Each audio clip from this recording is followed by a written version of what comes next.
Hello, everybody. How's it going? Hope y'all are having a good Thursday. We're starting just a little bit early today with some more Remnant 2. Be back once again. Alright. Let's see. I'm back here again with the gunslinger who I've now chosen a second archetype as challenger, at least for the time being, which now actually technically makes me a loaded mercenary, not specifically a gunslinger. But, you know, gunslingers are primary archetype, so if we were to switch them around to make challenger our primary archetype, I don't know what that would make our name, but probably something interesting at least.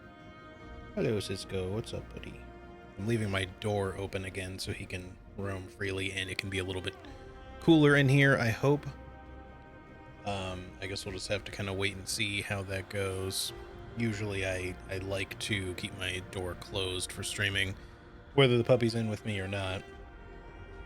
Just as a little bit of a noise barrier, as well as if he is in here with me, then I can kind of keep him chill with me so he doesn't feel the need to bark at random things that he hears or sees or whatever. But I've kind of like done a few things up in the common living space out there that he normally likes to chill in when he's just roaming about the house, to make him a little less likely to bark at random things that he sees, at least. So now it's more just if he hears something, I guess. If the dogs that live upstairs make some sudden movements, or anyone makes a bunch of noise, if like my landlord or his girlfriend suddenly arrive and stomp around a bunch, who knows. Anywho, yeah, I guess we're gonna get started up again here. I am waiting quickly to see if any of my alerts want to work. Because I don't think my Discord one has gone out. I know my Twitter one won't work because for some reason that's not working in general right now. Unless I do it manually, which I might do if my other alerts just don't decide to cooperate with me. Sometimes it just takes a minute. But it's good to let people know that I'm streaming. There it goes, finally. At least the OBS one is good. That usually indicates that the Twitch alert should have gone out, and usually the Discord one isn't far behind that, so... Alright, well that's probably good enough for now then.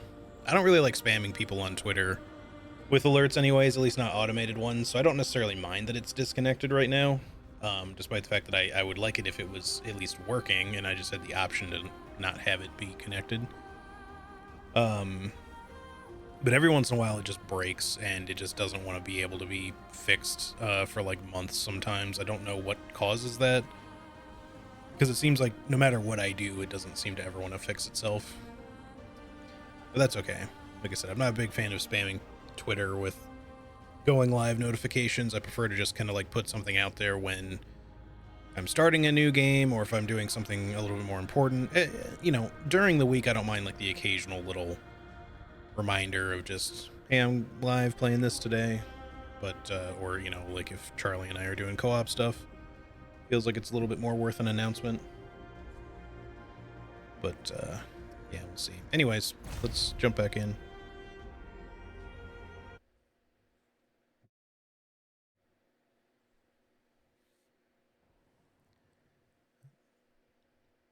All right. So let's see. We left off last time. We were in the midst of our alien planet here. I mean, they're all alien planets other than Earth, I guess, but Nereud, I think it's called, something like that. The place of the endless desolate dust storm that if we walk too far into the borders of, we immediately puke up our guts and start taking some sort of status effect that might be instant death if we let it build the whole way. I'm not really sure. It looks the same as Curse, but it's got a skull on it, and I think Curse does too, but I don't know if it's actually building up Curse or if it's building up something more nasty. Regardless, it doesn't seem like you want to get hit by it. And if it is something different than Curse, it's weird that the developers decided to make something so similar in the UI to Curse. Hey Anna, how's it going? Good to see you. I hope you're doing well today. We got some new enemies. These guys are like actually humanoid too. Wow, that is a very delayed attack and longer hitbox than I would have expected. Or rather, just a more reach than I was expecting it to have. Yeah, for fuck's sake.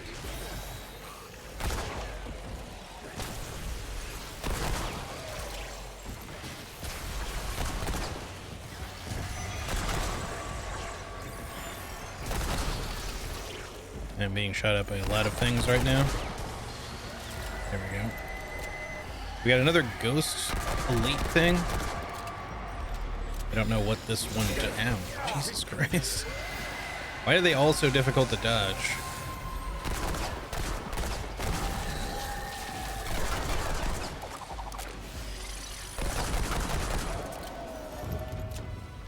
There we go. Let me know, by the way, if the sound seems alright to y'all, if it needs to go up or down. Not enough room. I appreciate the heads up, because sometimes it's hard to tell. With this game, the action gets really loud, and then I can't tell if I'm getting drowned out by the noise or not.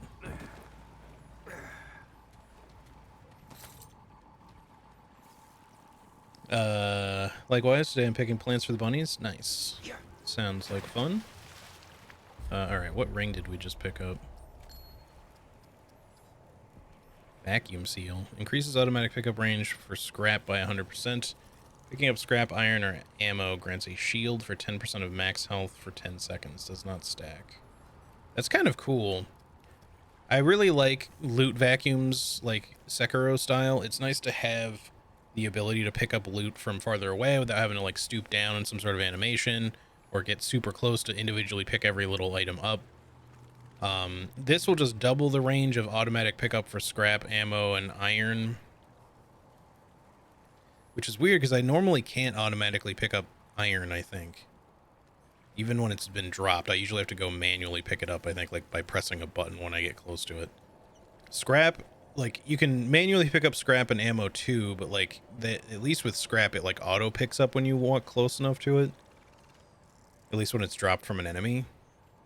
So I'm not sure if this causes the other things to also be automatically picked up properly, or if maybe they made a mistake and some of their items just aren't being auto picked up the way they should be. But either way, like a 10% max HP shield every time you pick up an item seems like not a bad thing to have. Hey Sass, how's it going? Good to see you. Because yeah, you could certainly use that even somewhat tactically in a fight. I think for now I'm gonna not put it on, although I am tempted at some point to replace the Ring of the Robust. Like it's just 10 extra health and 15 armor. It's not even the health that I care about, it's more the armor that I don't especially want to lose, but maybe we aren't going to care too much about that. Like, we could probably put the vacuum seal on over that, to be honest, if we wanted it. But I just don't know if I specifically do want that.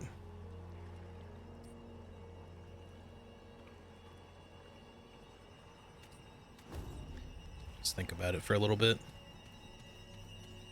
Doing good. Already granted me the creative mode in Minecraft, which will help me with making things pretty. Nice. Yeah, I still have yet to ever play Minecraft, but I do, like, I've seen people do creative mode stuff and all that before, and I'm always like kind of intrigued by those things, because I like crafting and survival games, obviously, at least especially when I'm in the mood for them. Like Valheim, I'm a pretty big fan of.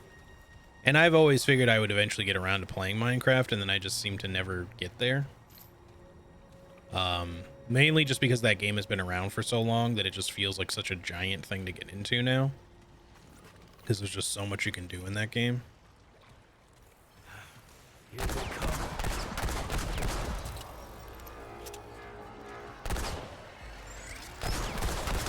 Oh.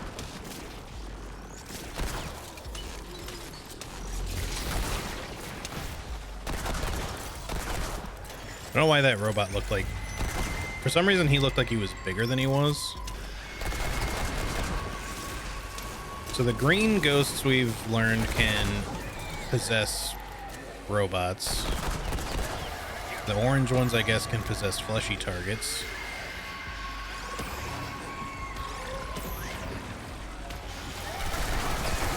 Oh no, he can possess fleshy targets too. I guess they can just do either one. They just have different abilities. Something behind me?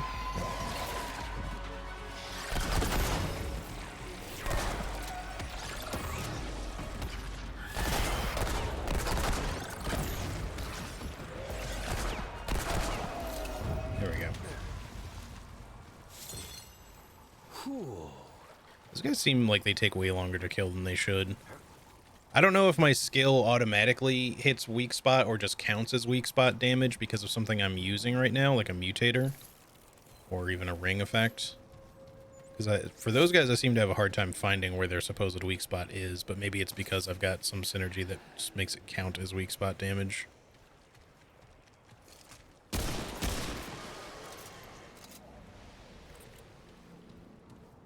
Also, and Shadow Axe, how's it going, by the way? I meant to say hi and I got distracted by that elite just then. Hope you're doing well. More bad news.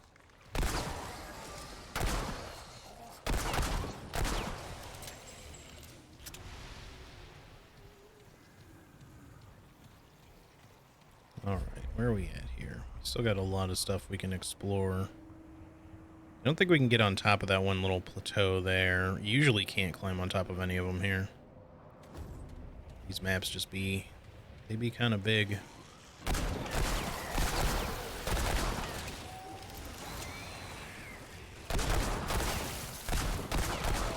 So like these guys, I don't know, they're weird because that counted as weak spot damage unless I hit something else somehow.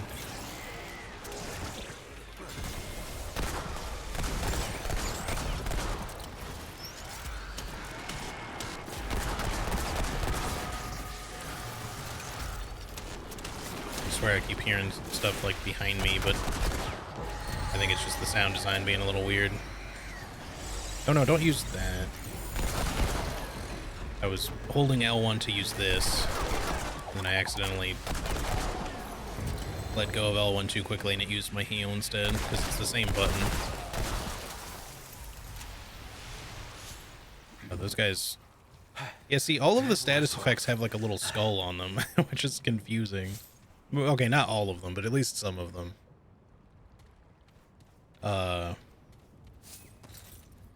Because it's very easy to just see, like, skull effect, skull effect, skull effect. I don't know. Hey, Alexandria, how's it going? Pop in as head to bed. Yeah, no worries. No, I hope that you're doing well. And, I hope that you have a good sleep tonight as well. We'll definitely try to get together for some co-op for this sometime soon. Like I said, maybe, either an off-stream thing, or we'll do it if you're planning to stream this, because obviously you typically, when I'm streaming, I think you're usually heading to bed, so I realize that that's not going to be the easiest for you to, like, join me while I'm live, but I don't mind joining for one of yours or something. Ooh, power lifter.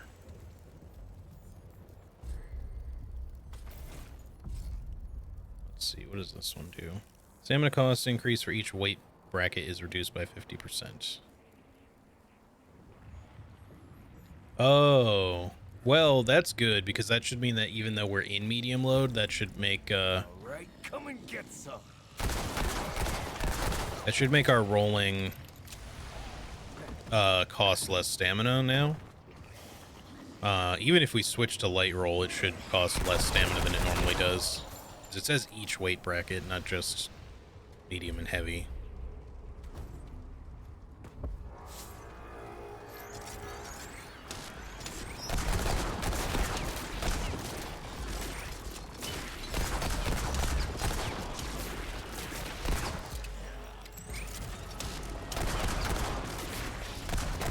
What am I looking at right now? It's like a big old blob. It's like a blob of corpses.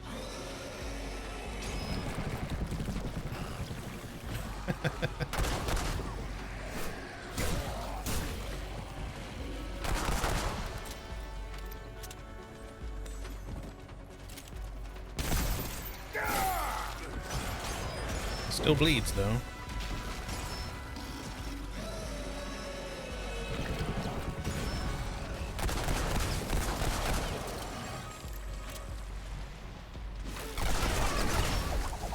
Yeah.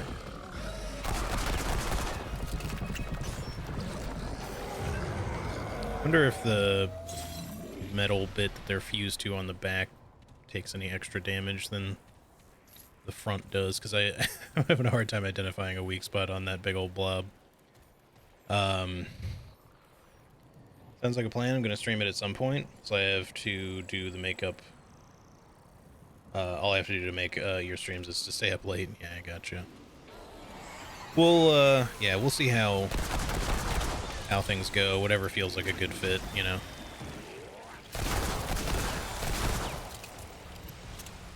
I think, depending on... By the way, I am definitely going to stream tomorrow. I forgot that Fridays are when we would start our quote-unquote weekend plans for Elden Ring, so we will probably be doing Elden Ring tomorrow instead of this. But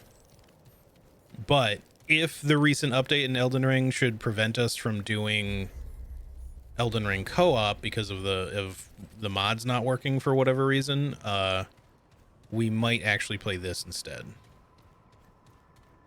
If Charlie is still feeling amenable to doing that by tomorrow. And if we don't, we might end up trying to co-op some Remnant at some point. I don't know for sure. What was like exploding over there? That was weird. Might have been a glitch because I don't think there should be anything over there right now.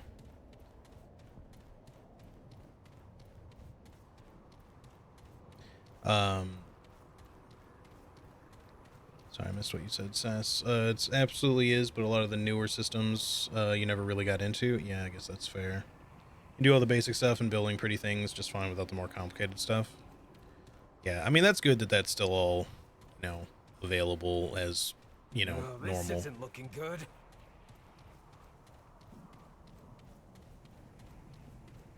Because I think at some point I would like to try out Minecraft. I don't know if it'd be a game I'd ever stream, but, you know, just for fun, like maybe doing some community stuff with y'all as well at some point, perhaps. Since I know you guys, like, often sometimes have, like, a little community server going. But I feel like I would definitely want to just kind of, like, stick to the basics, at least at first, like, just to kind of learn how to play the game and just kind of have fun building some stuff.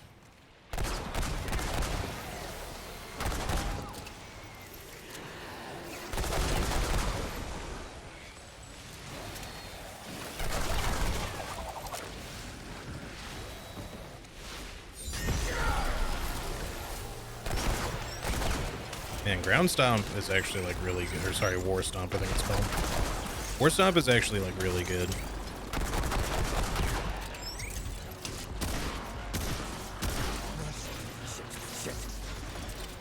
Oh, hello.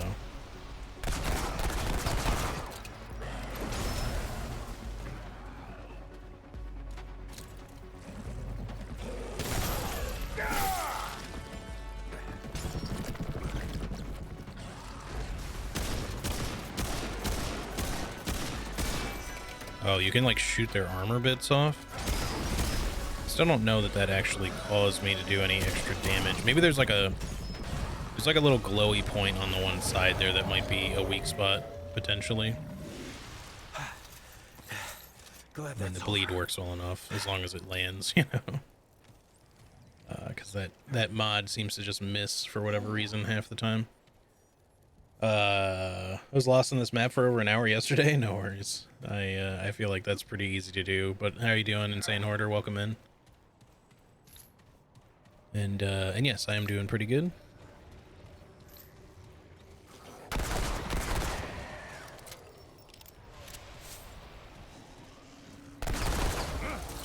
I guess their weak point is actually more like their abdomen, like on from the front.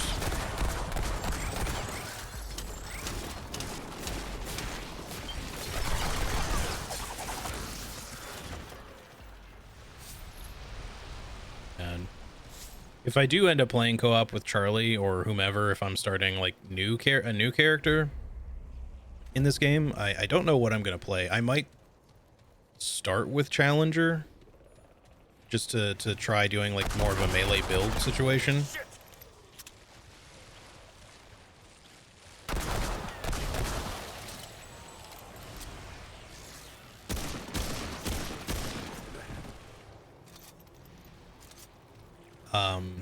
But like Gunslinger is just a lot of fun. But since I've had some experience with it, I wouldn't mind like trying like a little bit of a different approach.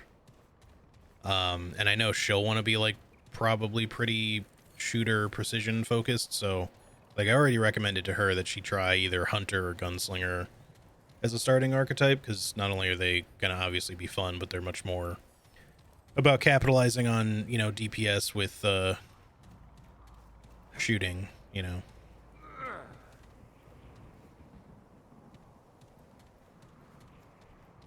Shoot armor, shoot explosive tanks and its interior is a weak spot. I see.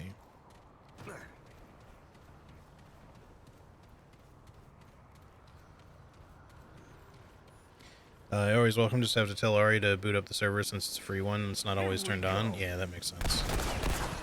Fair enough.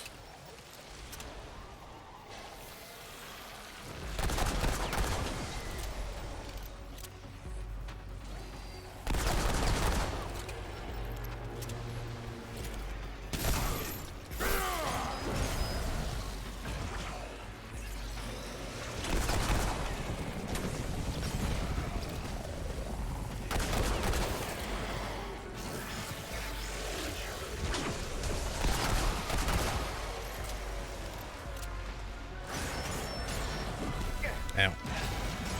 This is why I would like to be able to light roll. Just having some time to recover between rolls would be nice, or like, rather, I mean, just a faster recovery time so I can actually roll quicker. As is always the case with Remnant, it's usually better to just roll forward through things, like kind of at an angle rather than away, because things just chase you down super easily. But sometimes that's hard to do when you just want to make a little space.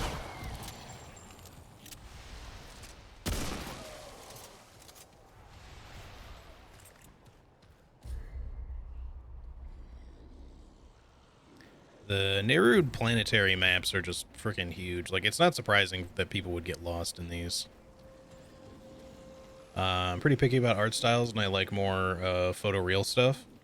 The gameplay of a title has to be really compelling for me to try to gain that looks like Minecraft. Yeah, I gotcha. Shit. That's fair. For me, I'd say, like, graphics don't specifically make a game for me. I do appreciate good graphics.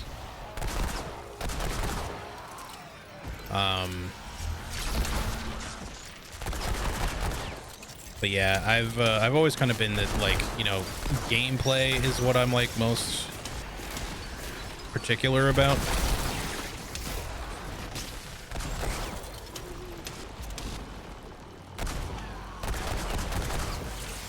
Some of that comes from, you know, just being someone who's dabbled in game dev stuff.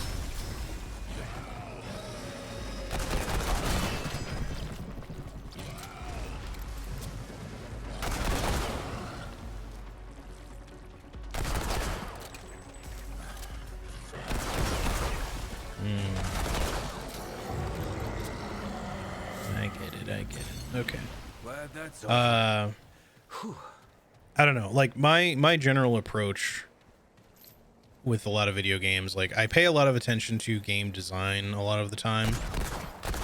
And don't get me wrong, it's like there's stuff that I overlook too, but the stuff that tends to like irk me the most with games, like if I'm having a rough time with it, is just if I feel like there's something that could just be designed so much better. Like, it doesn't have to even be specifically something that's like designed to be unfair, whether intentionally or otherwise. But there's occasions where I'm just like, this particular thing could have like an easy quality of life update that would just make it like way more fun to play. Or this thing over here just seems like a baffling choice when you could just do it this way. Like in terms of Remnant and Remnant 2, one thing that always kind of gets to me here, this is more of a just overall approach to design and not specifically just a regular gameplay mechanics design thing, but this right here bugs me. In in the current year of 2023, why do you have no button mapping for your controller layout whatsoever? You can rebind keys for keyboard, and it's not as hard to code as you would think it would be, you know. So obviously this game has controller support, like full-on controller support. I don't mind if the button prompts are more specific to like you know, PlayStation or Xbox or whatever. Like, I don't care about that. But you should have, ideally you should be able to fully remap controller schemes, but at the very least, if for no other reason than it just makes the game a lot more accessible, you should be able to switch to a different controller scheme. Like just at least program in a few different schemes for people to choose different ones that seem usable, because people are going to have different preferences. Like for me, I'm perfectly fine with the control scheme pretty much as it is, but it does take some getting used to, because like right here, dodge roll is X, well, for my PlayStation controller, or you know, X or A depending on which controller you're using, between Xbox and, or between PlayStation and Xbox. But normally, like if this was a Souls game, it would be circle or B to run and dodge. In this game, run isn't even tied to that button. It's just you just press L3, you know, the left analog stick, in to trigger or toggle running. And that I don't mind. A lot of games do that. The whole thing I'm trying to say is that the control scheme this game uses isn't a bad one. I don't have any problem with it from that standpoint. I just wish that it had the ability to remap, because it seems very strange that it doesn't.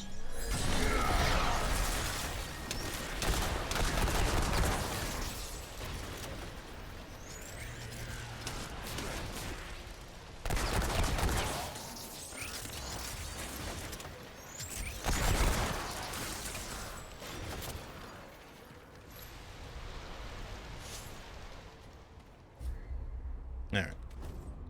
Keep exploring before we go in anywhere specific. A little bit. I feel like on the first map we still had like one more place we had to go that might not have been locked, so we're still kind of like, we're already on another map here. I animate games, so that's why I'm picky. Yeah, no, that's fair. Okay, I'm not getting around that. At least not safely. See, that has a skull.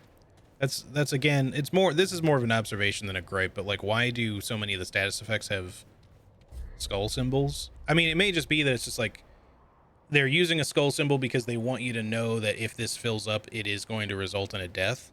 So I don't necessarily mind it from that standpoint, but usually most games, when you have different status effects, you'll put a different symbol for every single status effect to make sure it's very clear which one you're getting, you know, build up from. But there's like potentially 3 different skull ones that I've seen right now that, like, I don't know, if the skull is to indicate that this will kill you when you die, maybe just put like a skull underneath the main symbol so that you can still differentiate what the symbol is. You know, like if one is curse, then you can put some other little hex symbol or something on it and just put like a skull somewhere in the design or under the symbol itself. So it's just like, yeah, you know, this will kill you, but curse doesn't kill you in this, so you don't really need a skull for that. At least not right away. It doesn't. It just reduces your max HP, which by that logic would mean that it shouldn't really need a skull, if that's the implication. How much forged iron do we have right now? 11. I didn't realize we picked up galvanized iron earlier. I also forgot we picked up a trait point. Let's get some more siphoner. I'm really liking the lifesteal. Even though it's pretty low, it's still useful. We shoot often enough for it to be like pretty usable, I think.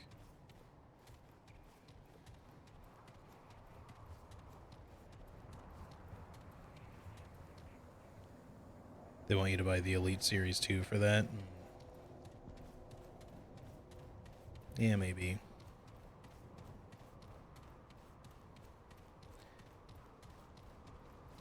This game does play very nice, though, and yeah, it is cool that they put these games out for like a cheaper price. The first Remnant was like that as well. If memory serves correctly, I didn't play it until recently, like for the first time, I mean, but my understanding though is that both this and the previous game were released at a sort of a discounted price, if you will, like instead of going by like the typical higher end market value of like bigger games. Like if the standard is going to be like, let's just say $60 or whatever American, $60, then this being like 50 or 40 or whatever is it's always a little nice to be able to get like a big game that you can have a lot of fun with, and it's like a little cheaper than you would expect it to be, even if money's not really like a big issue for you when you're buying games necessarily. It's still cool.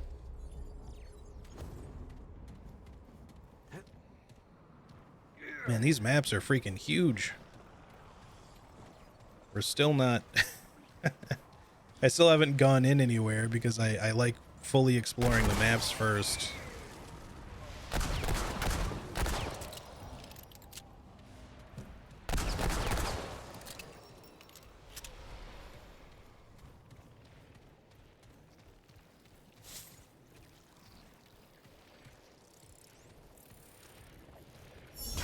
Oops, that was the wrong skill.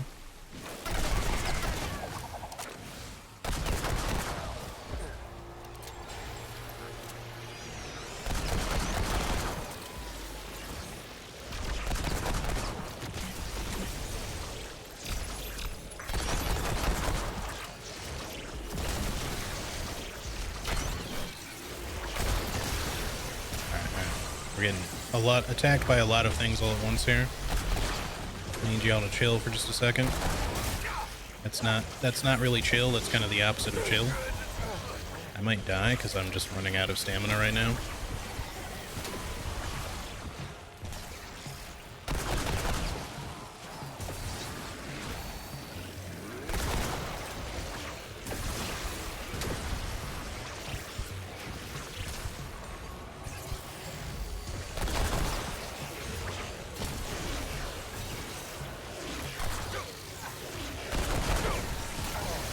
They're just all perfectly staggered. I just want to shoot or roll or anything. Of course, I was out of ammo.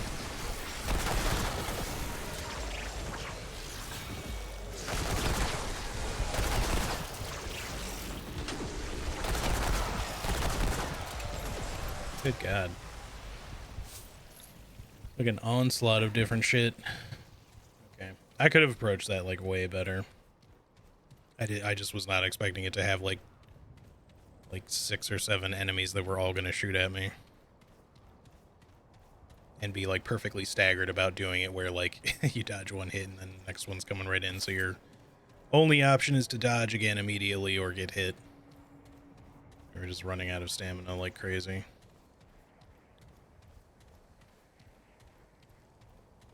Okay, this is it. Hey, Bad at Games, how's it going? Well, welcome in. You're sure in a better time zone because you're usually asleep when Lexi streams? Yeah, that's fair. This is what I was saying before in like Charlie's stream. Like, it would be nice to just not require sleep sometimes. know, oh shit, yeah, simulacrum. We can get another heal if we want.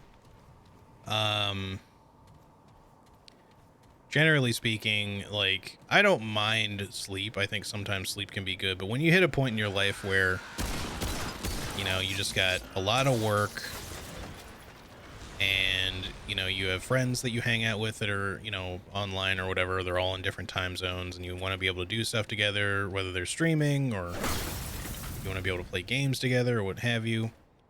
It just feels like there's just never enough time to do anything.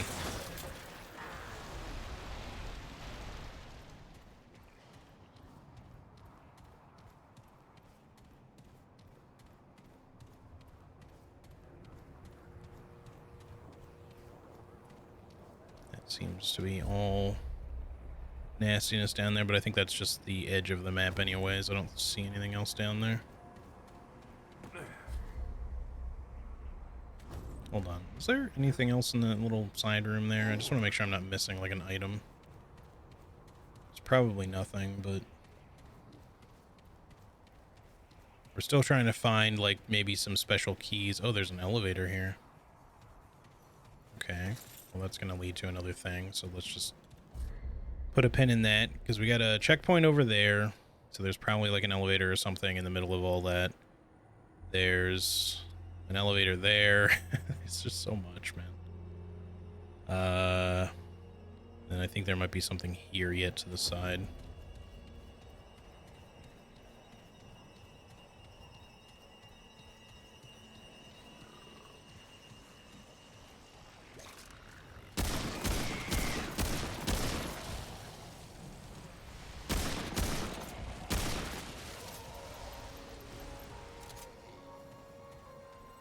Here we go. A little bit late saying that. We were already fighting things.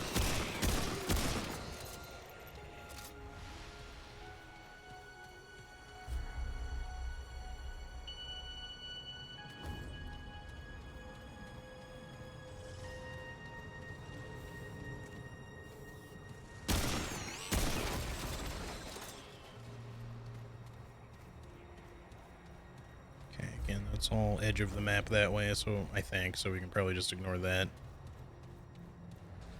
Anything up on the little plateau here, the little platform? No. It's not that I can see yet.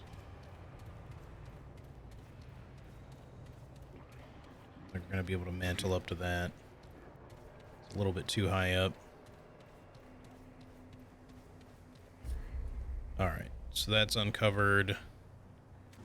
So there's just that stuff in the middle, and then whatever is like over here at this little station. And I think we'll finally be done with this map, or at least we'll have it, you know, physically explored for the most part.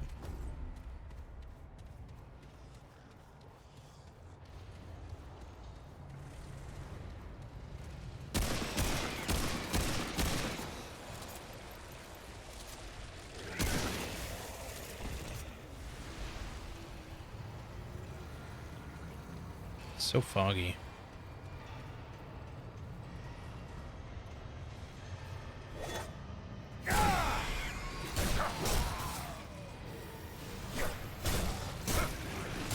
Fuck, that hits so far. Alright. This is why we have regen, why we like our regen.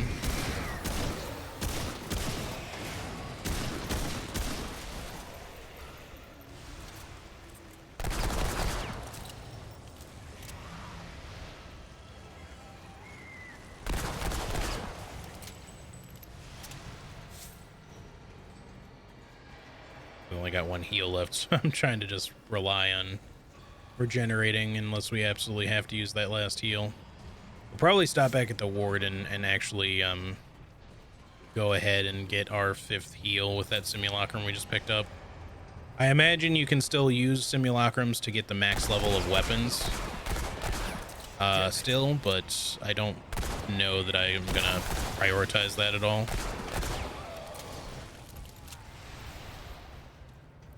So there's that.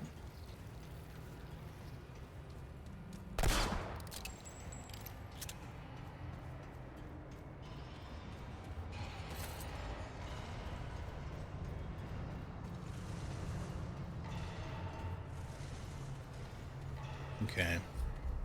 So I guess we just want to quickly explore over here in the middle. And then I think we can choose another avenue here to go.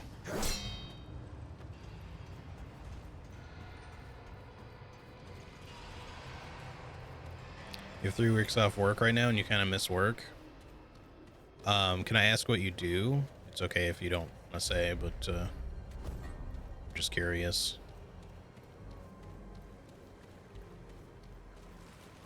It's also okay to be vague about it, by the way, if you don't have to be super specific with it.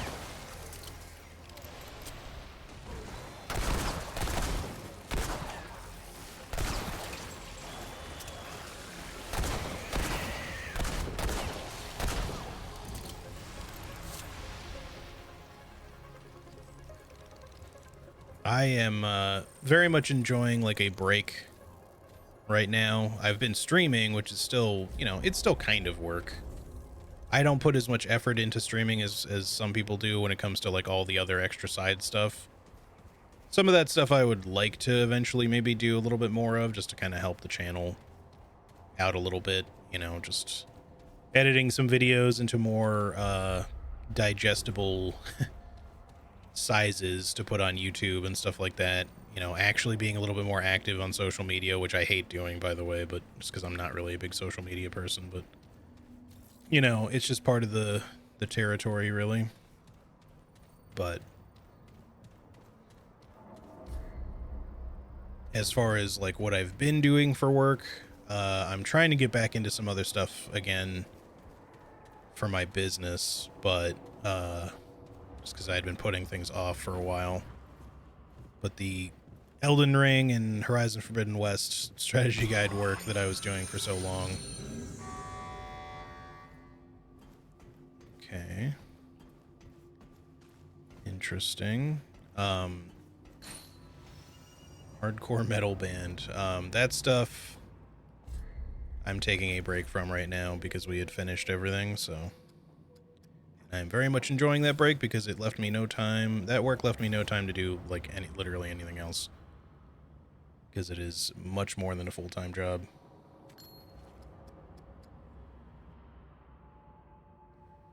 Hardcore metal band. Taking damage adds 1 stack of bulwark, which individually falls off after 10 seconds. Max 5 stacks. So bulwark is like, it's like having a barrier, a shield or something, I guess. That's kind of cool though, or it's like damage reduction, I guess, maybe.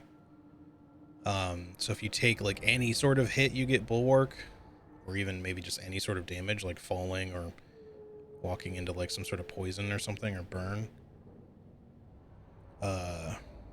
That could be really useful. It's probably especially useful for like a melee build, but I'll consider swapping to that. Gravitonic load lifters are powerful tools that allow operators to quickly shift and move heavy loads with ease. While they may seem easy to operate, they can be dangerous if improperly used. The following are the high-level guidelines for the safe and normal operation of gravitonic load lifters. For more detailed operating procedures and information, please consult the archival database. Guideline 1, Preliminary Inspection. Before entering the gravitonic load lifter, you are required to perform a full preliminary inspection on all major components. The load lifter must remain during this inspection. Guideline 2, Gravitonic Seals. Upon entering the load lifter, but before activation, you must perform a secondary inspection on all gravitonic seals. Warning, if gravitonic seals do not pass inspection, do not. Guideline 3, Powered Down Diagnostic. Once gravitonic seals have passed inspection, operators must engage the program. This program will identify any internal malfunctions that may or may not have been apparent during prior visual inspection. Guideline 4, Securing Operator. Once the self-diagnostic program has successfully completed, confirm in their appropriate harnesses. Failure to do so may result in loss of limbs or life. Guideline 5, Initiating start. That's a lot of guidelines. The most important step is as follows. If it is not observed, the load lifter can overload and detonate. while holding the power source.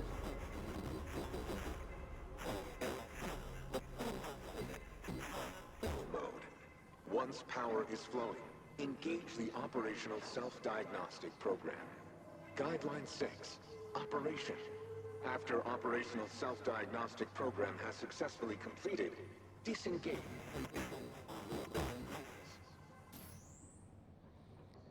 Okay.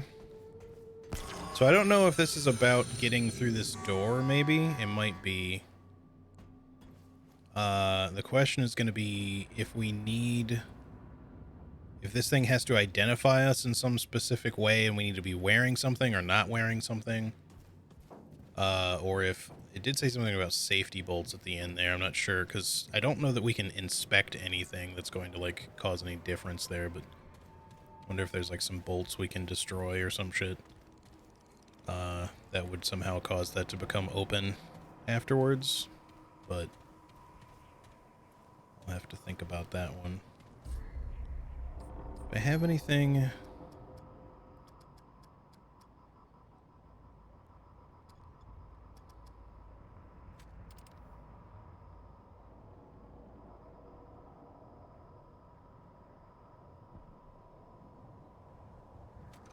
just want to try something here. I don't expect this to do anything, but I just want to wear something like of Nehru just to see if that has any sort of effect on allowing us entry. I can even I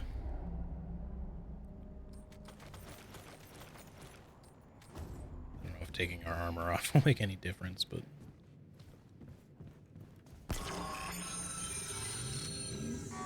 nope.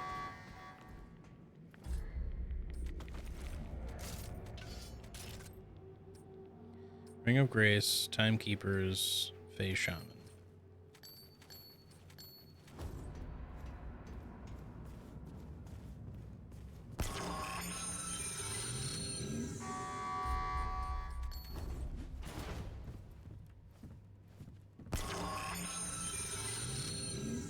Nope. Alright, we must need like some specific setup there. Let's see here. We had the... We got rid of the white pawn. Where's Ring? Well, we had Timekeepers on. Ring of Grace. We had the Fey Shaman ring. And then the Ring of the Robust. Make sure I equip the correct rifle this time. And don't accidentally put on the wrong rifle. That makes my damage output much, much lower.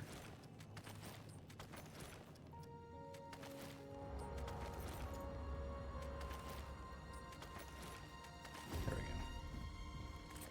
go. Alright, yeah, we're gonna have to, like, figure out how we're getting in there at some point. There's gotta be some way to get in there, but I'm not quite sure what that is yet. At least I hope there's a way for us to get in there. And that it's not going to be like a random generation situation where, you know, a puzzle is in front of us, but we can't get the, or, you know, like a lock is in front of us, but we can't get the key because we didn't randomize the thing that would get us the key. Because that happened like 1 or 2 times in the first Remnant to me in my playthrough of that. Which you can still get them if you go do like adventure mode. You can still get whatever things you're missing potentially, but it does require you to have to like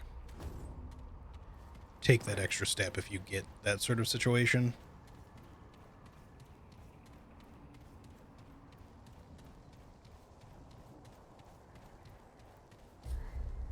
Alright, I think that's, well, there might be something over here yet.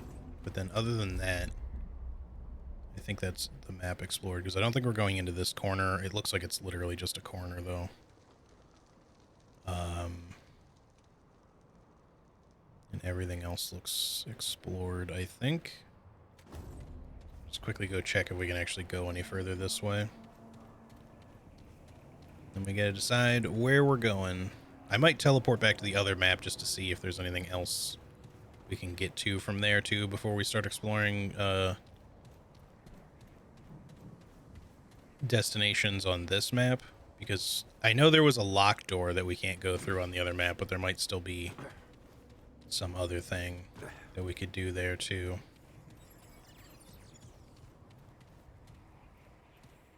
I get sick if we go any further that way, but that looks interesting over there. All right. Let's do this.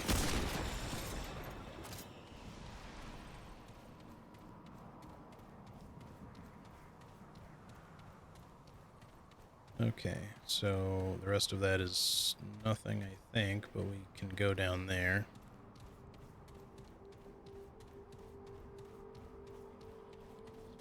Which leads potentially to yet another dungeon area to go into.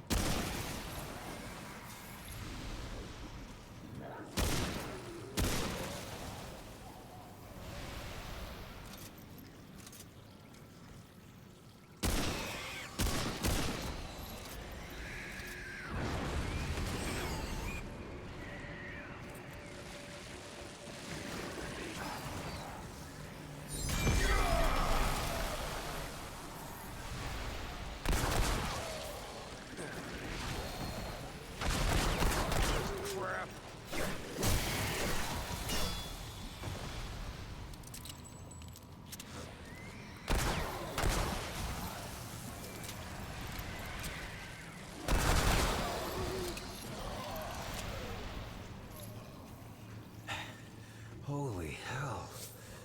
We all good here? Okay.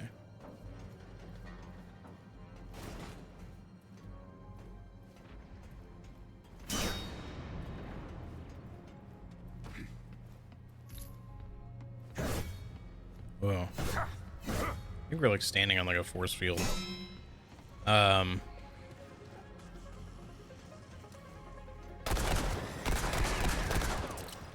You armored? What's going on with you? I think, well, maybe we were just kind of like at our distance fall off there for that damage. It just looked like it was damage that was not going fully through due to armor. Alright, so that's another place we can go. Hope your work situation will be a lot calmer going forward. It was a bit worrying for a bit there when it comes to your health. Yeah, I don't want to really work that many hours anymore. Here they come. Like just all the damn time.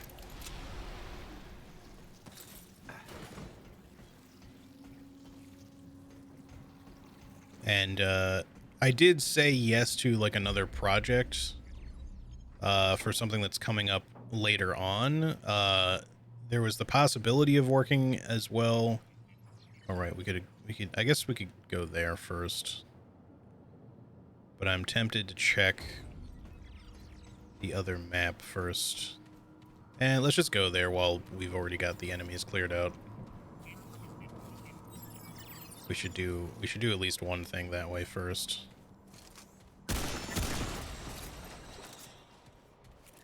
Oh. I thought for a second they were showing me a destination like on the map here too, and that was very confusing. It's just because the door is like underneath where we are. And that is a ways that way. Alright. We got some running to do. But yeah, no, I did tell them that, like, at least if they wanted my help sooner rather than later on stuff they have going right now, that it would have to be part-time. Like, first, I'm taking a break, but secondly, alright. Secondly, come on. I'll definitely want to only do some stuff just part-time moving forward, just because it's just too much. And, you know, mind you, I realize that's not exactly the most helpful for them.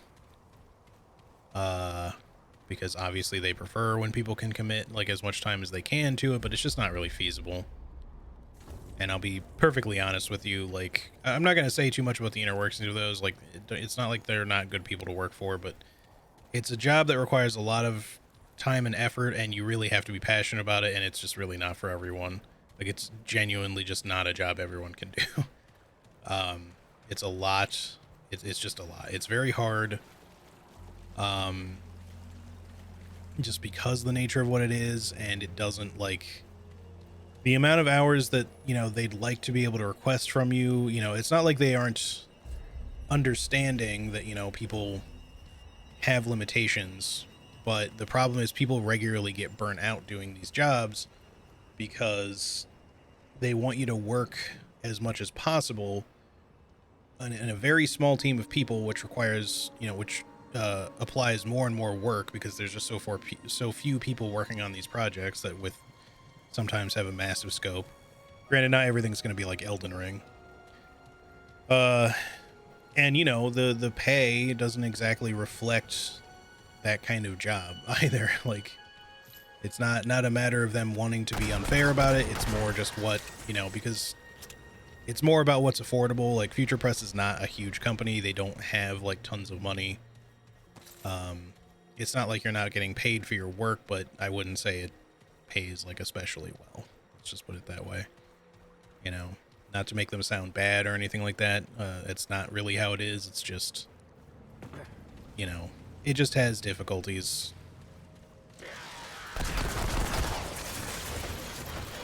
And I think it's easy to look at that sort of job and think that it might be really interesting, that a lot of people would want to do something like that, which it's all done by referral anyway, kind of for those reasons, because it's really just not for everyone. And, you know, people have to be like really trustworthy in the first place.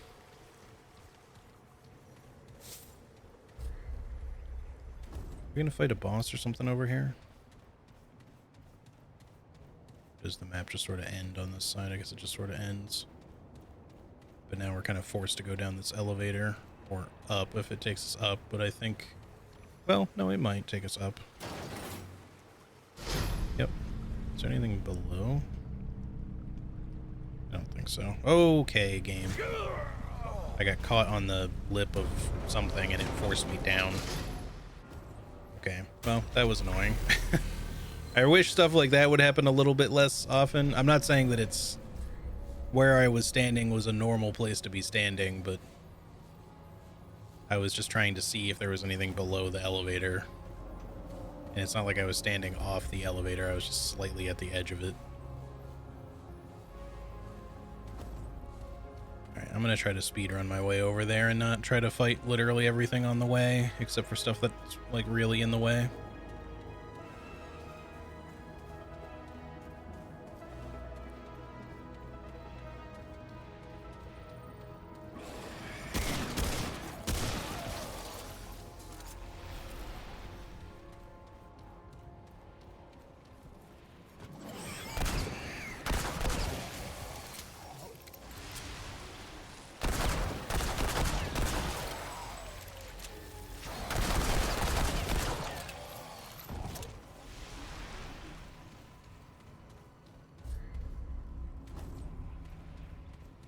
Just ensuring that I'm still headed in the right direction here.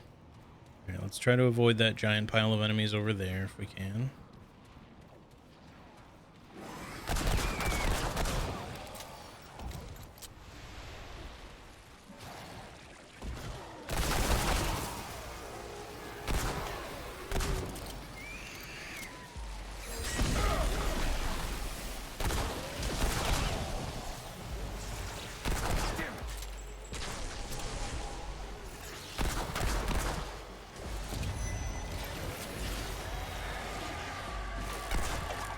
What the fuck? How did that hit nothing?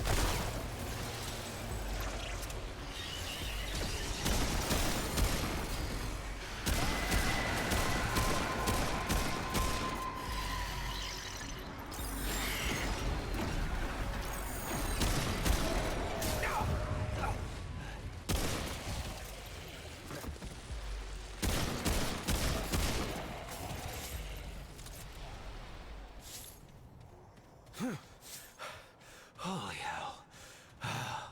Ordinary mod cost upgrade? Wait, what?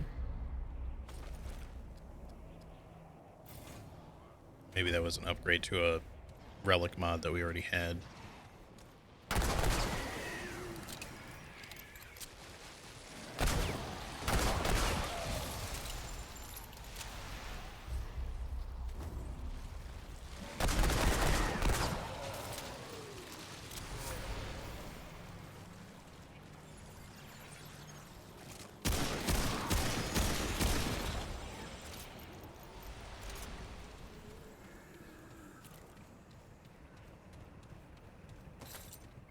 Okay, let's try not to die to just random elevator shenanigans this time.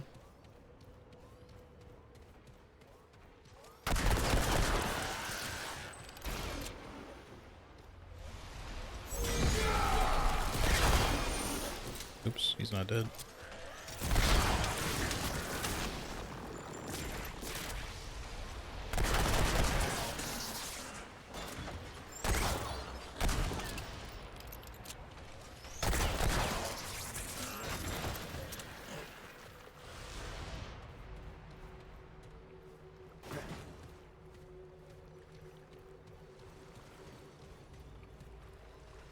Actually have to use the switch for once. Okay.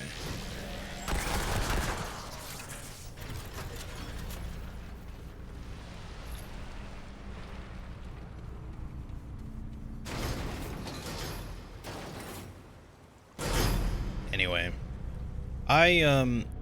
in no way do I like look back at the experiences that I've had doing this work as like any sort of a negative.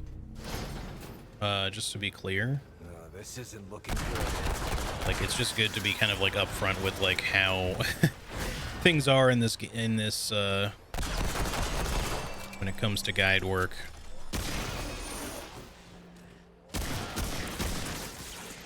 It just takes a lot, and it takes a lot out of you, and people regularly get really burnt out doing it. Which is why people have a tendency to not really stick with it for super long, because, you know, if there's one thing I'll say about it, like whether it's a management issue or otherwise, like it would work out a lot better if they would divvy up, if they would like just try to get like a few more people on projects at a time, so that there's more work kind of just being spread out. Like, don't get me wrong, it's good to have people being like having like a little bit of expertise on certain things that can just like stick on specific like parts of like a guide or whatever, so that like you have some folks that you know you can just rely on to do certain things, and just having like some overlap in that as well is not necessarily a bad thing either. But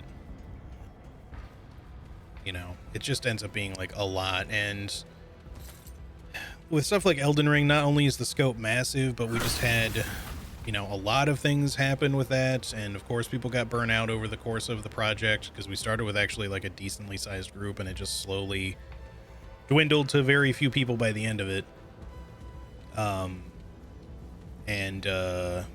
You know, with like with FromSoft like constantly updating the game, like making our job harder in the long run. It's not like they shouldn't update it. They should obviously patch the game when there's stuff to patch.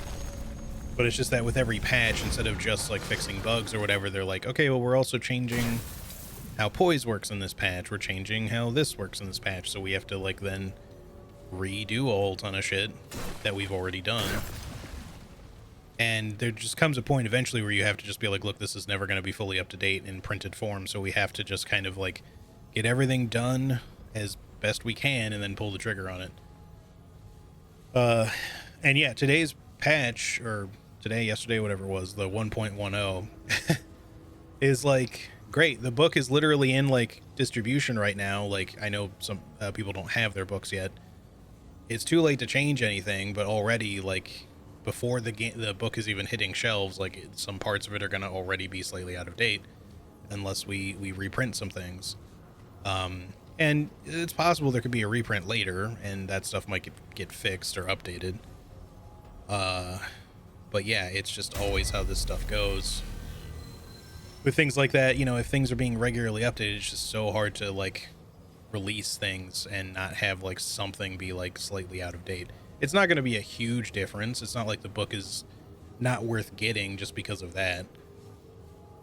It's literally mostly just a change to some PvP stuff. Everything else still works basically the exact same way. So the book is still 99.9% accurate on everything else, you know? What did I want to do? I guess I wanted to check the other map, but we should also probably do stuff here too, just because I'm sure there'll be another key. We did want to check out... actually, I might have looked at what this gives us already, I think. But the simulacrum for another heal would probably be worth going back to get. So yeah, let's just quickly travel back to Ward 13 and see what all we can get. And then we'll look at the other map again quick before we explore all of this. But our quest marker here is likely going to lead us to another key fragment thingy, so we should probably do it soon, regardless. I mean, before we do, like, the main tower, we're going to probably do all the side stuff there, so, because I like exploring every single planet, or world, whatever you want to say. Okay, let's go to, I think it's Wallace will, upgrade our relic and allow us to, you know, have another heal. I wouldn't mind just having a 5th heal, since that's most of where our healing is coming from right now, outside of slow passive regeneration. Or the not so slow regeneration. Whenever we take damage, we get like a little bit extra back quickly because of the one ring we're wearing. But it's like, I have like 3 types of regeneration right now. There's the normal regen you get from gray health. And then I have, I think the Fey Shaman ring is, it just says it increases health regeneration by 0.25, but it seems like maybe this is just, unless you always have health regen on, and I just didn't notice before. But either way, like, I've got some sort of passive regen going that's just super slow. And then this one is like, whenever we take a little bit of damage from an enemy, we immediately get 10% of our max health to regenerate over 10 seconds, which is not bad. The Traveler, they don't like it. All right, let's go ahead and have you do one of these for me, please. Until next time. 5 heals, hell yeah, or relic uses in general, in case we ever decide to switch that to one of the other relics. I think I'm pretty happy with it just being a heal right now. In fact, I feel like when most people play this game, they're probably going to just use the Dragon Heart most of the time, at least until you get to a point where you're maybe like exceptionally good at it, at playing the game. Really quick, I did want to take a look at these.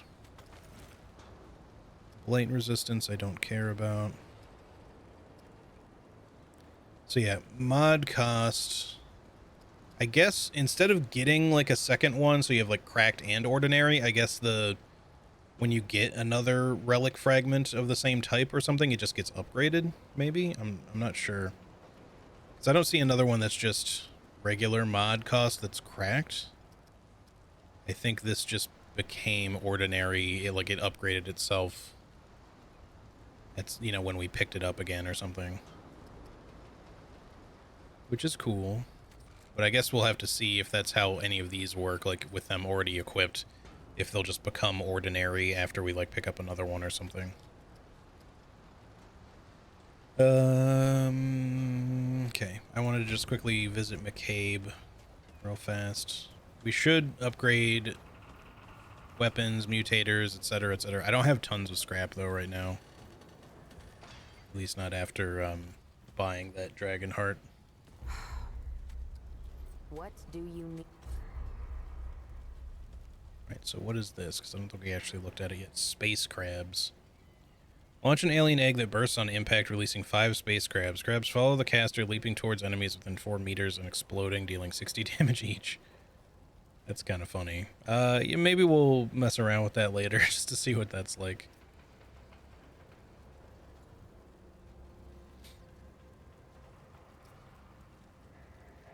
But I think I'm going to not buy them right now. We'll just save our money for the time being, because we haven't really been getting a ton of scrap lately. Alright, let's go ahead and head back. I don't think we have quite enough forged iron to do like much in the way of upgrading, so I'll wait until I can do a couple of upgrades. At least like 1 per gun. Then before we go back to Astropaths, let me go to... Bro, I don't even know where it was. It's not the hatchery. Threshold of the Unknown. I mean, I guess we could just look here. That is at least the first map. It's in front of the main objective, but that's at least the map that we want to be on.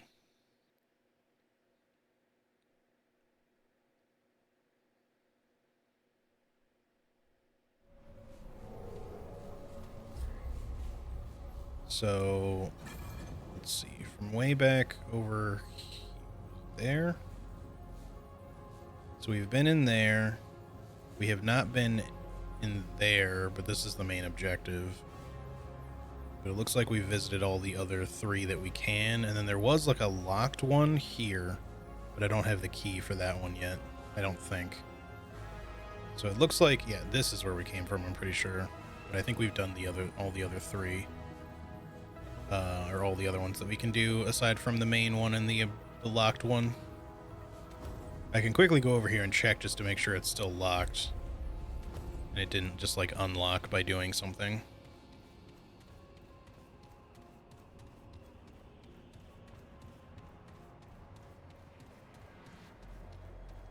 Still looking pretty closed up.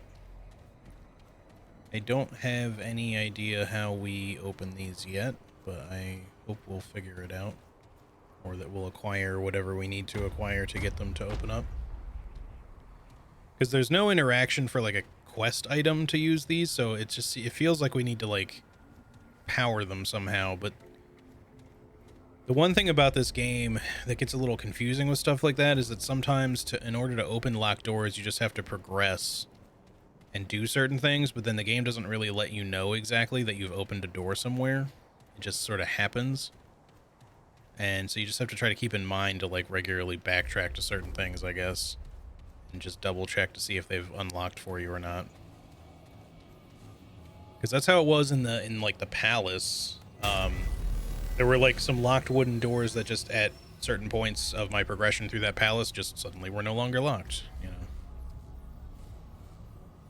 But then yeah, this is the second map, which is where we just were. We could check out these other things. I guess we can just start with Astropath's Respite. Should be fine. That should result in us getting another key fragment, I assume, out of 5, I believe. This will give us the 3rd one. I think we have 2 right now. Does it tell me? Yeah, we have 2.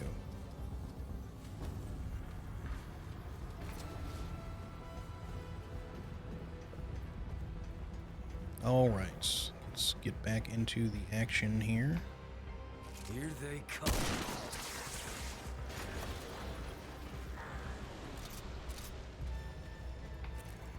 Really seemed like I was going to hit his weak spot there. That was interesting. Not that I'm complaining.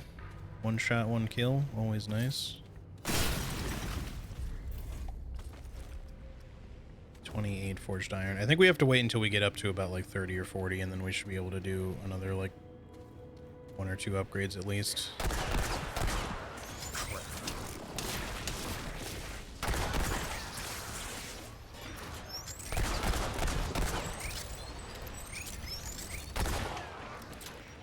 It's like if you can hit them in one of their more like exposed side panels or whatever, that you can do extra damage, I guess.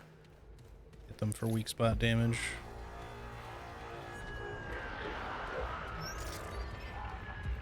Where are you right now? There you are.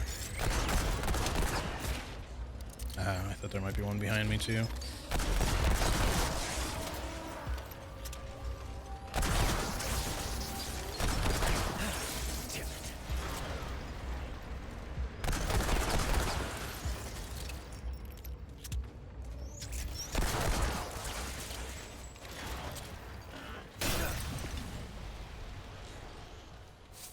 And everybody? Okay, let's see. I think that dead ends on this side, so we should do that first, probably.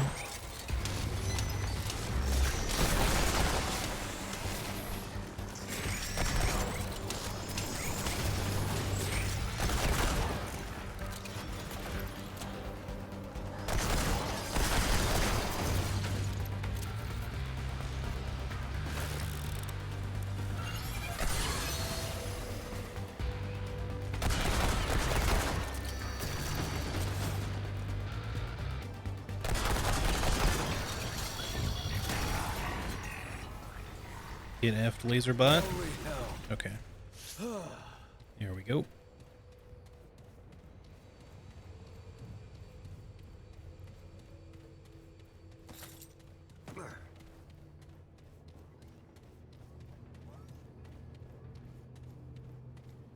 Ooh, sick. We're definitely going to need some galvanized iron at some point in here, I'm sure. So probably pretty soon with some of these guns, actually. Because currently... Yeah, this is a 10, so we might already need galvanized iron for this one. And then we'll need galvanized iron for the Wrangler soon. But that also might mean that we're actually getting pretty close to just fully upgrading, not fully, but getting the Wrangler to +10 as well, because we'll only need forged iron for it, and well, and the spear that we're using, I guess.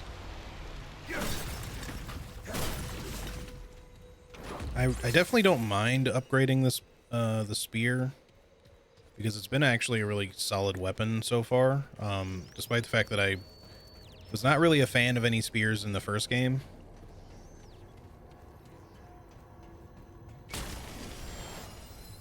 And I was actually kind of expecting this to be sort of underwhelming, but I don't know if we'll keep it. We might still switch to a different melee weapon at some point. Alright, give me a little more siphoner.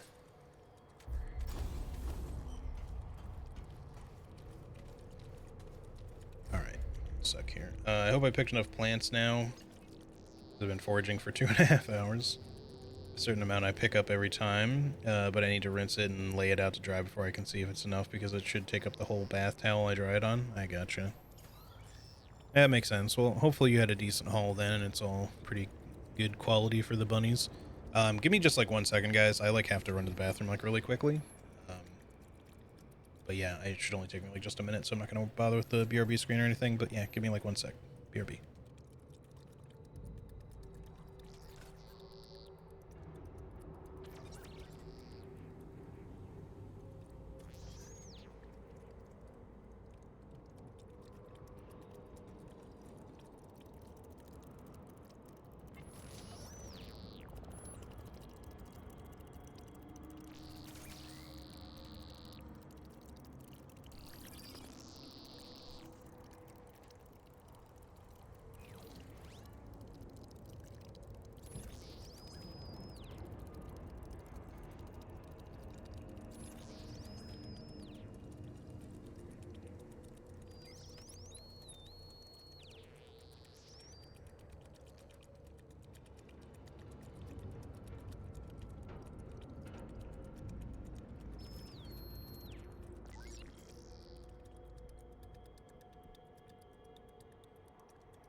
Alright, I'm back. Sorry, I had to...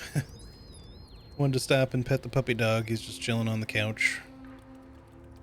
Like the little couch in my room, I mean. One moment. Just setting my alarm for tomorrow before I forget, since we're probably going to try to stream some co-op with Charlie. I don't want to oversleep accidentally. Alright.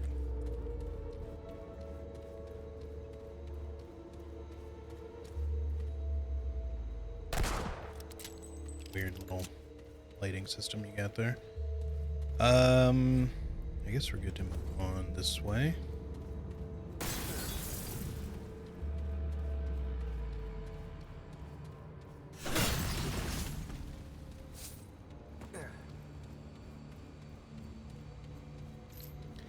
I'm glad that the gunslinger gets ammo reserves as like their automatically leveled passive trait, or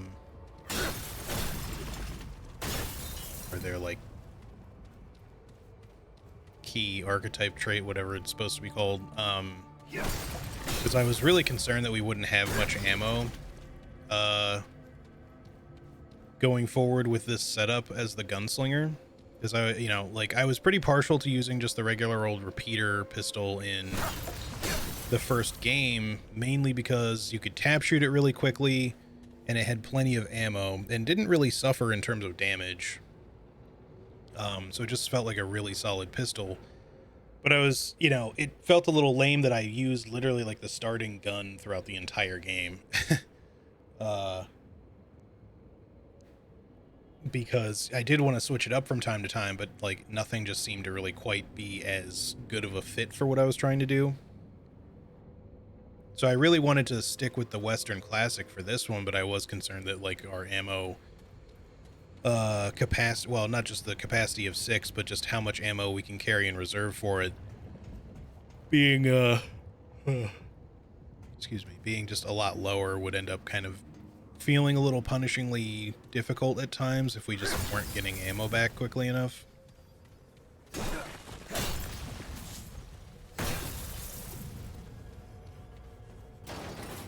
But thankfully it's been good.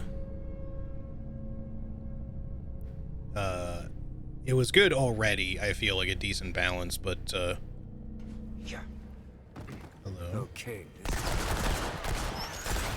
Really?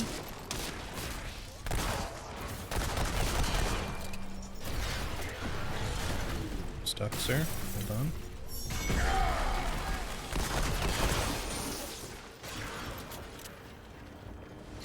Low yield recovery ring. Killing an enemy regenerates 5% max health over 5 seconds. Additional kills increase duration by 5 seconds. That's also really cool, like maybe even cooler than the one we're already using.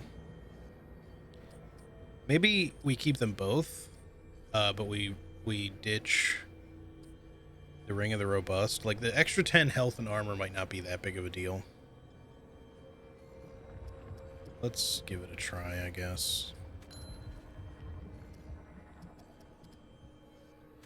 I just like having sort of like a regen build going on for what we're using, but when if it's specific to enemy kills, like most of the time that'll be really good, but against like singular fight bosses it'll be useless. So that's my only hesitancy for just like replacing the other ring. The other alternative too is like we might want to just swap that ring for a different ring when we're fighting a boss that we know doesn't have any adds, I guess.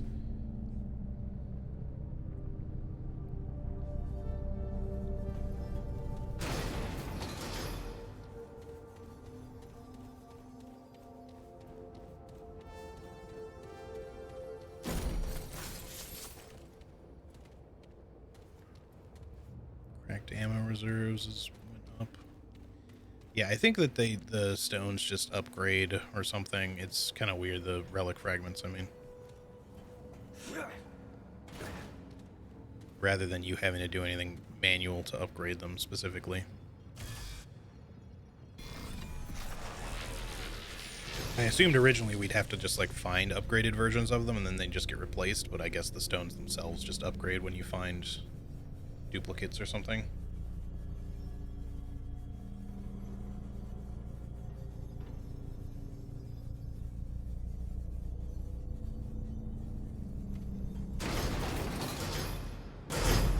That would at least be my guess.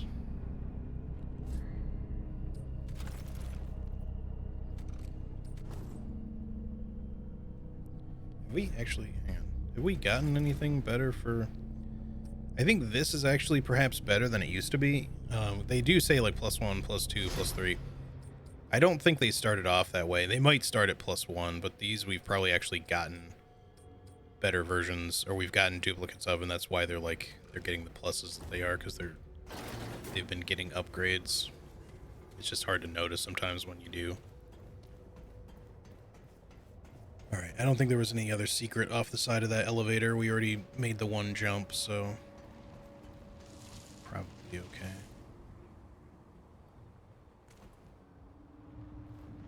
We can actually go all the way up there.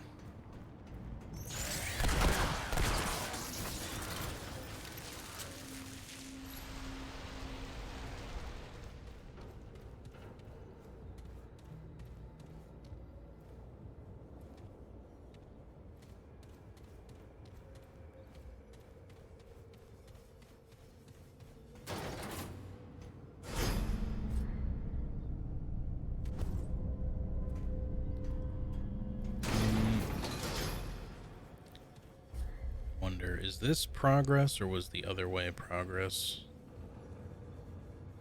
They might link. It's hard to tell from here.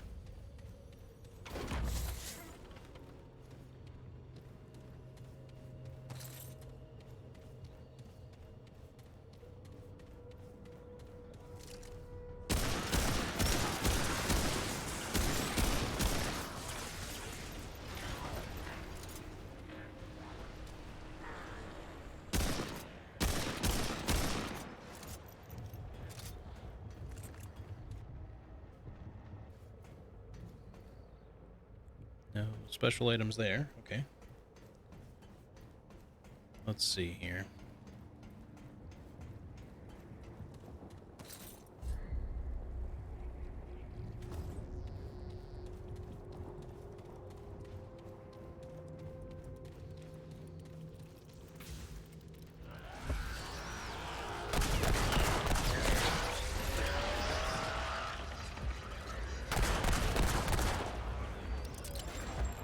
That was some very loud robo yelling. It sounded like there was stuff above me, behind me. Maybe they were above me. Oh shit. That's probably why it was so loud.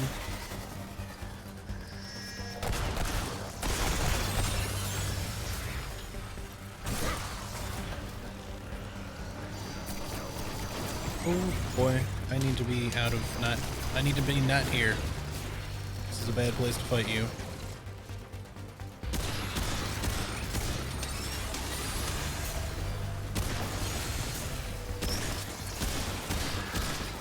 Oh, damn it. God damn, neither of my guns are loaded. Okay. You get a lot of regen back from that though, with like For now.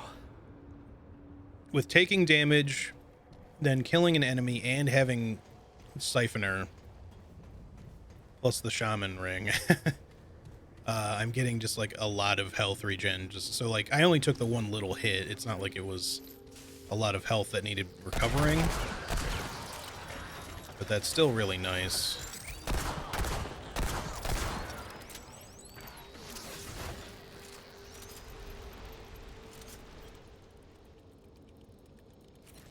All right, I think we're good.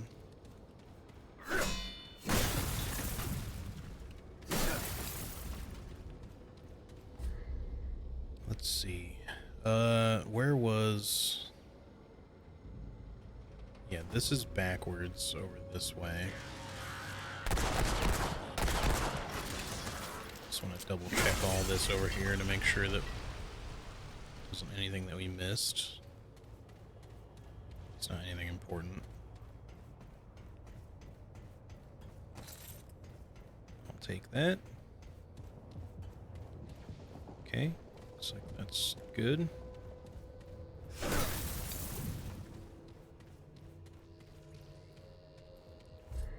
there some way for us to get up there? It doesn't seem like it's likely to connect to anything, but it just looks like there could be like a path up there, but I don't see any potential ways up. Because yeah, it like connects up on that side, but maybe even up there. Maybe there's some way to get up, like way up there somehow, or we can fall back down through all of that.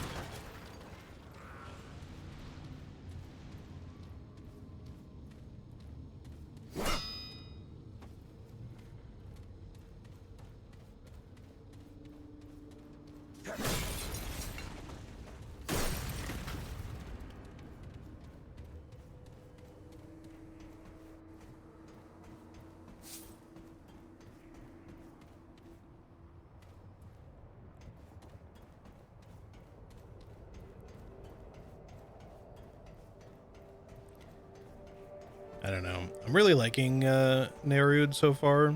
It's very desolate, don't get me wrong, but it might be my favorite biome as of everything we've played so far. I mean, the Labyrinth was also really good. I like fighting the little block boys. But to be fair, the Labyrinth is also like a little on the samey side.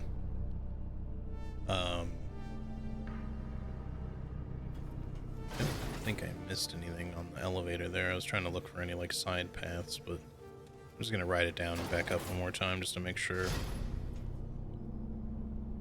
I didn't miss anything on the side here or something. Doesn't look like it.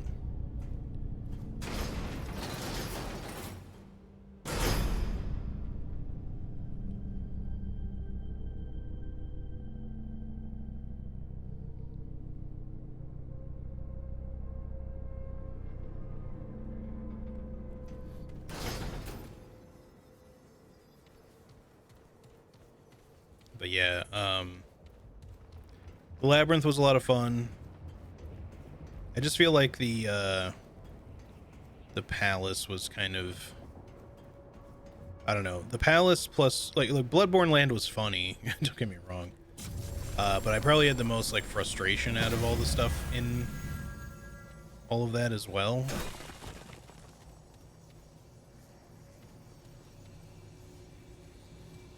Man, I like gotta sneeze.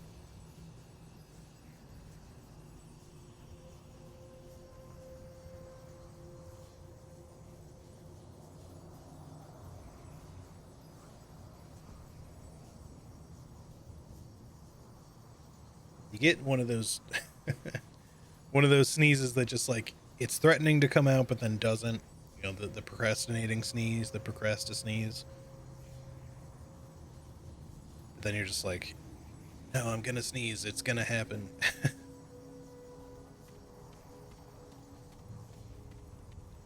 Thanks for the blessies. What was I saying again? Oh yeah, the Lasam was the name of that world, and I enjoyed it. I think that overall it was good.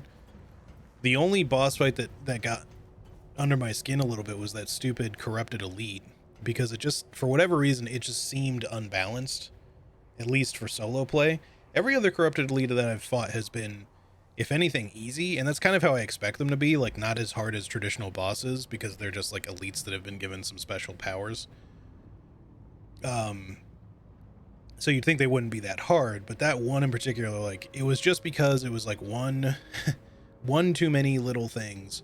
If it weren't for all the slimes, if it weren't for the vortex pool, maybe, if it weren't for the fact that the arena sucked, or the fact that it would seemingly catch up to me when it, like, way faster than it should when I was turned around.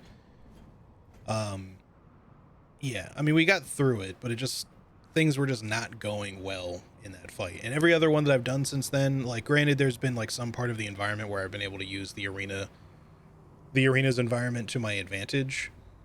Like, in the corrupted elite robot fight, I was able to just kind of like climb over the pipes and then force them to climb over pipes, which would give me opportunities to shoot them or take them down while they weren't shielded. But even if I didn't have that, if I could just keep walking in a circle while they were just slowly pursuing me, it would have still been pretty easy. The big block boy in the labyrinth was a little tougher, but there was that hole in the middle of the environment that I could kind of just use to sort of keep it at bay.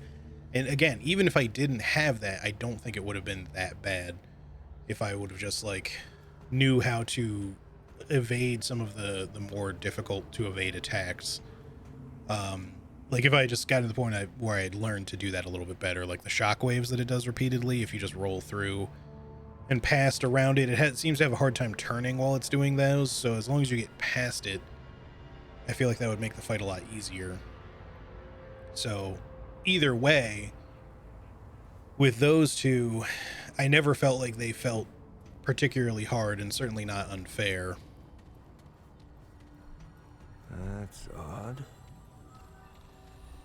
We have what almost equates to like another big eyeball, except not quite really. It's like, this is... Okay, this is it. I'm not sure what this is, to be honest. Door here that we probably, well, and over there that we can probably only go through once this thing is dealt with. I don't believe this is like the core thing that we're after, at least I don't think so. Pretty sure that was at that tower instead. Oh, actually there's multiple elevators. We can actually go through this one. Okay, let's checking. I don't think we can do anything with this yet. I think we have to, like... well, assuming we can do anything with it at all, I think we have to continue this way first.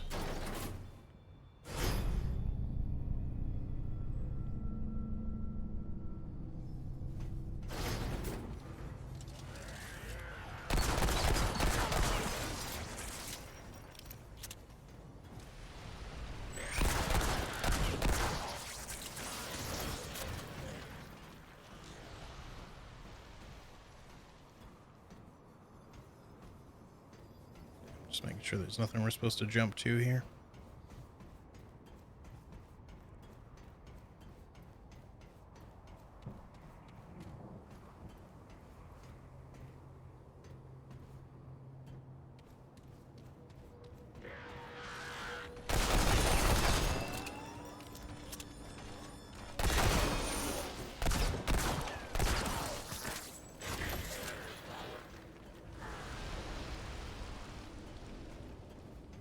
Okie dokie. But yeah, I don't know. The thing about this biome is, like, it's not purely easy. There's parts of it that have felt relatively simple. Rusted Navigator's Pendant. Its ineffable calculus has concluded. Hey, Dr. Grossly, how's it going? To whatever powers Alepsis Torah might bring to bear. Those who wish to see their creator face to metaphysical fate have taken this as a blessing and acted accordingly. Nerud's course has been set. Okay. Our doom is now inevitable. I cannot foresee what will occur. I only know it will not end well for the Drazier. The Custodian's calculations may be rational enough, but they are incongruent with the foresight of the Astropaths, those for whom the Ember has granted sight. Alas, our insight is not enough to sway our people. It is irrelevant now. I have been overruled. There is nothing more we can do. And perhaps I am wrong. Perhaps, although my very bones say otherwise, our creator awaits us within the black hole. I truly hope so, but I do not believe it. I work now to establish contingencies. I have protected my chambers against a variety of forces. I will lock myself within, along with any who would join me. With luck, perhaps we might weather whatever may come. We will have a limited amount of sustenance. Unless we want to subsist on the Abbot Ember itself, of course. But I suspect we need not hide for long. We should know immediately whether Lepsis Torah will suffer us to live. Okay, so I guess we're going through these chambers to get what this guy was protecting, but at the same time, he did not believe in what the other guy was sending us to acquire. He thinks that it's not going to go well. But yeah, I don't know if y'all noticed, but I got a amulet that not only gives us 15 extra health and stamina, which kind of fixes the, well, aside from the armor thing, fixes the issue of that other ring being unequipped, but it reduces our armor encumbrance by 15 points, which puts us into light roll immediately, which is great. I would almost even consider putting on slightly heavier armor.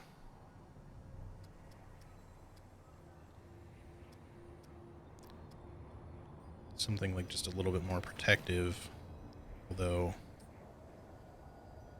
I don't know that I want to like completely change up what I'm doing here. That's still just a little bit too heavy, at least right now.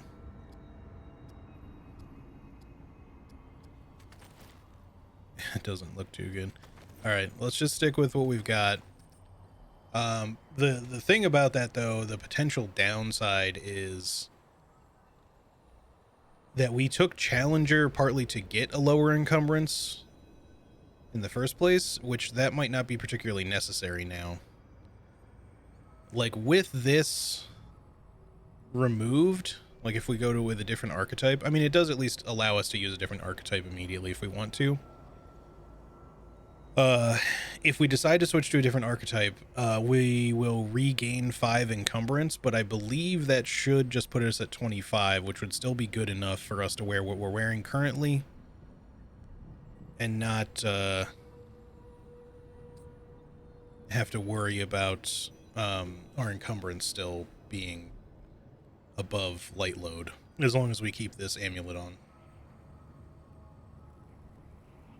So yeah, I'm pretty happy about that. The other amulet was giving us that like every 10 seconds damage boost, but I can live without that. It's every 5 seconds it switches between physical damage and elemental damage, but yeah, I think I can live without that.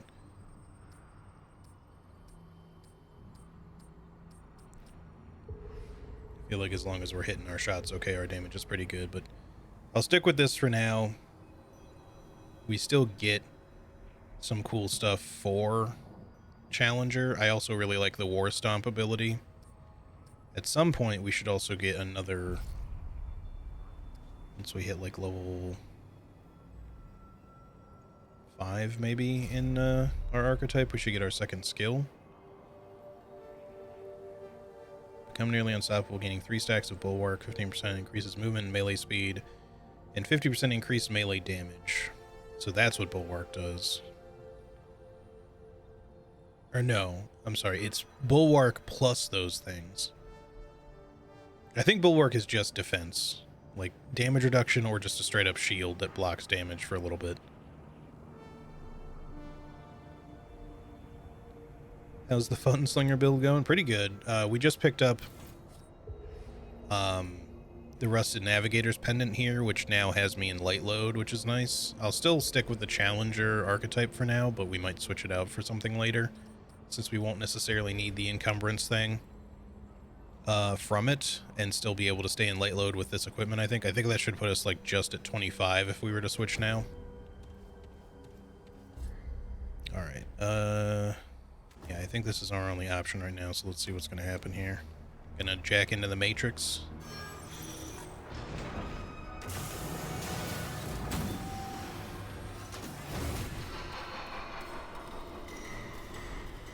Also, hey Vic, I don't know if I said hello, by the way. Oh, he's become a ghost. And he's purple this time. I see other ghosts, too. I don't know what the purple ones do, or pink, whatever you want to call that. We've seen green and we've seen orange. I've not seen a pink variety before. Okay, he's just become a super ghost.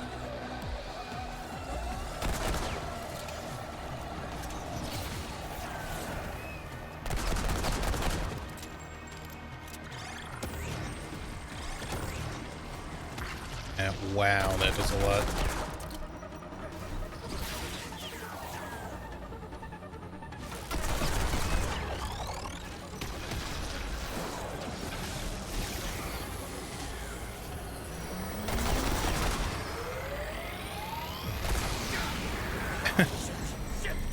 I was waiting to see when something's going to happen there based on the sound, but...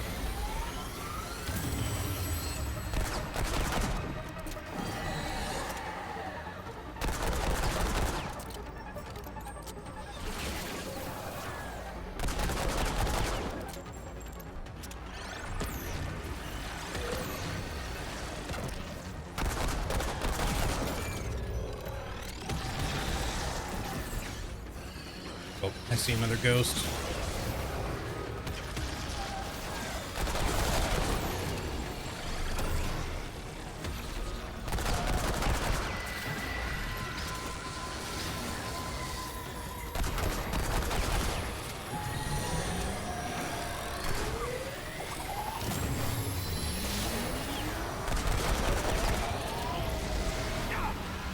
That's going to take some getting used to for dodging.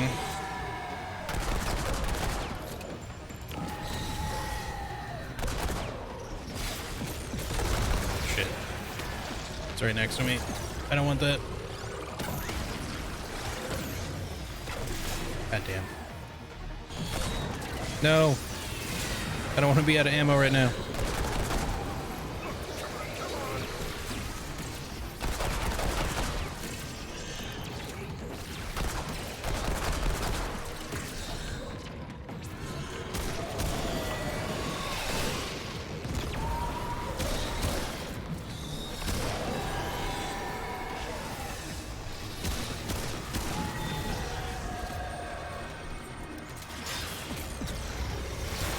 Fuck.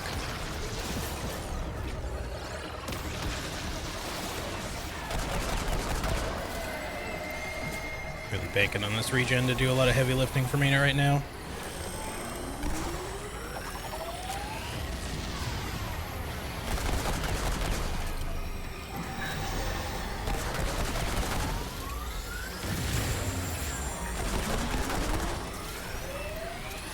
I can't seem to get out of this. I need to go the other way with it, maybe. Of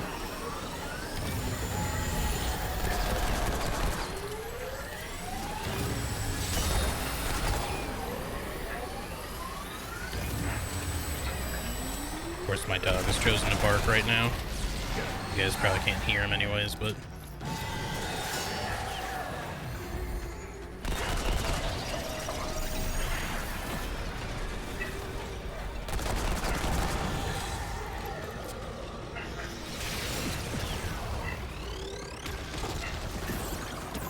That's very distracting.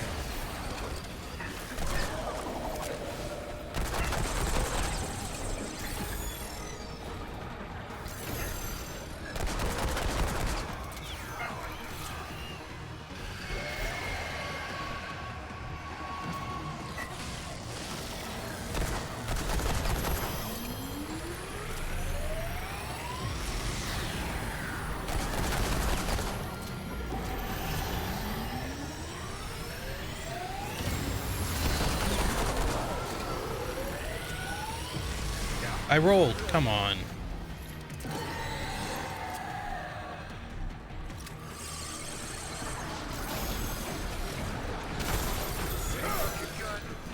I don't think he's susceptible to bleed. Should have assumed that, honestly.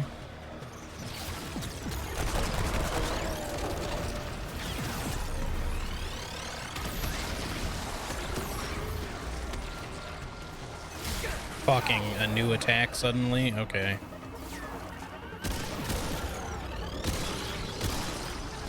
What? Oh, fuck.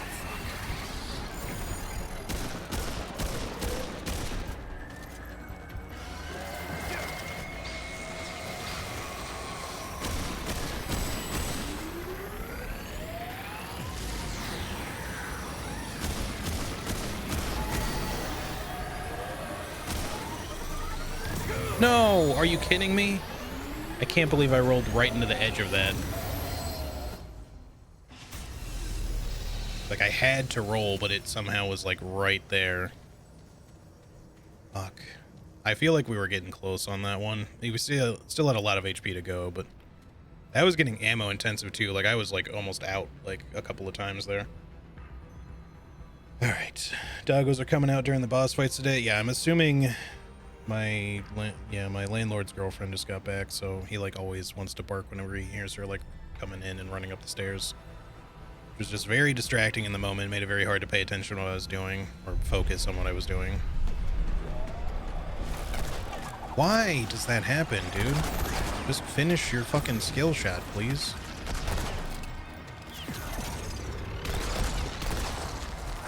Shit. Okay.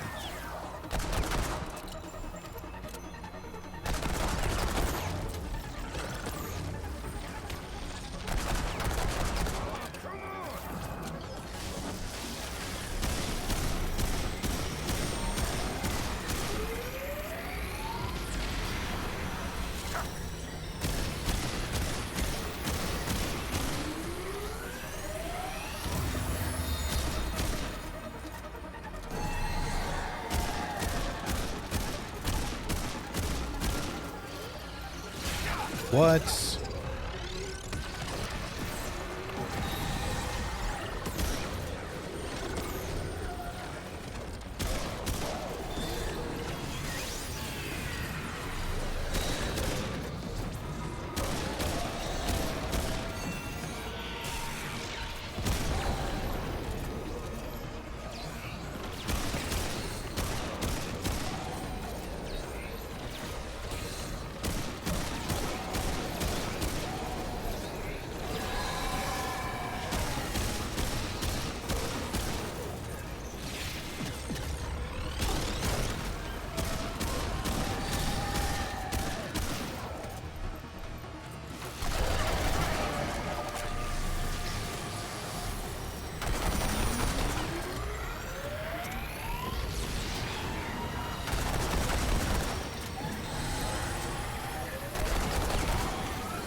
Fuck you with that shit.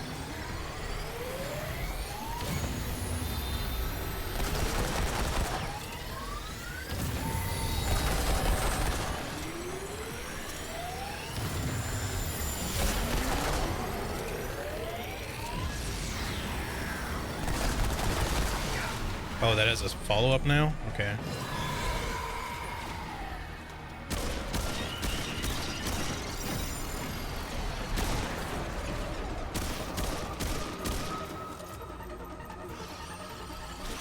What? Come on, dude. Timing just fucking randomly changing on me.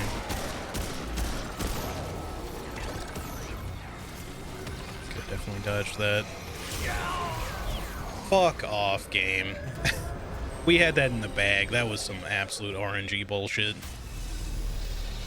The fight was like absolutely winnable there, but it was just like, no, now I'm going to decide to do this attack that you're not going to be able to dodge because you've chosen to heal now. That sucks, dude.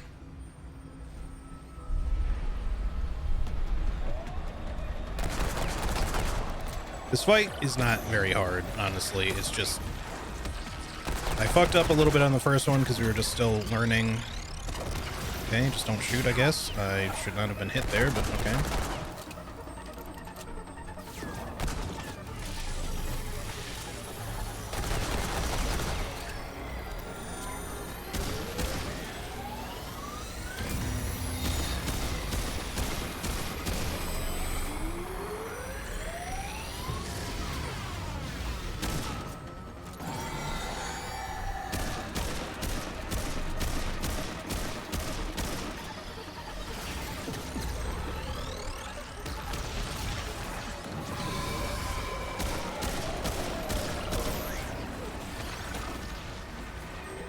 Where'd the other shot go?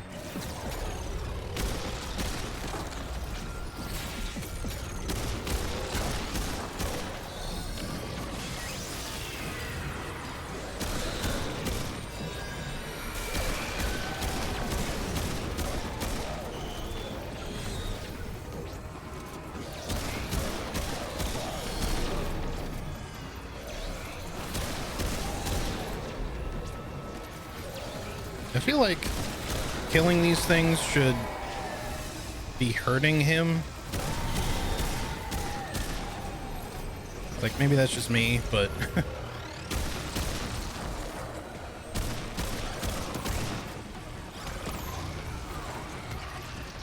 like, if you manage to kill one and the orb goes back to it, it feels like it should do a little extra damage to it.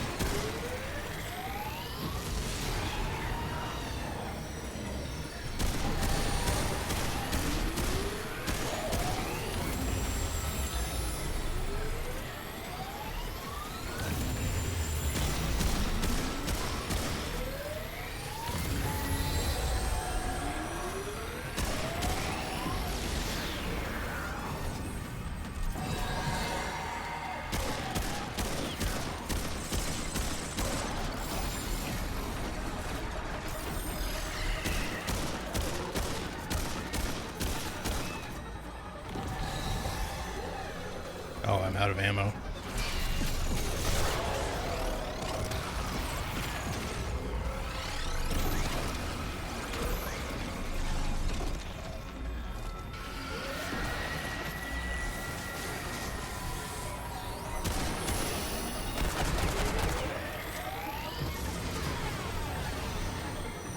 I was waiting for a follow-up. No, don't do that again.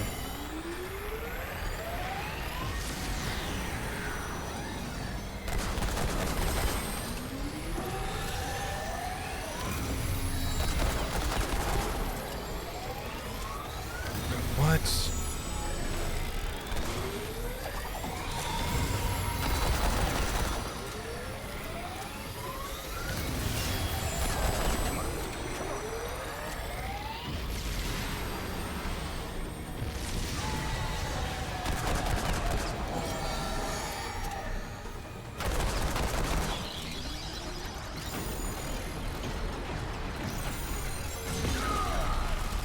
Okay, I was just curious if that could even hit you.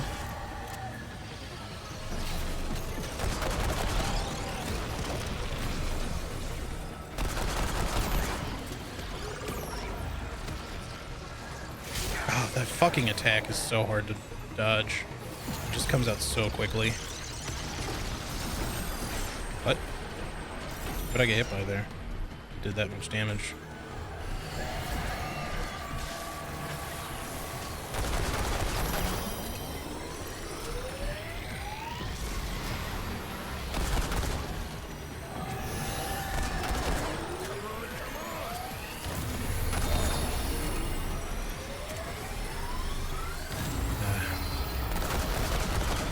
Stuck on the lip of that thing.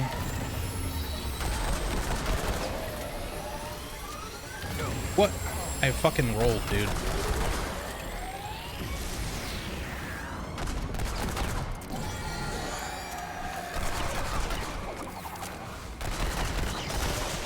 There we go.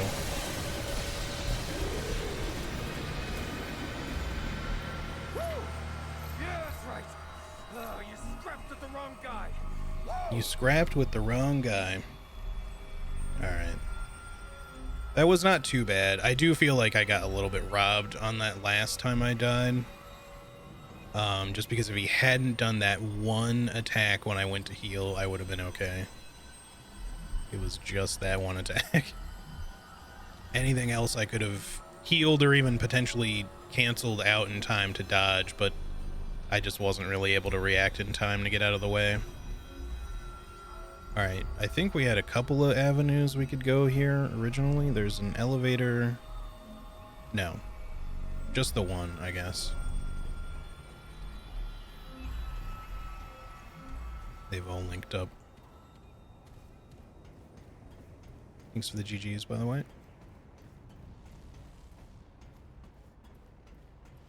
What else did we get? I know we got a trade point. Let's get Siphoner again.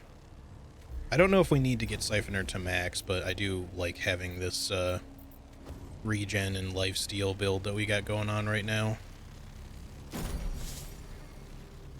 That's it? Okay.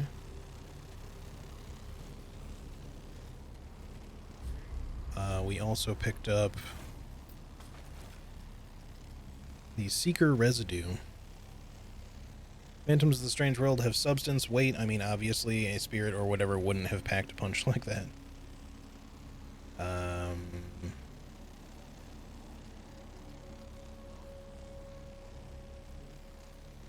that's cool. Yeah, I don't think we got any other key items, though. Maybe there's a, another key fragment past this guy. I mean, our quest marker took us this way anyway, so I would assume that we had to do this for something, if it's not a key fragment.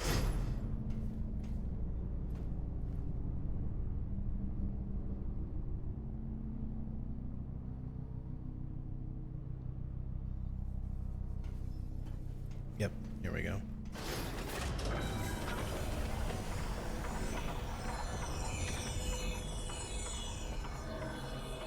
Yeah, I don't know. This biome in general is just... This looks... It's a lot of fun, I think. I actually thought that boss fight was pretty cool, too.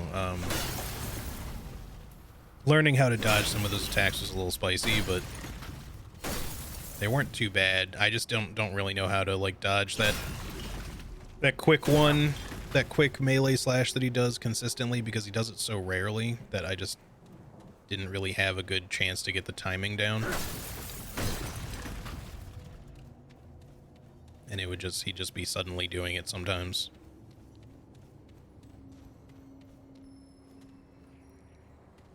Alright, I don't think there were any locked doors in this whole area here, so I don't think we have any reason to come back to this place at the very least.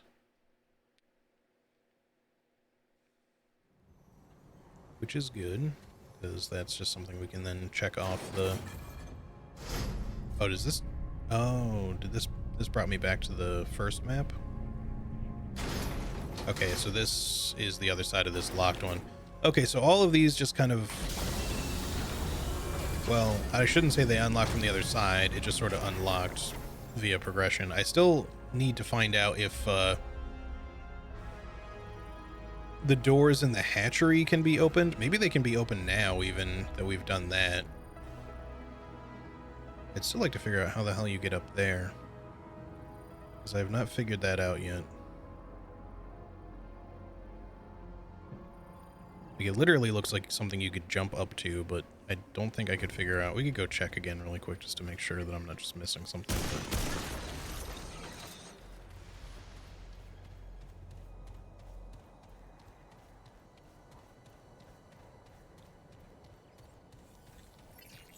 Great. No bad news.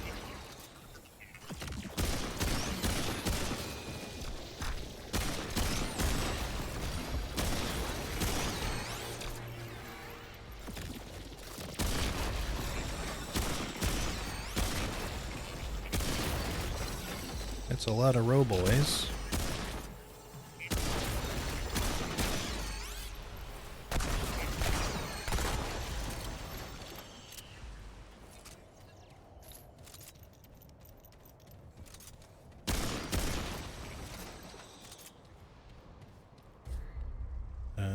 Yes, this way.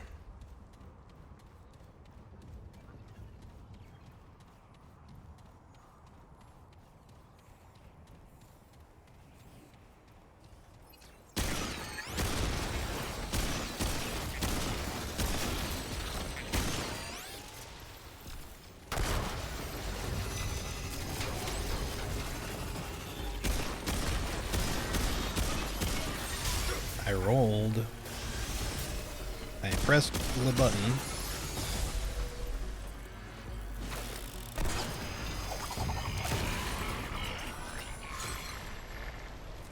See, but we get all that regen, man. It's so good. It's enough to, like, you know, when we make a little foul up like that there, mistiming a roll, or otherwise, the fact that that can just kind of, like, quickly come right back, we can just get our HP back, just feels pretty good, I think.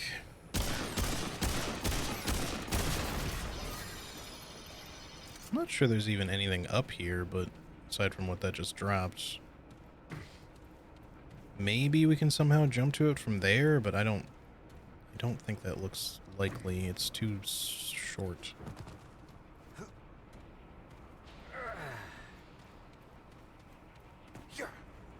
Yep, I don't think we're gonna cling to that ledge. Try it one more time, but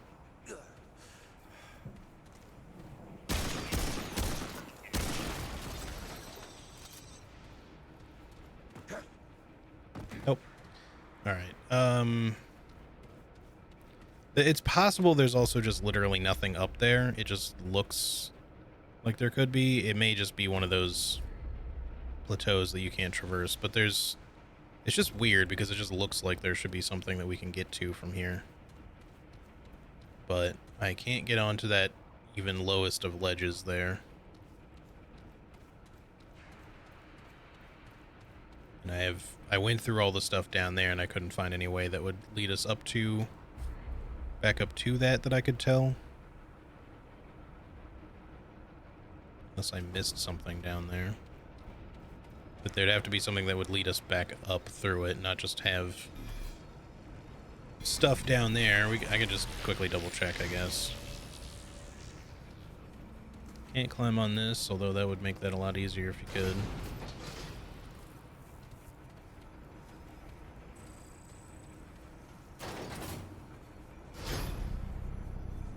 There's just like bugs down here or something, plus like another entrance. We've already done all that.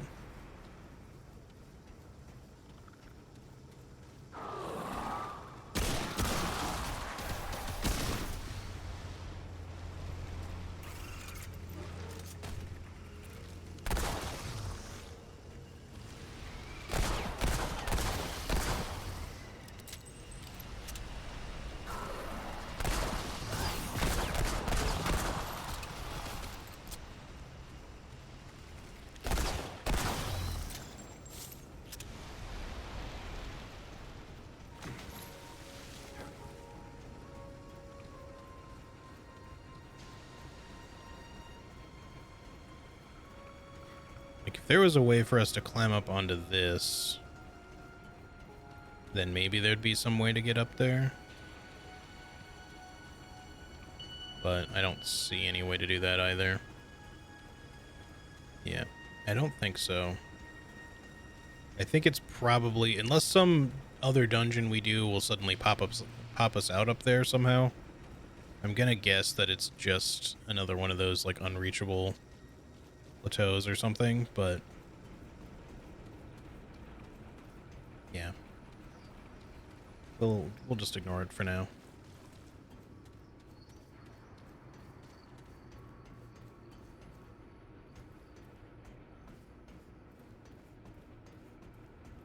Let me up.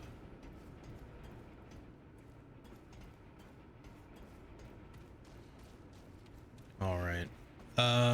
So let's see. Where are we gonna want to go from here then? I think we've done everything that we can on this map, because that's the locked up one now as well. So, well, everything except for the main progression, but we don't have all 5 keys, and our quest is pointing us there, but I still think we actually probably don't want to do it yet. Because we have like 3 of them, or maybe 4 of them now. We have 3.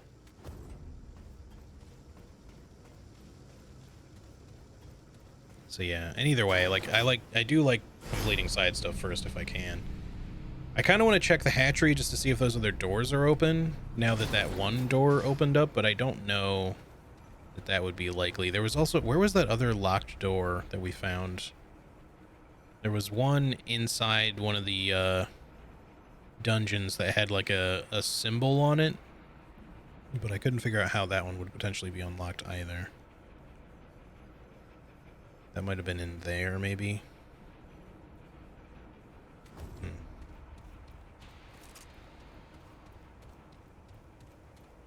I don't think it was in the hatchery. It could have been, but...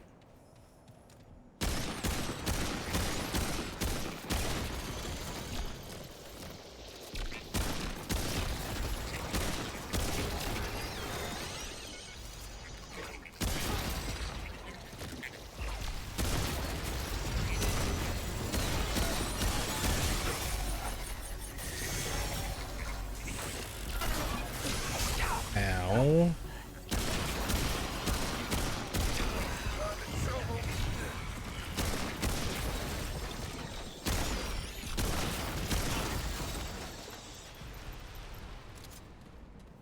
That was a little painful. Give me all that regen, please. Does that stack? I think maybe it said that it does. Hold on. Yeah, max for 30 seconds. It doesn't increase the amount. I mean, technically it does by, like, you know, adding extra duration onto it, but because it's 5% per 5 seconds, but you can do it up to 30 seconds.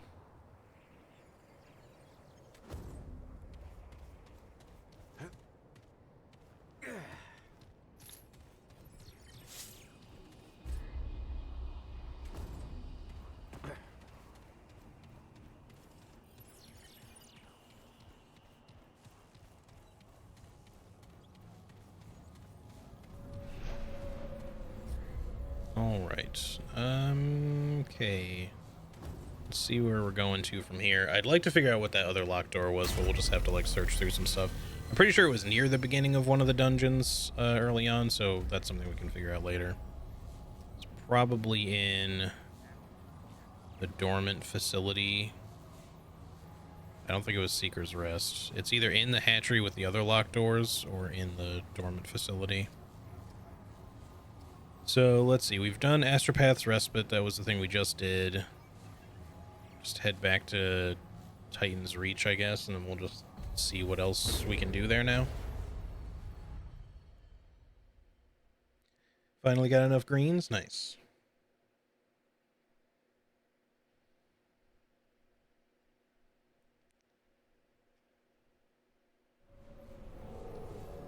I didn't quite take your meaning earlier, Karate, when you were saying the doggos are coming out during the boss fights, because obviously I know Cisco did that, but I forgot that that happened to Charlie earlier today. She was fighting... Was it during one of her right card attempts? Yeah, I guess it was. that Senua just like started like trying to crawl under her desk.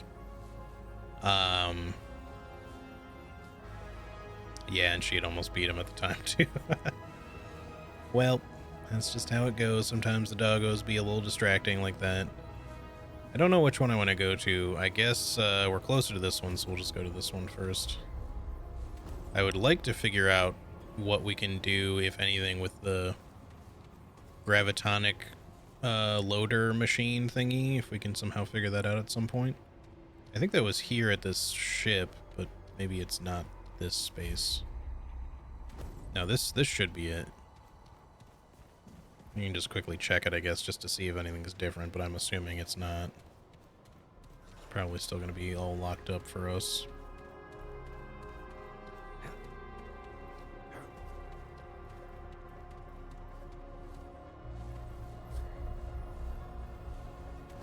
I see. I was confused. I went the wrong way. Need to go over here. This is why I could never have kids. I could never forgive them. You made me die. In-game. In-game. Alright, still nothing here. I don't know, again, I don't know if there's some way we can affect something here to make us make this work. I mean, I think we just have to probably figure something else out elsewhere or come back with an item of some sort. Hopefully we can figure it out, though, because I'm really curious to know what's in there. But the whole gravitonic loader, you know, checklist thing, voice log was not overly helpful in terms of explaining what we might need to do to open that, if that's related. There's not really anything else I can interact with in there. So we either, like I said, we have to have like some sort of item or progression or something figured out, I think.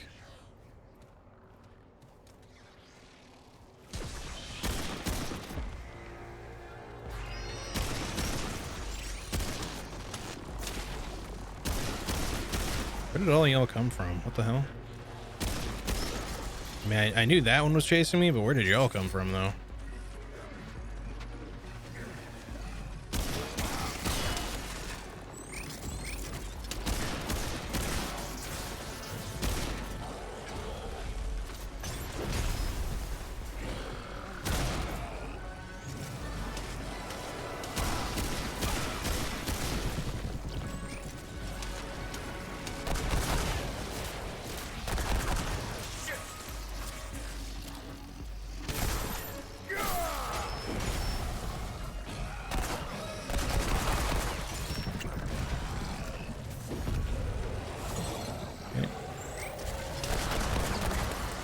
Cracked charge melee upgrade.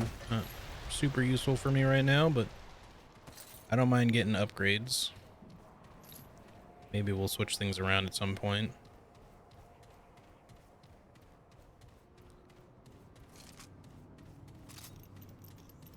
All right, let's...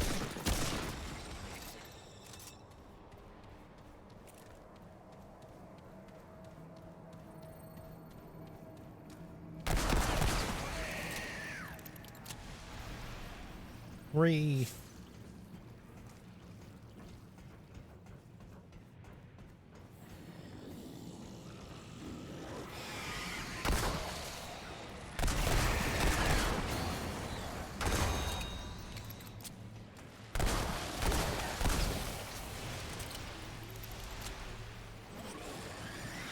Hurry up the ladder, climb, sir. Took that as slow as he possibly could.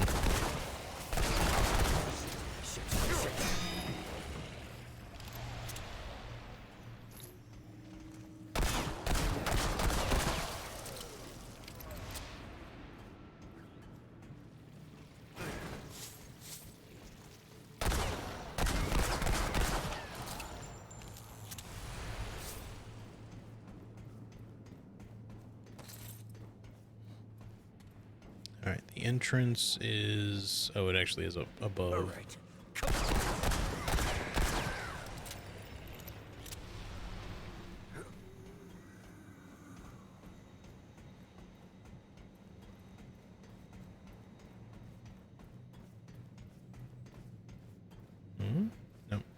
thought there was something there. All right, let's see what we got in here. Oh yeah, we might be able to upgrade some stuff. I should check.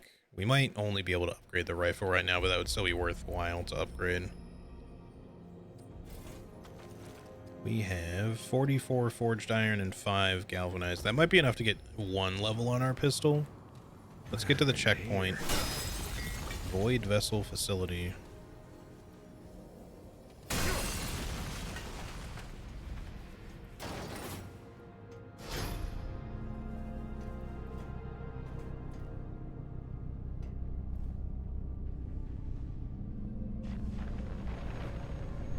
I don't think I missed any like secret pathways up there. I hope not.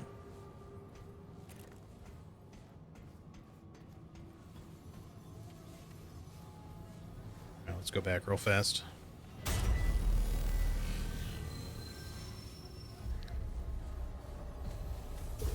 Fast travel to the ward.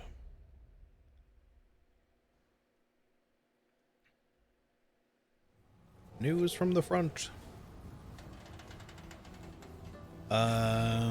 Okay. Mutators, maybe. Do I have anything else I want to get right now? We could try getting the handler engram here at some point, just to try the handler archetype, but I'm going to stick with Challenger for right now, because I do like the ground stomp, but, you know, it would be kind of cool to have a doggo. With that said, I'm really conflicted because, like, on one hand, I want the dog companion because it's always fun to have one. But on the other hand, I'm enjoying my fully solo playthrough that I don't want it to become too much easier suddenly by having the dog with me. Anything you need?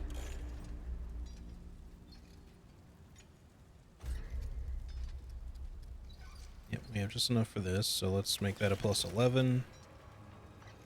And let's get this to plus 10. And we might as well upgrade this. I'm sure we can get more forged iron if we need to. We might even be able to buy it now. Maybe I can get 2 to upgrade that to a plus 9 real fast. How much cash do I have left? 789. Might not be enough to do both, but we can take a quick look. Don't suppose you've seen Clementine Could be nice to have yet, doggo as you? an option in your back pocket if you hit a brick wall. Wait, That's for fair. real? Folks around here have been worried I sick forgot that about she her. kept asking. Well, don't just stand there gawking. Where is she? She's in a place between worlds called the Labyrinth. The... What? You sound like you've been drinking too much of Mudtooth's tonic. You know that, right? I have yet to actually have any tonic, but I should try to remember to use some at some point. It's true, I swear she's not on Earth anymore. All right, well, is she coming back? I'm not sure, I don't think she knows. So long as she's all right, I guess. I should probably talk to I barely Ward. knew her, I don't know if we but can she give her seemed an like she update could on make that her or own not. choices just fine. So now Kind that of you forgot found about her, telling them. does that mean you're here to stay? Nah, I got stuff to do, Cass, sorry. Find these segments hidden throughout the worlds. Kinda have to save existence first by destroying the root in their home world.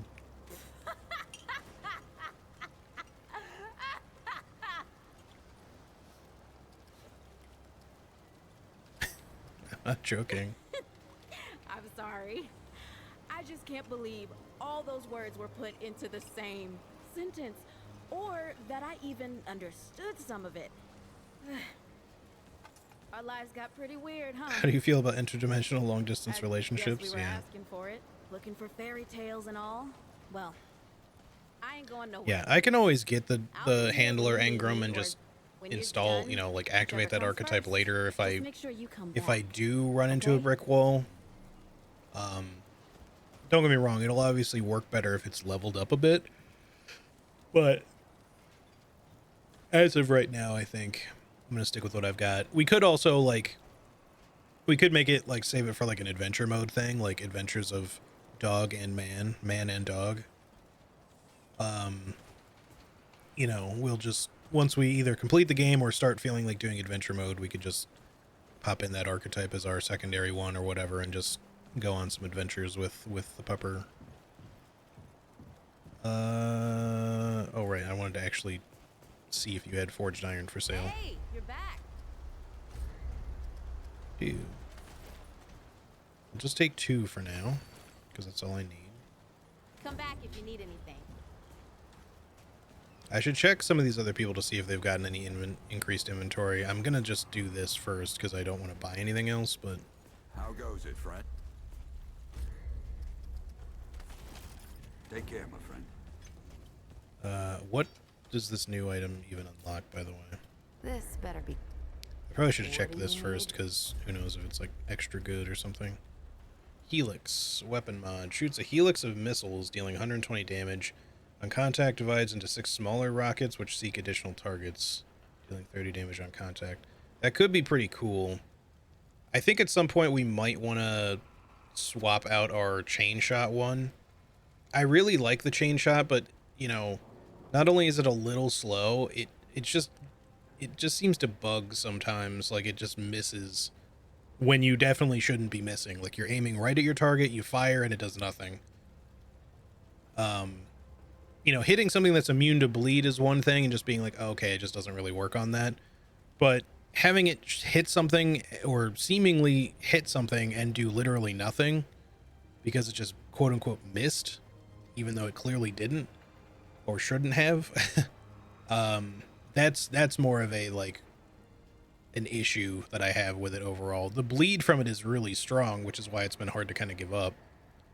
But maybe we can live with something else. The space crabs could be good. The time lapse could potentially be good.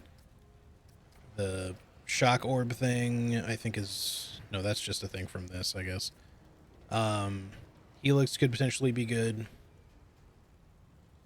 We'll come back maybe and try buying one of these just to see if maybe we like it a little bit better than the chain shot. In which case, too, then we might also decide to replace the Timekeeper's Jewel.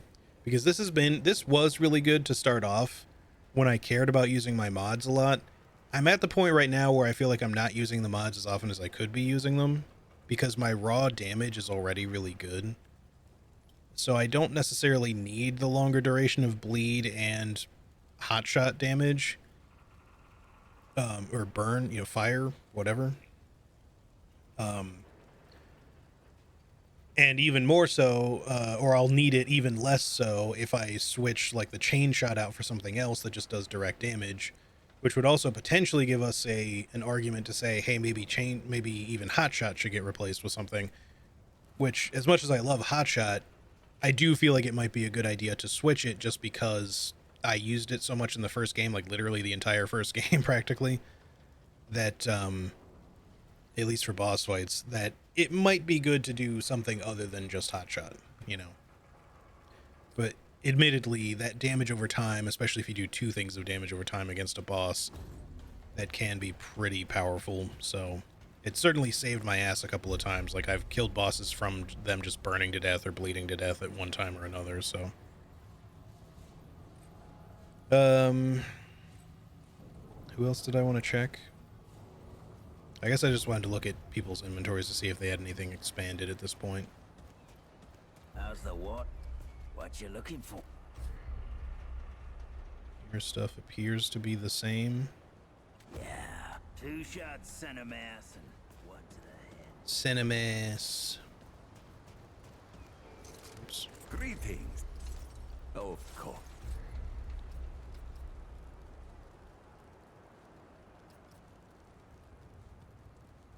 I don't think we want to buy any mutators. Upgrading, we can actually afford to do on something. We really ought to upgrade some of these at some point.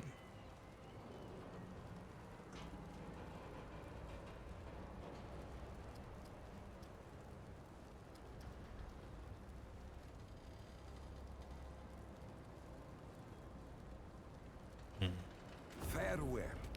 When we've got some money to burn. I feel like we don't need the upgrades that bad, but I would like to upgrade them.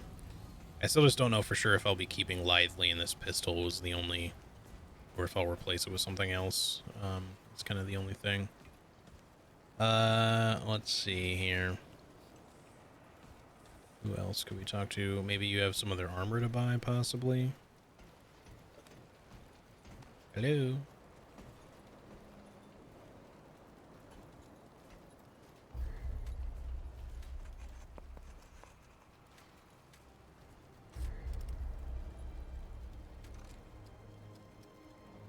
Alright, also nothing new here, but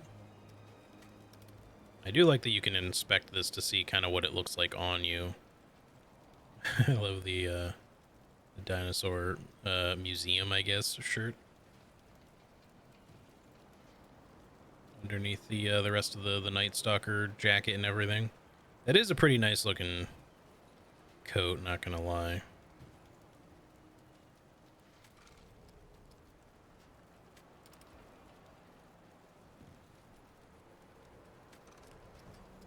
I mean, the Hunter set always looked really good in the first game, so... I also just really like that the Bruiser set for the Challenger just has, like, a pretty decent appearance to it. I feel like it's a much improved armor set to have over the Scrapper set from the first game for, you know, if you choose the melee-oriented one. They still incorporated tires into the outfit. See, there's tires, but they're like tire treads that are, they're like flattened out. They've been like incorporated into like your leg armor there on like the skirts of it. That's funny. But it doesn't look like a stupid fucking tire pauldron anymore that just doesn't look good.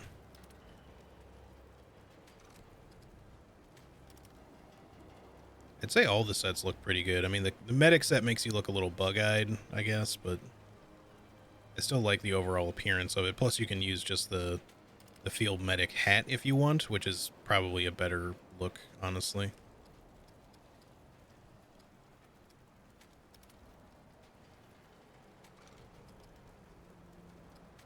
Oops. Fingerless gloves. And then the trainer one. Okay, so this is the only one that looks like a little awkward on like a bald character, I guess. The hat just looks like it doesn't quite fit your head in general very well. Maybe it looks better when you have hair.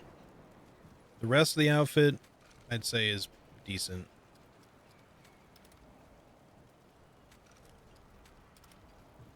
Yep. Pretty good. We might fuck around with some other outfits at some point, but obviously I am cowboy cosplaying a little bit, so we're gonna stick with that for a bit now. All right, lastly, I just want to quickly check Reggie and Mudtooth here just to see if they've gotten any recent unlocks that I might want.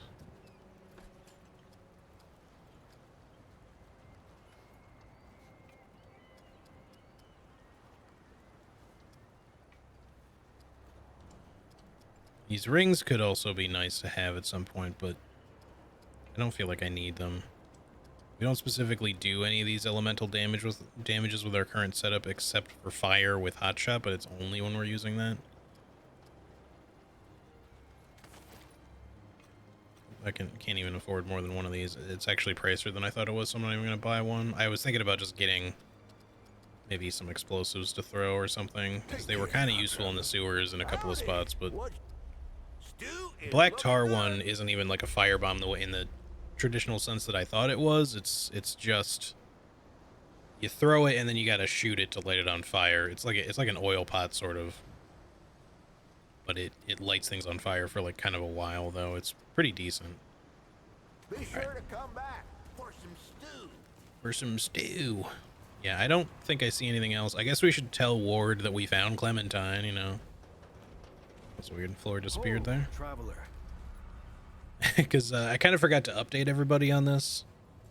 Found Clementine. She's safe in a place called the Labyrinth. The what? That doesn't sound okay. Why, you have don't any like idea what's David out Bowie there? movies? This is the World Stone we're talking about. We've got to get a rescue party together. We have to make sure she gets back safe. Of course I know what's out there, Bo, and she's fine, really. Right. I forgot that you... Sorry, I'm just... You really think she's okay? Yes, I talked to her. She's fine. She seems to be, she's working to end the route for good. Wow. Really? That, that kind of does sound like her. Well, if you see her again, tell her that tell her that the town is... You want to just, like, write her a letter or something? My dearest Clementine, I'm hoping this letter finds you well.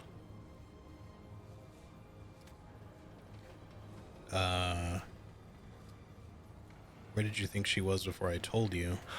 I mean, I knew she was gone. I just didn't know she was that gone.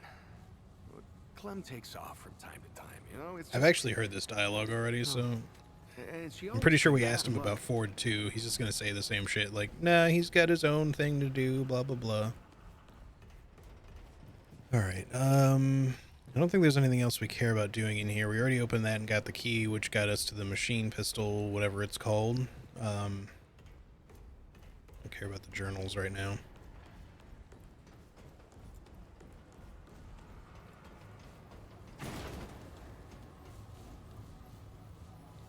But yeah, it'd be cool if we could figure out how to get into that other room that we saw from where the machine pistol was.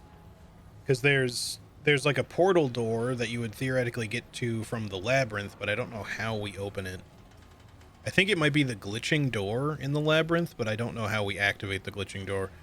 We could go back, but I don't know that I've found anything that's going to cause any difference there right now. We'll probably have to go back to the labyrinth at some point, like once we've finished maybe both of these worlds. We'll probably have to come back here, talk to the Keeper again and stuff, and then maybe some other worlds will unlock. Hopefully at least 2 more. It might only be like 1 more is left, and then there's something for DLC maybe. Because it seems like these 2 slots here are just for the join game and world setting stuff. So I don't know that you get anything more than what's potentially here. Alright, let's head back.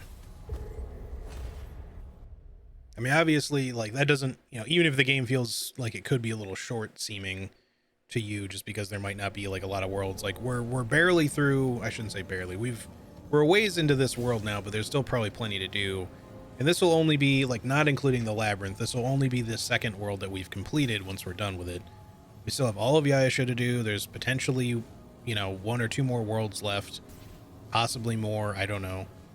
And that's not including all of the other potential reroll things that you can get by re-rolling the campaign or just doing adventure mode and potentially fighting bosses that you didn't get the first time around.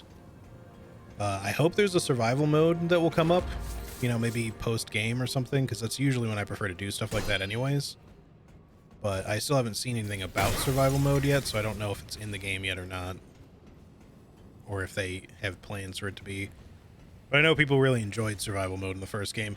The thing is, they might not implement survival mode if there isn't as much of a reason to have it, because part of the reason survival mode, like, exists, I guess, in the first game is so that you can farm up things like the red crystals, the glowing crystals, or at least in this they're called, like, corrupted luminite crystals.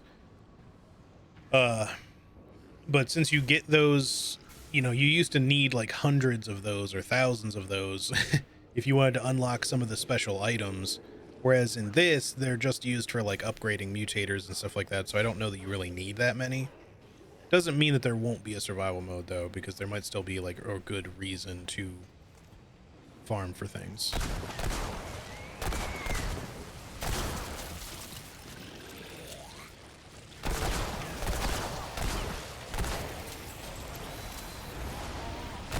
Like slipped and fell. What was that? I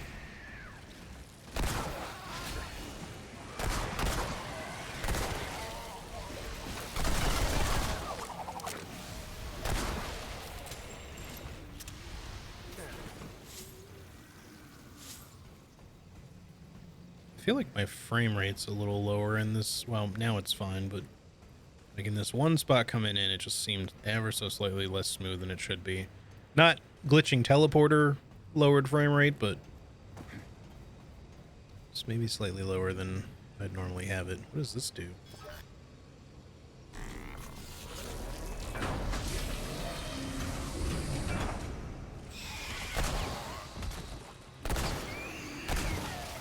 Kind of thought there might be an enemy in there, but wasn't sure if that was just going to open that or do something else. Maybe we'll get like a special thing in one of those, so we should definitely open all those that we come across, probably.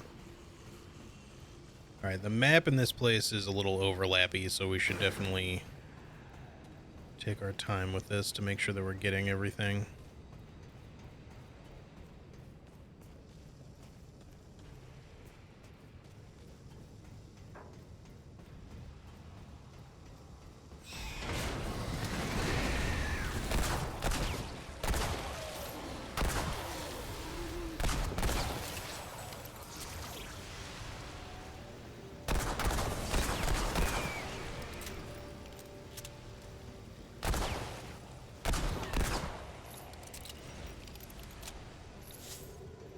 Okay, who else wants a piece? I see some boys over there.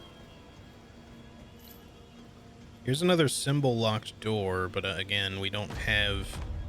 Whatever this symbol means, I don't know. Oh, this... Yeah, but these ones actually require a key. For some reason it wasn't letting me mess with my inventory at all there, but I don't think we have what we need for that anyway.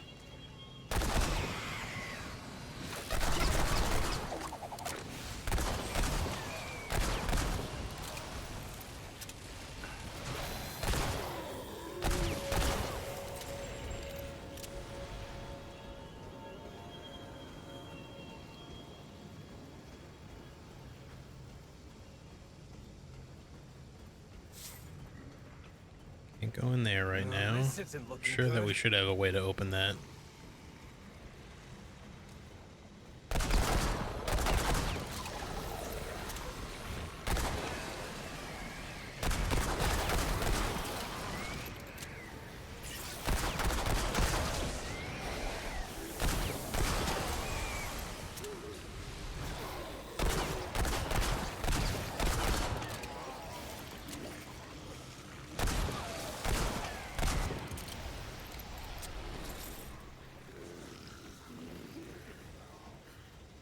Still hearing lots of screechies.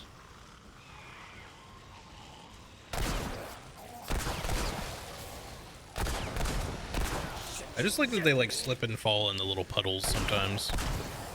Just funny.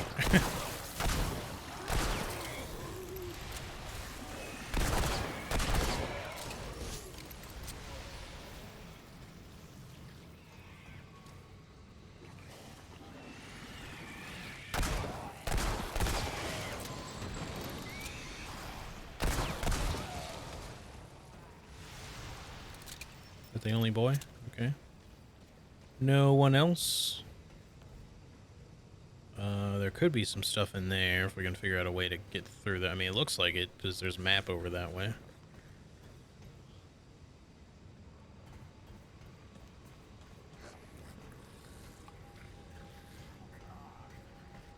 Who am I hearing right now?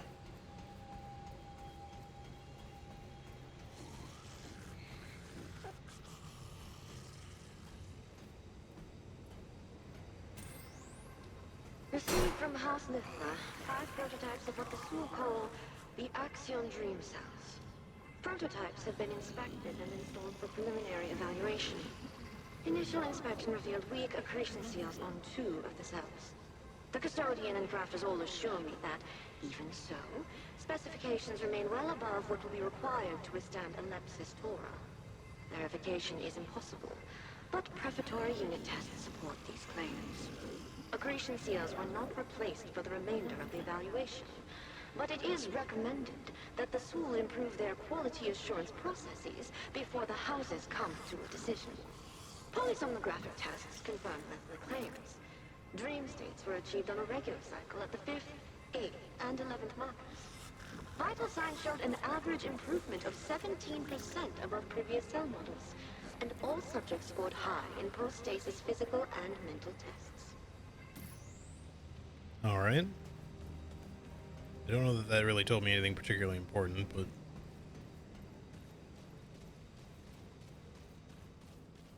still cool, nevertheless. Okay, so now...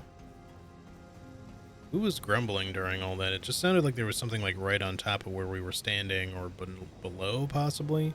The sound in this game can be a little throwing though at times, because sometimes you hear something that sounds like it's like right next to you, but it's not. Yeah. Like it might literally have just been this guy grumbling inside his little chamber here. No, I'm still hearing it. Where are you? You might just be like up above or something, possibly. Could be a glitched enemy too, I don't know. Yeah.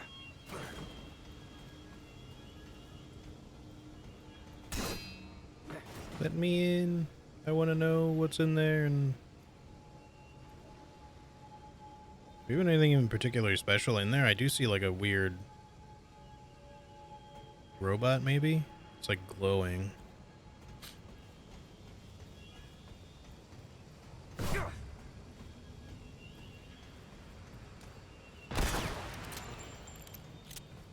No clue. I'm sure the symbols on those doors, because I think they were different symbols, they probably relate to some area or something. Maybe there's like in the main tower there'll be like some key, like some switches that we can flip or something that have like symbols on them that'll give us like an indication of what things we can actually like turn on or turn off that might unlock certain areas, and then we'd have to just backtrack to them. Can we still progress here?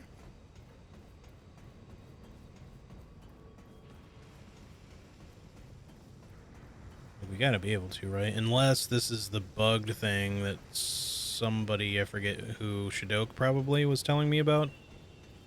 Someone said one of the dungeons here wasn't completable as of right now because of a bug. And I'm wondering if that's what we're running into right now, because...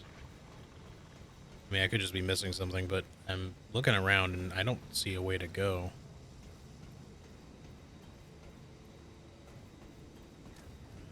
No, hang on. Maybe there's just a way back this way. Yeah, okay. Never mind. That's my bad.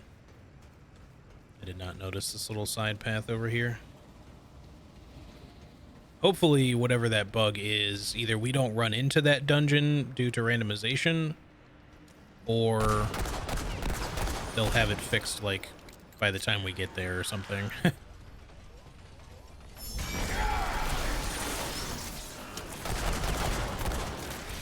I really do like Ground Stomp, though. Especially the fact that you can do it, like, twice. Especially nice. Twice is nice.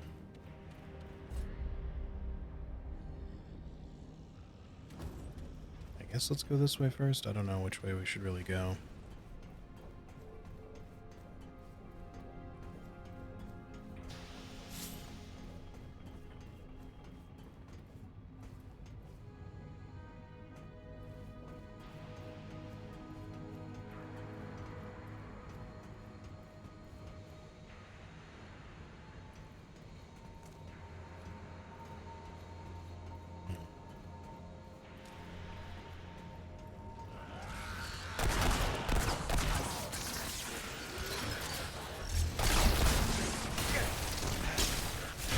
Hell, you dick.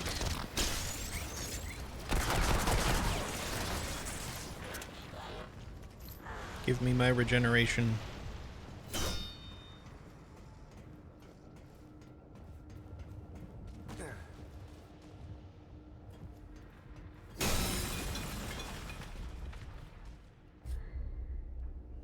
This went further off to the side than I was expecting. I mean, I figured it would a little bit, but I'm not sure how big this area actually is.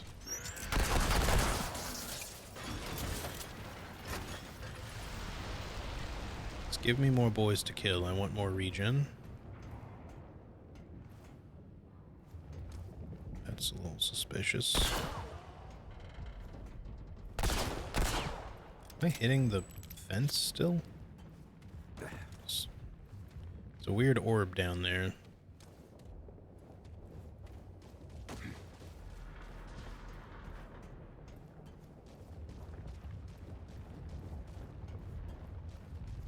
All right, come and get some. Well, I guess we'll find out. Wonder what that is. Me too.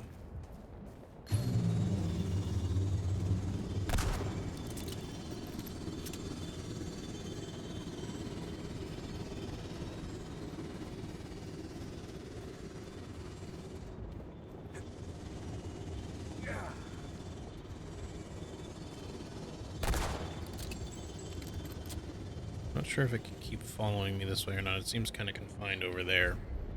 Hold up.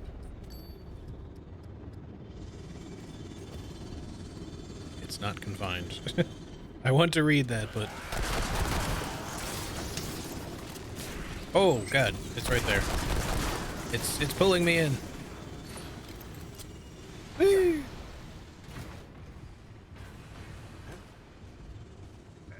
Alright, that thing affects gravity. Is it going to chase me through the whole dungeon now? I don't know. I'm just trying to get some distance here.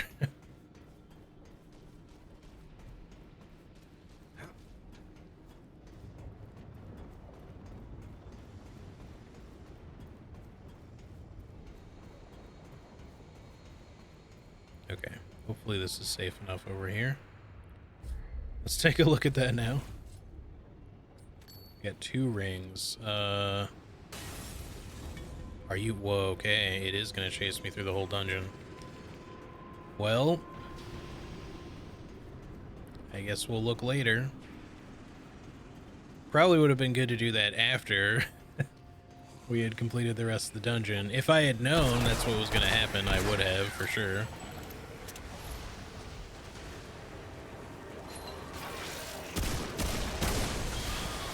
Need to switch my weapon there. I feel like it's one of these situations where it's catching up to me the further away I get away from it. Like, not the sense of, that it's, like, moving faster or anything, but I just mean, or, well, it is, but not in the way that I've said about other things. I just mean, like, this is one of those situations where I feel like it's designed maybe to move faster when you get further away from it. Okay. That's new.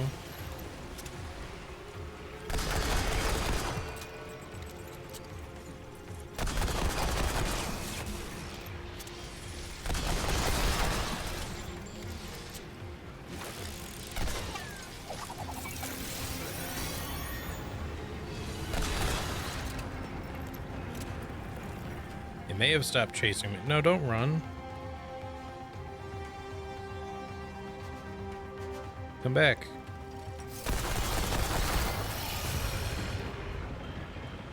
Okay, maybe it left. Glad that's over.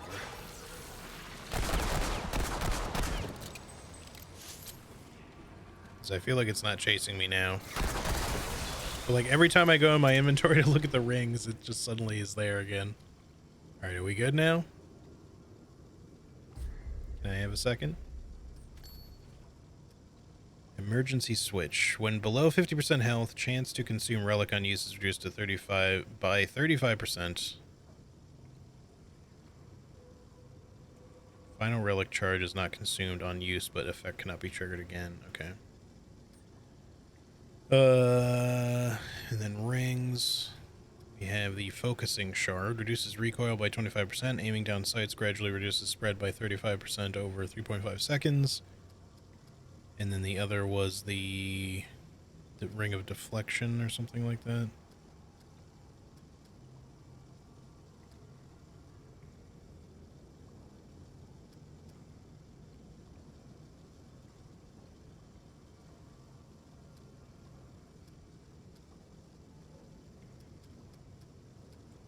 This one? Yeah. Direct damage against wearer has a 20% chance to be converted entirely to gray health. Okay.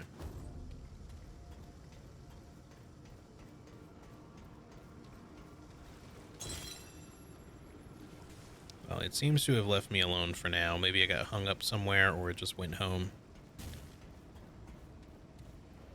But I feel like if we had gotten too close to that thing, we probably would have had a bad day.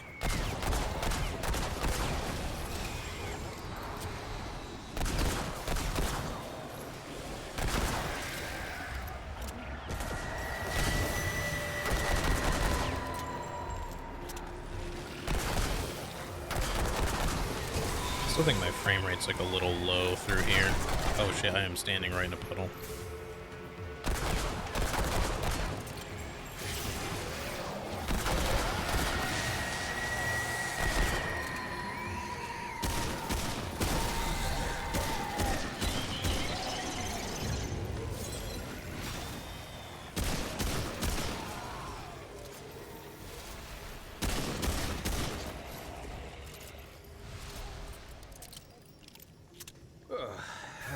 I still don't know if that's gonna just like kill you if it goes all the way to like 100%, but the skull is not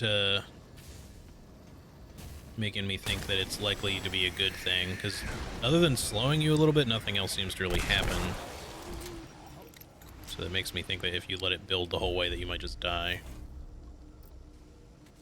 What is going on with the frame rate in this dungeon though? I feel like it's like genuinely like just a little bit lower.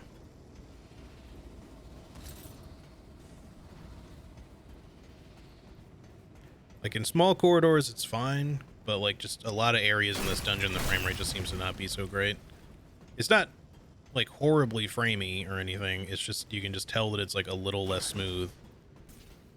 Like a little bit less than it should be.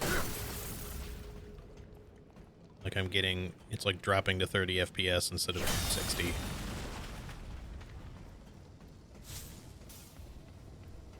This is what keeps making me want to like upgrade some stuff in my PC, but I keep going back and forth on this because the only thing that's going to have like a lot of longevity in terms of like a GPU upgrade would be like getting a 4090 right now.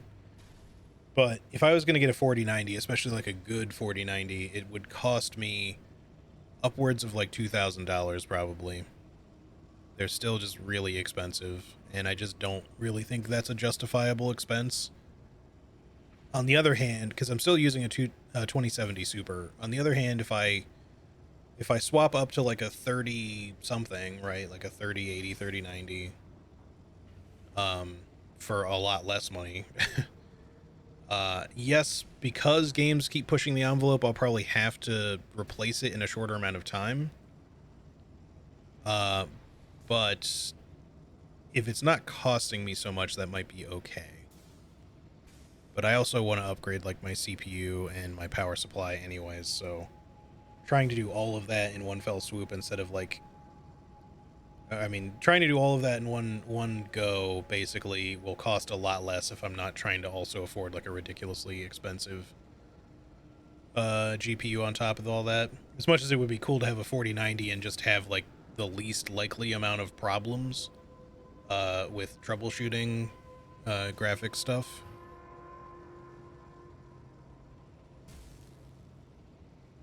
Doesn't necessarily mean zero problems. I mean, when Dead Space Remake came out, people with 4090s were still experiencing problems with that game on PC, obviously. And even still, I don't know how much they've even fixed with the problems with that game. But at the very least, that would be a difference between me experiencing some stuttering issues while playing it versus it stuttering so bad that I can't even stream the game, because that's what Dead Space Remake was for me. Because I had more than the minimum required specs for it, but even with like recommended specs, which is basically where I was at, like right on that threshold for that game, it still just had horrible problems performance-wise, like inexcusable performance problems, to be honest. But a lot of that, like, you get that it's kind of like, okay, well, it's just the graphical fidelity, the fact that enemies get like torn to shreds and stuff, like quite literally. You understand where a lot of this load is coming from. So it's not like I expected the game to run like smooth as butter at like higher settings. I would have been fine with it, however, just being like, okay, I can run the game on at least relatively low settings and still stream the game and all that kind of stuff. But I could, not only could I not do that, but even running on like the most bottom of the barrel settings that I could, the game still barely ran well, just off stream, you know, with literally nothing else running.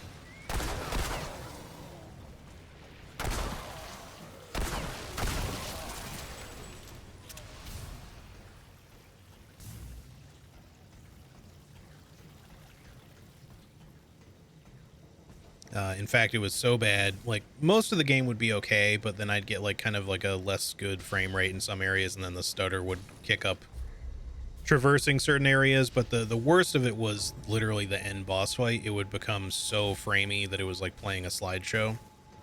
And I don't even know how I was able to beat it half the time because it was so bad. But it's stuff like that that basically made it so that I was just like, well, I will not be doing this game on impossible difficulty because I don't want to die to the slideshow, making it impossible to really do the fight well. Okay.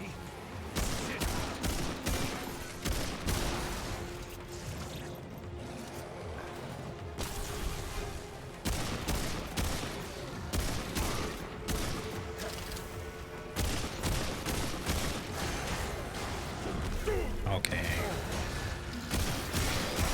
You and your combos.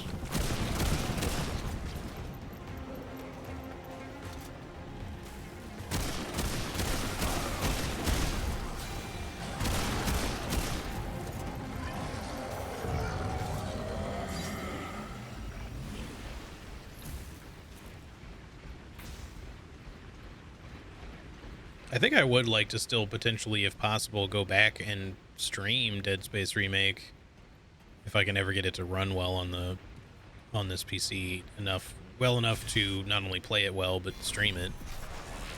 And do like some challenge runs or something. Tightly wound coil.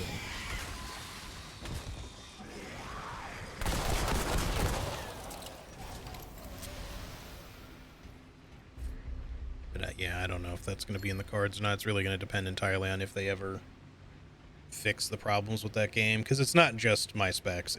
There's legitimate performance issues with the game. It just seemed like they were just being ignored too, which is like the real, shitty thing about it is that the EA team doing any sort of like support for the game just seemed to kind of largely ignore the problems, at least on release. They weren't really addressing it at all. Like, to Callisto Protocol's credit, for something that's obviously like a direct comparison, Callisto Protocol had horrible problems at launch, but at least they addressed that shit immediately, and they were putting out patch after patch to try to fix them. It didn't really make the game a great game, unfortunately, but, at least they gave a shit. That's something to say. Alright, when spending 75% or more of current magazine, gain a shield for 10% max health for 5 seconds. Okay. Does not stack with itself. Maybe they mean the shield does not stack with other shields that work the exact same way. Because there's a few things that give you the...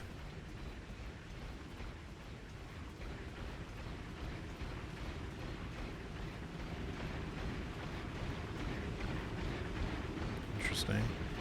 There's a few things that do that.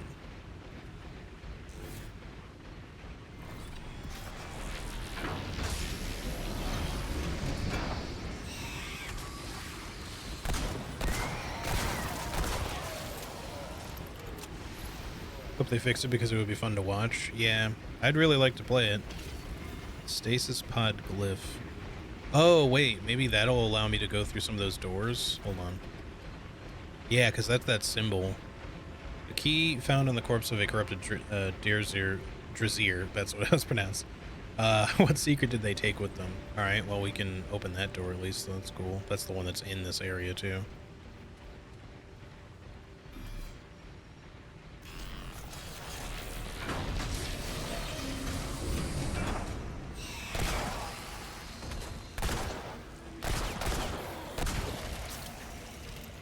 No special items on this one. Shit. We got some boys up there. Why are they like all lined up? There's like some pods up there.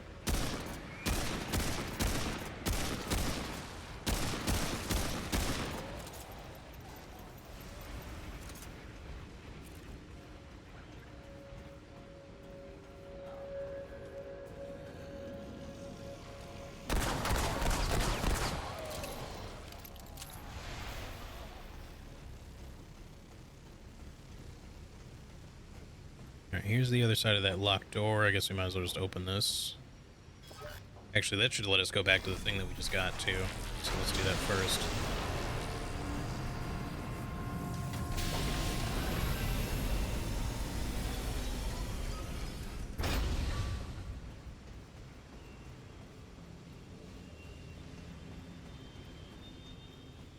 I could check the other locked door that we found that was like this, but I don't think it's gonna be openable because I think we need a different glyph. So I feel like the symbol was different on it. But I still don't know how we unlock like the robot locked doors yet either. Oh no, that's caught up to me. Not bad. Space worker Not suit. bad. Okay, it's actually a suit, I was wondering. Well, now I know it was making this fucking noise. I was like, what's making that noise over that I'm hearing over there?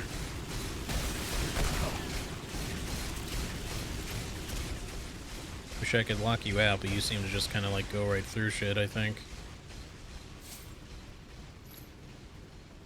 Let's find out. I'm gonna have to like lead this thing away somehow.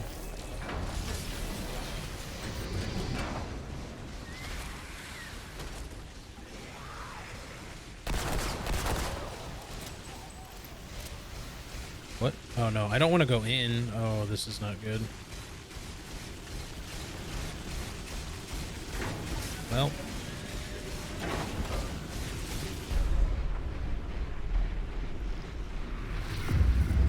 I guess this is how we spawn this particular corrupted thing, but man, I really wish we could do this without that thing being there. I'm genuinely hoping it just despawns. Okay, we got taken somewhere else, so that's good.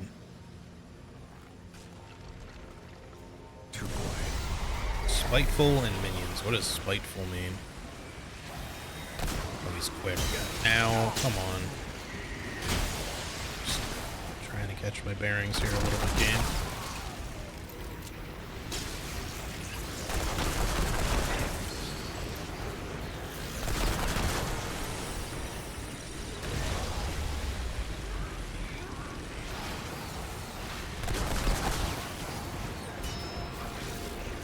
I want to kill that one so bad, but I... Cute. What the fuck? Game. You're gonna have to explain yourself on that one, dude. I rolled and it canceled my roll. Being hit by that guy instantly and then wombo comboed by... like I got double hit instantly too by the other dude's attack. It just completely robbed me of my roll. Like, it just didn't fucking come out. Like, you could see me going for the roll, too, but it just canceled it.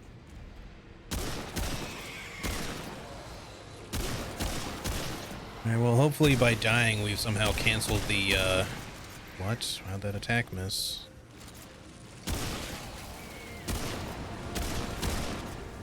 Hopefully the gravity ball thing is done chasing us for now.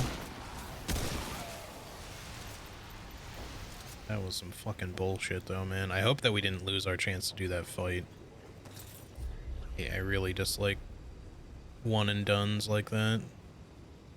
It looks like it's a place we can get down to, at least. I just don't know if it's still gonna be there.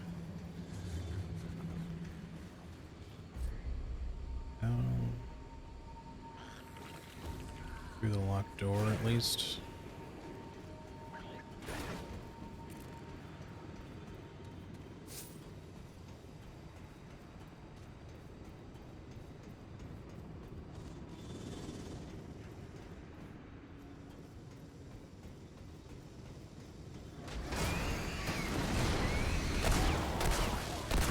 I really hope I'm not hearing the gravity ball right now.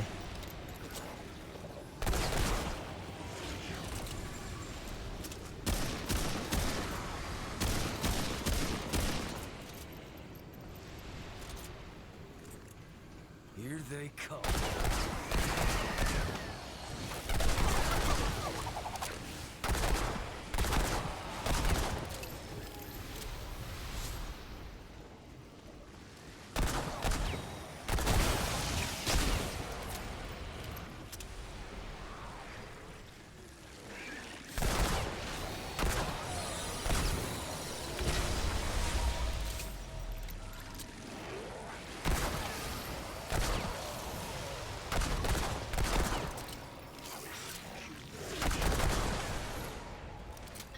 Just those flying dudes, just they're I don't know, they're just kind of annoying.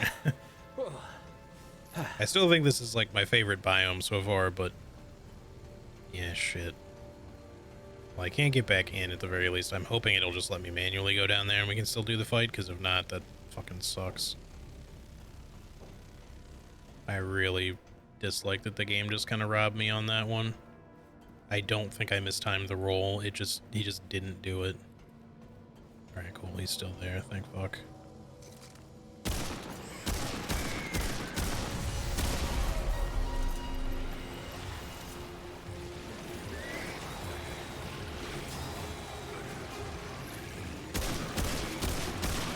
What the? Come on. Where is the flyer? Is he just not here? I know you said minions, but you were spawning a lot of minions. Come on.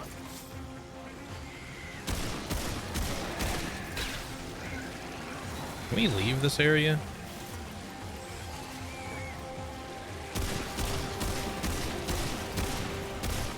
Like, have you just follow me this way?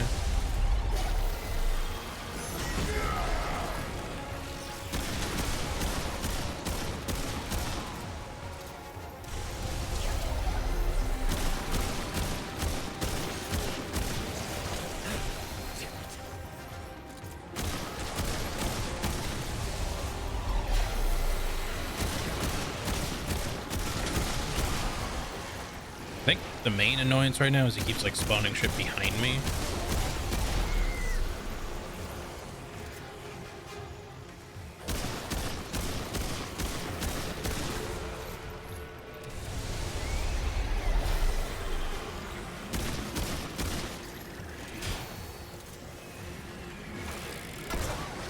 Oh, come on. Game, please stop getting caught on the lip of things.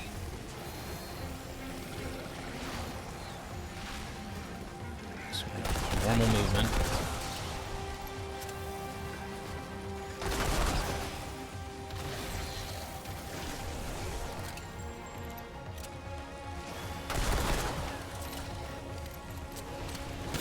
Fuck you, game. What?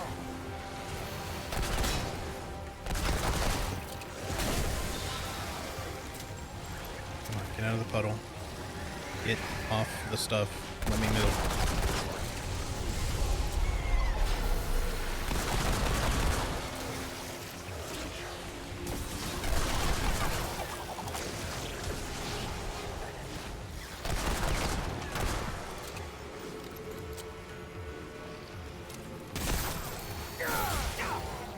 You would do that then.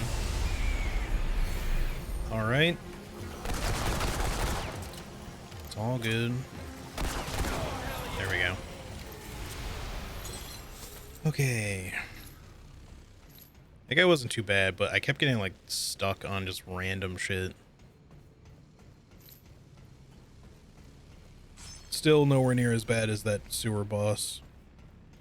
But yeah, the first time I took like a bunch of hits, like I was just trying to walk backwards and he like decided to get caught on the limb or the edge of that ramp and just fall off. It didn't really seem like I was moving too far in that direction either, but it just caused me to take like 2 extra hits that I didn't need to take. So I was too busy falling to do anything else.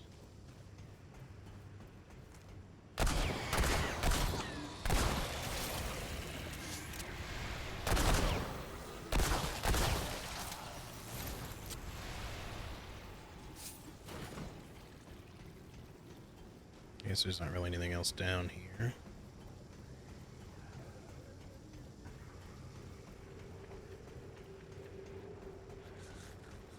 But yeah, I'm glad I like went elsewhere to fight him though. I feel like this arena was not great to fight him in. Despite the fact that you'd think you'd have plenty of room here, it just, I don't know. The electrical canisters being something they could accidentally clip while you're trying to evade just made that worse for one, but Can't carry any more. I don't know, just felt a little too enclosed. Looks like I'm full up. Okay. Now what all did we get here? Oh right, I forgot to look at the spacesuit. Space worker mask. People, Mudtooth mostly, tell stories of how before the root humans could fly into space. Probably not true, but if it were, they'd need something like this to keep them alive out there. It's extremely lightweight. Without this, it would be 18. Yeah, 18 weight units. I don't know. It's pretty fucking light. It's very lightweight armor, I guess. Because, yeah, we're only at 44 armor instead of the 72 or whatever we were at. It's cool looking, though.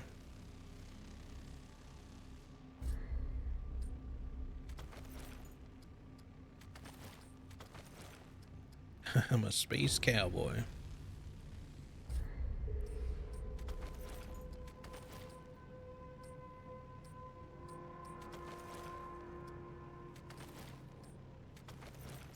Some people call me a space cowboy.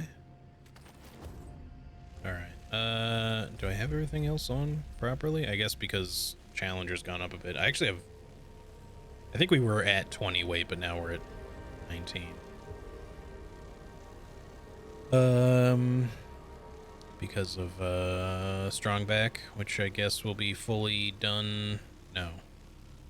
It won't be fully done. I think it's maxed out at 10. Which means our weight is going to be really light if we keep Challenger, so we might, switch to, like, a slightly heavier armor if we want to, but I don't know. If I do, it's probably mostly just going to be gloves and boots that I replace, because I like our hat and poncho cape duster thingy combo for what we've got here. Alright, as of right now, we're not being followed by that annoying ass gravity thing. I don't know if we're supposed to do something with that, or if it's just a general threat that pursues you through the dungeon. But I couldn't seem to, like, hurt it at all, so... just make sure that I got everything that there was to get out of this room, because I kind of got in and out of here in a very quick hurry. I think it was just the suit, though. Yep. No space weaponry or space treasures. Just space suit. I guess that's it, then. Other than, you know, the gravity ball, but...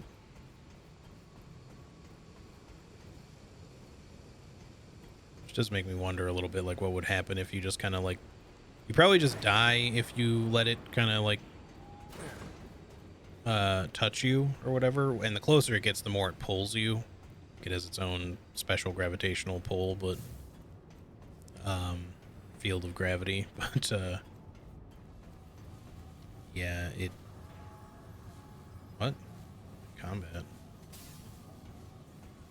Guess there was like something that we aggroed kind of on the way. Oh, I see. Hello, sir.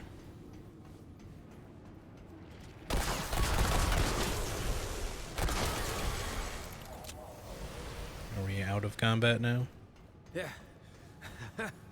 Seems like it. Okay, now, I think we have one other dungeon we can do. Let's see. Maybe some of the keys we have to find in the threshold, because I think we still only have 3 right now. But maybe there's like a couple of things we can do here still. Oh, you know what we should try? We should put on the spacesuit and see if we can unlock the gravitational thingy. Probably still won't, but maybe. The gravity loader, what, force loader, whatever the hell it was called. Let's just see if that somehow counts towards whatever this is supposed to be.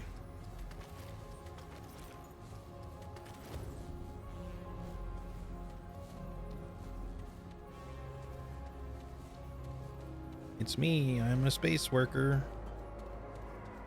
Totally a Drazier, not a human or anything like that.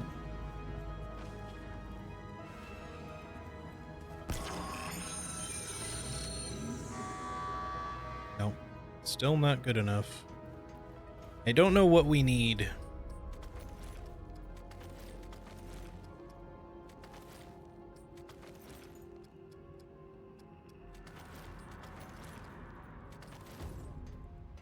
But hopefully we'll figure it out at some point.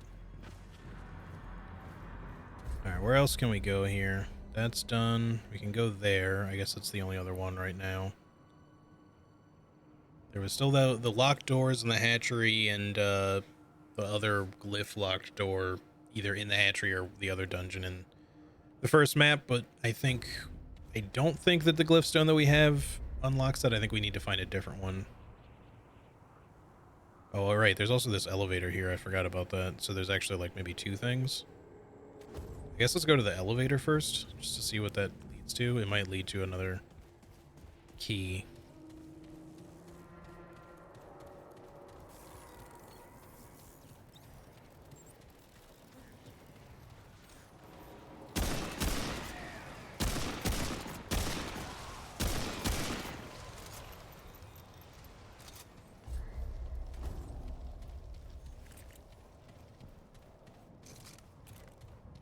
Here we go.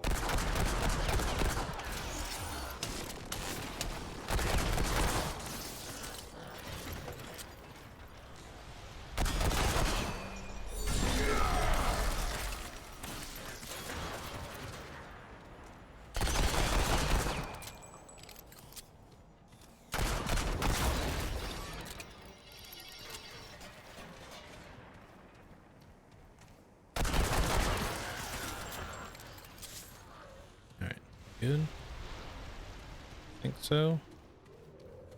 Alright, what does this lead to?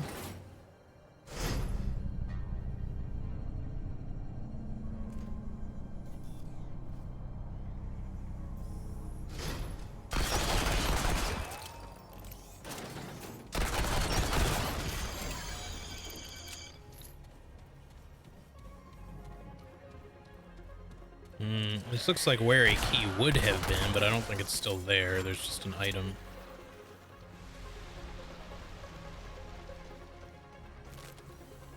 Ionic crystal. Okay, we might have some other stuff to look at in our inventory that I forgot about too.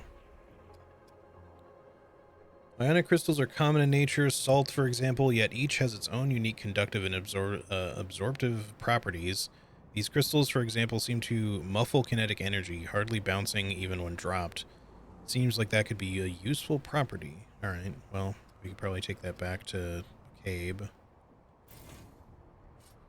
Did I find something else? I don't think we found any weapons or anything like that, but I just want to double check everything here. It looks like we did go through all of this. Alright, maybe we're all good then.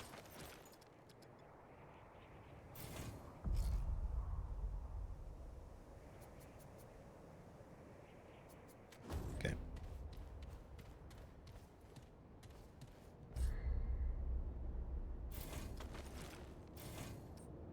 Did I not find...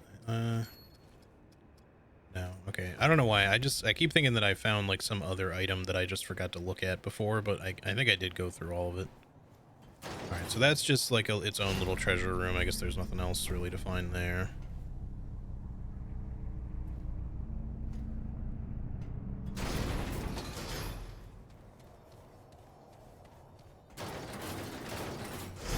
Just checking? Okay.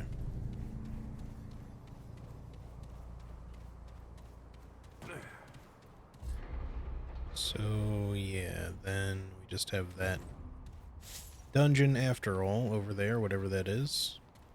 Still, though, we only have 3 keys, so this at most would give us a 4th. Unless there is another way for us to, like, unlock a door in the first map. I don't know if we're going to have to just go straight into the tower and see if there's the final key in there somewhere.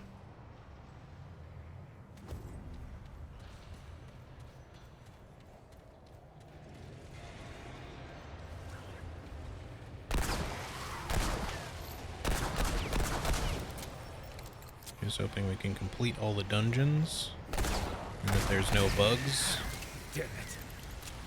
Not as in alien bugs, but just, you know, bugs preventing us from completing the dungeon.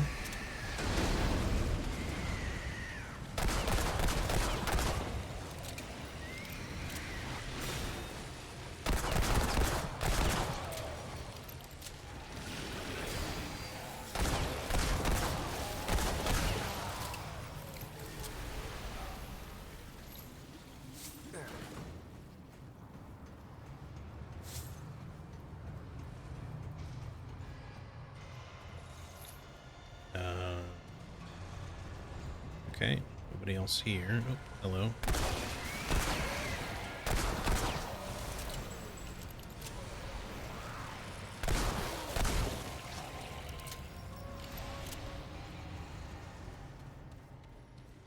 Let's see what you got then.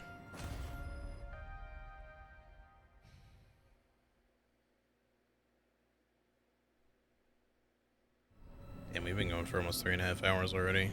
I feel like I just started like a little bit ago. This game is definitely a lot of fun, I will say.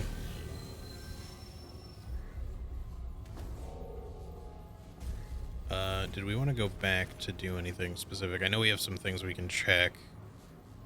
We have 5 galvanized iron. That's enough that we could get another level on our rifle, I think. Yeah, because that's plus 10 now. I guess that's enough of an excuse. I forgot to see how much money we have, but... hold on. I guess I'll check before we go. I don't want to make the trip. Alright, yeah, we should have enough then.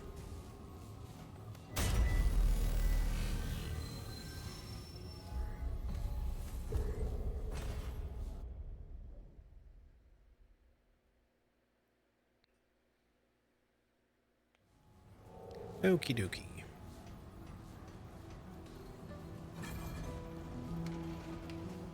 See what McCabe is offering first, and then I guess we'll upgrade the rifle. You. All right, let's see what you...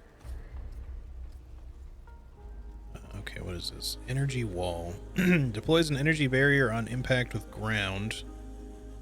Allies can shoot through the energy wall, but enemy projectiles are absorbed up to 500 damage received. Max one wall at a time.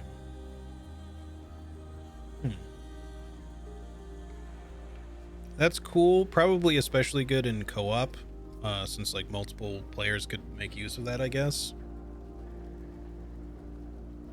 But either way, like if you're fighting a projectile heavy boss, this, or just enemy in general, this kind of shit could be really useful. Even if it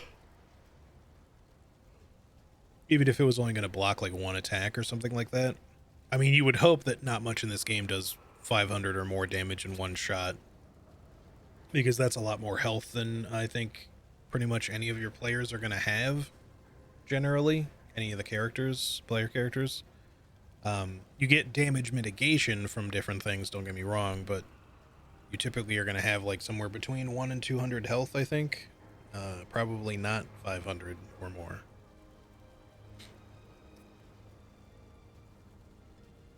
Okay, we're done. Good to... Alright, we're going to focus on just getting the upgrade for now, and then later we will consider buying some other stuff from her. Just wanted to see what was available. Right, yeah, we already checked the other one. Okay, that's good enough.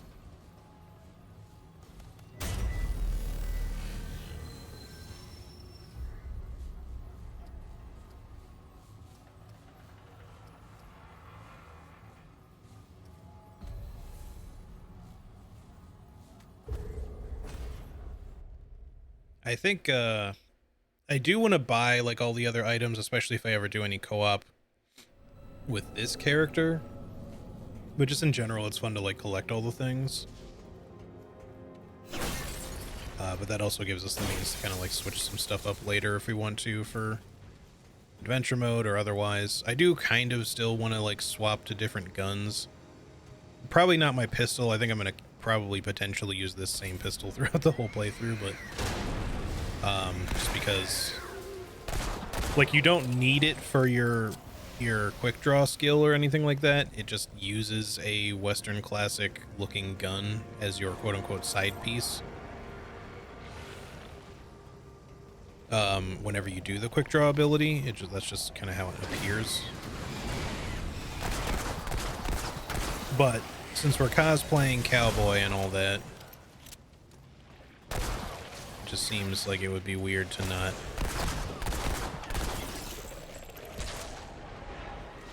be using a 6-shooter. Lever action rifle also makes a lot of sense in that same cosplay, but I could live with switching to a different long gun. Doesn't have to be a cowboy-oriented one either. I just like my 6-shooters from a style standpoint.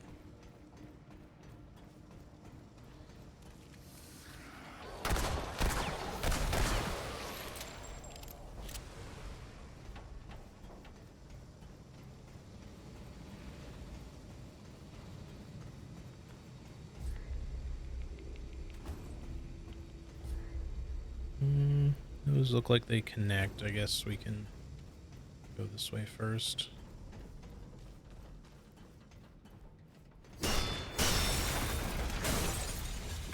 Oh, hello. Now, this vent just leads me to another thing that I can just look at, but then don't know how to get to. It's gonna be a little annoying. That's what that other glyph we needed for was too, by the way. Like, we needed the other glyph to open the door to what we were able to look at through that other vent. I just forget where that was. All right, rerouting cable.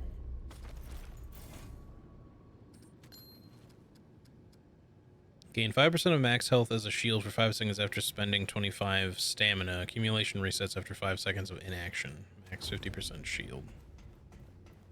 Okay. There's another item down there. Seems like that drop looks farther than it actually is. So there, we've got another treasure in here with another door that we can't open. We can't interact with either. So we're gonna have to find some way to unlock that.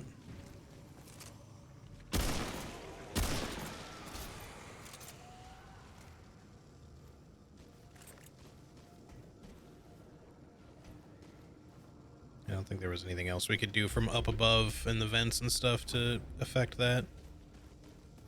Must be some other way to unlock it in the dungeon, at least hopefully. Great. More bad news.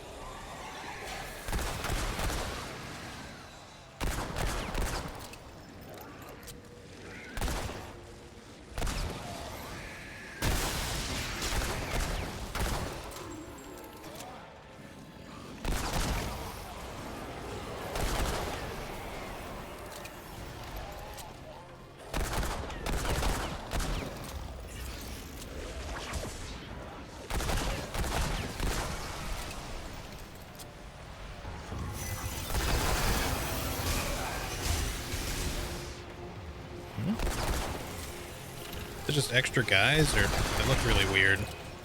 It looked like he had caused them to get back up or something.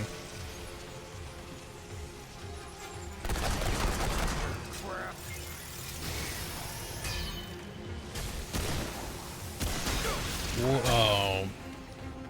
Of course, there was a canister right there.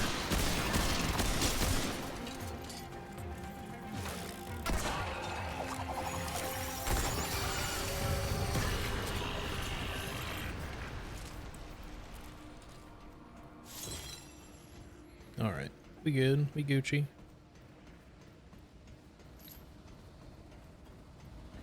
Yes, give me all your galvanized iron, please. I need lots.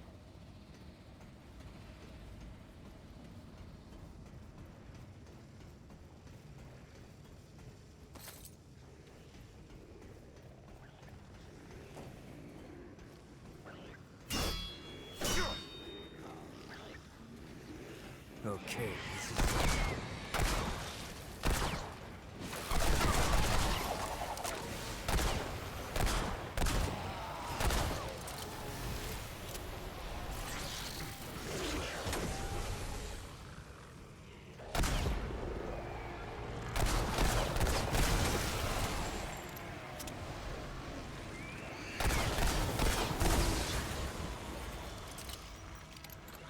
Just making sure there's not more boys out here, because like I said, the sound design makes it sound sometimes like there's shit coming from different directions when they're not.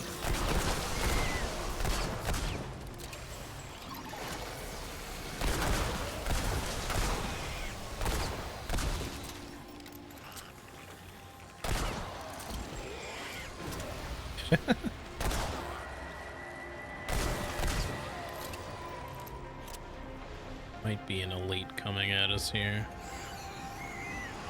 Yep, there is.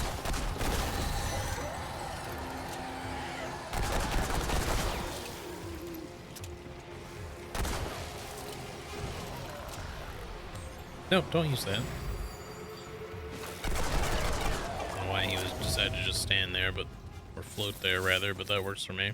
Whew, it's over. My Fallout 76 weapon is currently a lever action rifle. Hell yeah. I do like me a good lever action. I'm not overly attached to them as far as like gun design is concerned. I'm more... My favorites are always like revolver style pistols, typically like magnums or western style guns, not so much like small revolvers. Inert overcharger. Standing still increases fire rate by 20%, reload speed by 15, and reduces recoil by 50%. Okay, cool, but no thanks. I'm gonna stick with what I got. Loop back around to where we killed that other thing.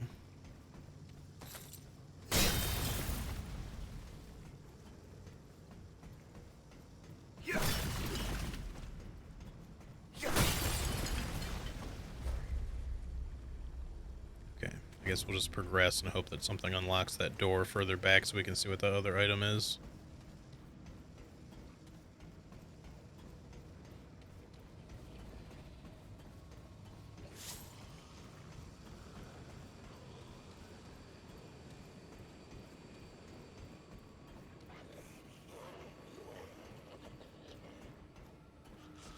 Okay, this is it.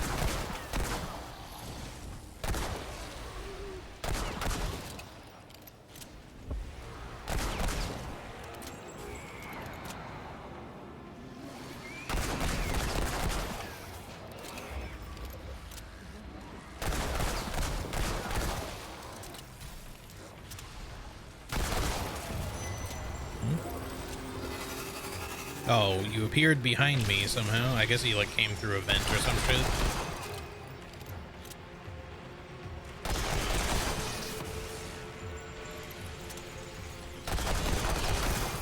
I would prefer if he didn't... Oh, okay. I would prefer if he didn't clip through the wall.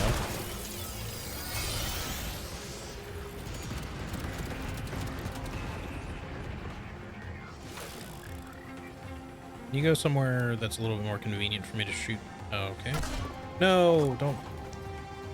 Fuck. I did not mean to... I didn't want to waste that like that.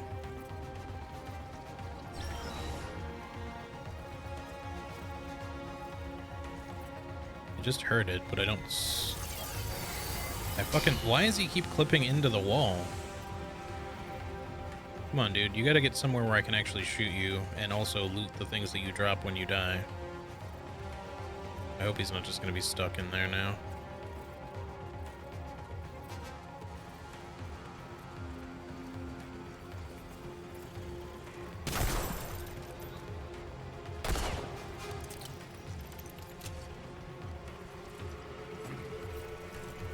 Are you in any way reachable from over here, perhaps? No? This is gonna get stuck in there, isn't it? I'm not gonna be able to kill him, and he's gonna leave me in combat forever, probably.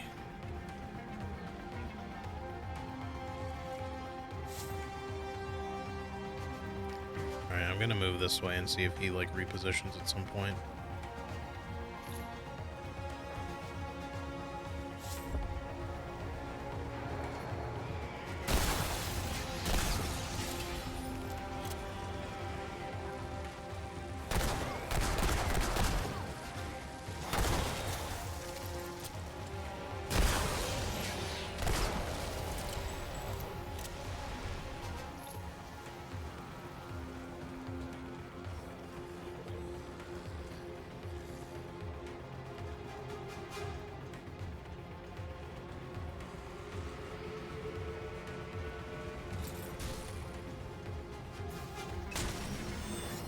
Nice. Don't mind if I do. Just continue with this for now. More life steal.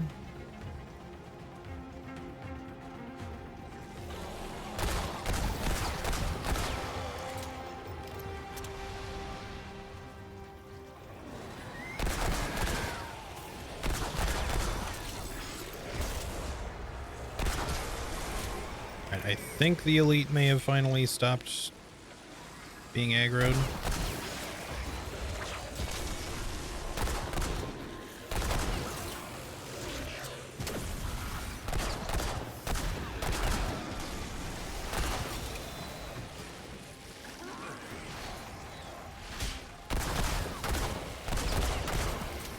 So hopefully we can just run into it again at some point and it'll not be in a stupid spot.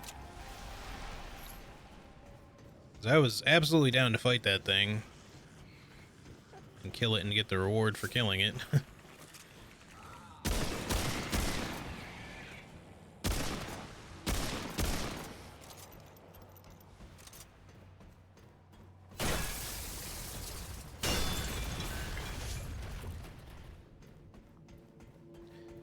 I'm a rifle girl, but it's cool, so I kept it. Oh, I get yeah, I get what you mean. Yeah, I mean, I've said before, I prefer... I don't usually like rapid-fire weapons in most games. Like, when I have, like, a choice over low-capacity or even single-shot weaponry. I guess we'll just rest to make sure that that dude just stays, you know, outside of whatever wall he got clipped into, but we'll just not worry about killing it. Alright, I guess let's see what we got to deal with in here. Oh. I don't even know what to make of this right now.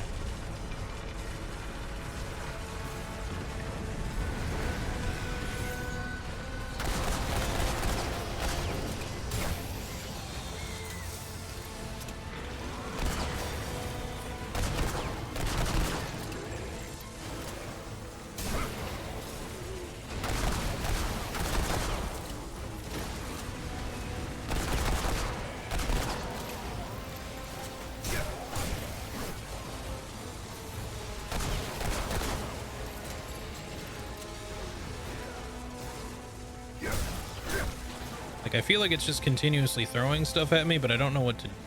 Or if these guys are just all dropping down from above. And we just haven't hit, like, the limit of them yet, but I feel like they just keep spawning. But, where do I go? Maybe I can drop down over here. No? Oh, fuck, of course, it's one of you. Oh, now stuff's happening. Okay. That took a long time for that to get to that point.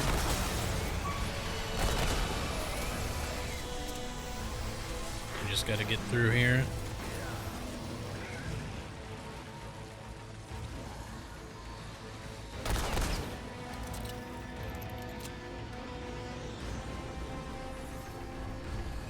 I guess? I hope I'm doing this right, because I'm genuinely a little unsure. I don't know if there's something I am supposed to be targeting right now. There's no health bar for a boss or anything.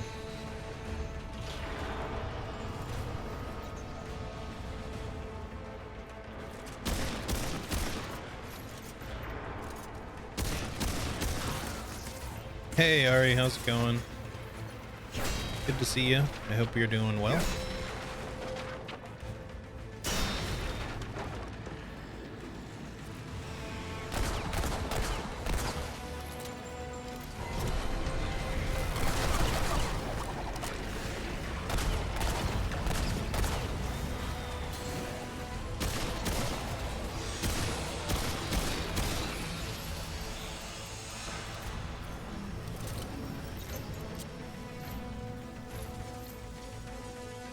We really needed some ammo.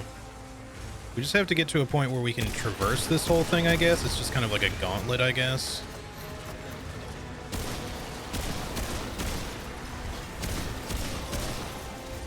That's how it seems, anyways.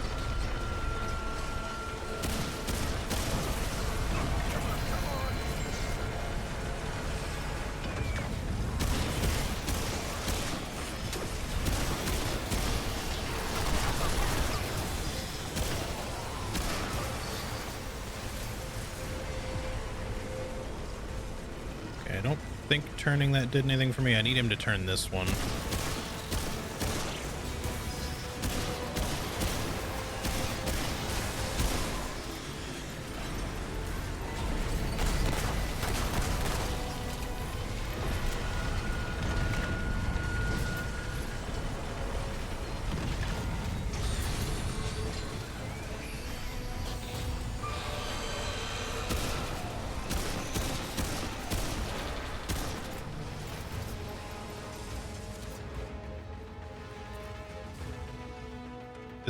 It's definitely cool. It's a little different, to say the least.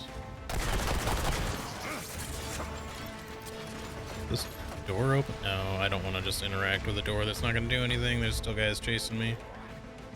I don't think that's a door we're going to expect to have opened at any point, but I could be wrong.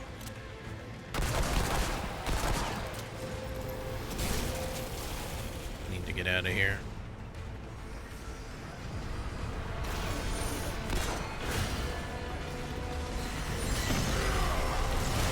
What just hit me?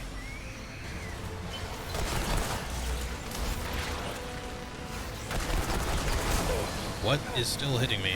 What the fuck? Oh, come on. Oh, game, come on. Just, it's a little much.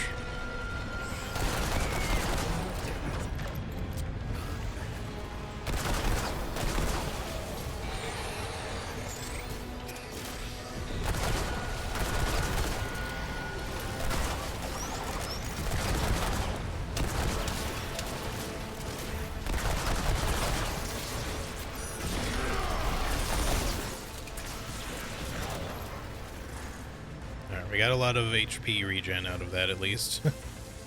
Now we just need it to, I guess, not do anything. We're already where we need to be, I think. Again, if I'm doing this properly, I don't know.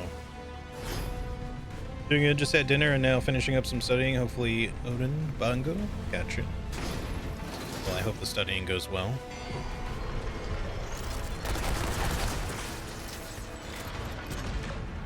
The remainder of it that there is and all that.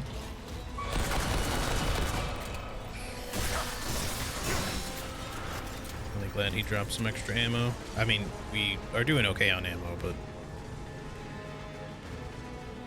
I just keep expecting this thing to turn something that, like, you know, like if we don't go quickly enough through this, that we might miss our opportunity to go through somewhere and we just fail. But it's possible that you can't and you just have to wait for it to turn them again, but I don't know. Oh,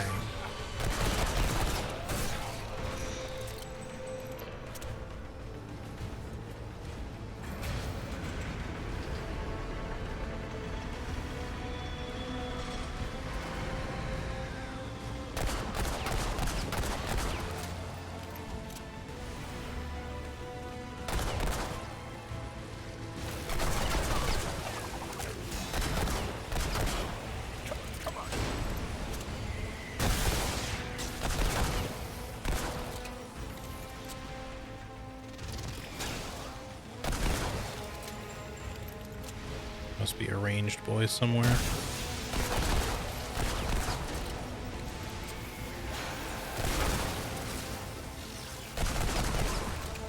There he was.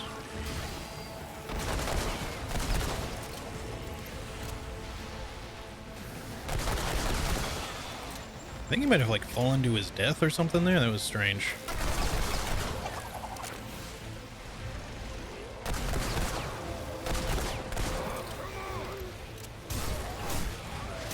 Shit.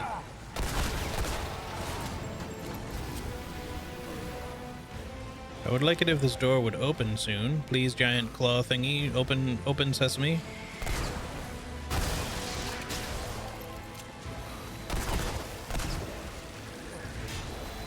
Oh shit, my stuff's not ready yet. Don't do that.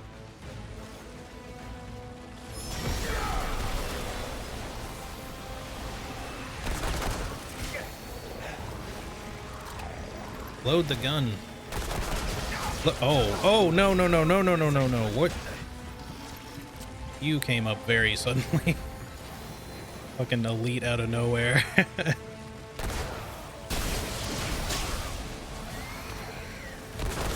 was very close.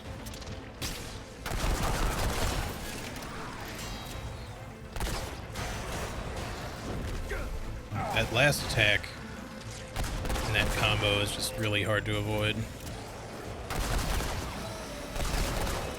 Let's do the charge, thank you. So I can do that.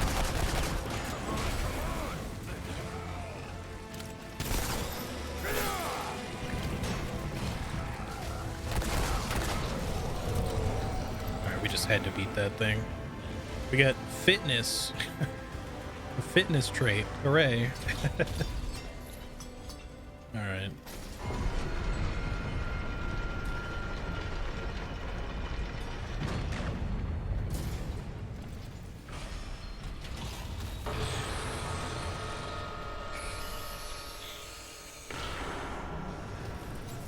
I guess that's okay. I don't think we're waiting on these to do anything else. We just have to open the door manually now.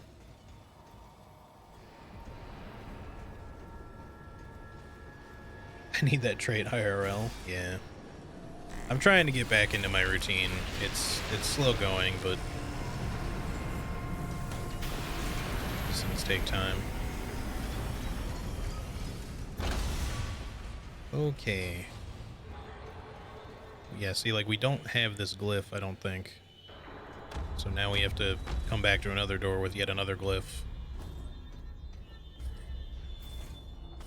Right, like, we've only got... Well, it doesn't even show us the other glyph anymore. I guess it was consumed, so it's like a one-time use thing. Alright, fitness... Increases evade distance. That's definitely going to be useful.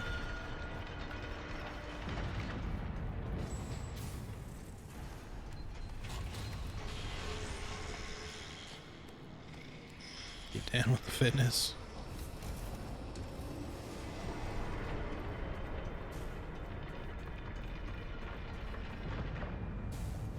Oh man.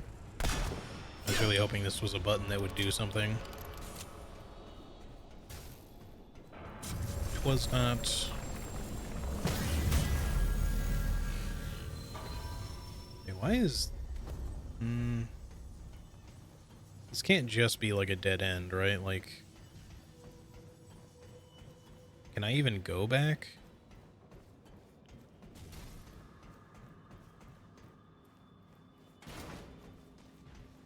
We need a glyph for this, but we'd have to get through here the long way because we're not teleporting there. But, like, I can't jump back up. Well... Okay, I'm not super fond of this. Because without the glyph, I can't get in here. And there's no, like, door or anything that leads back to the first part of the dungeon, so I just have to fucking warp out and warp back in. Like, is that it? There's no, like, shortcut path or anything? That just seems like a very strange way to do this. You know, I understand that some dungeons just end, you know, but even when they end in, like, a dead end, they don't usually cut you off at the dead end and then say, like, well, you're just stuck here now until you warp out.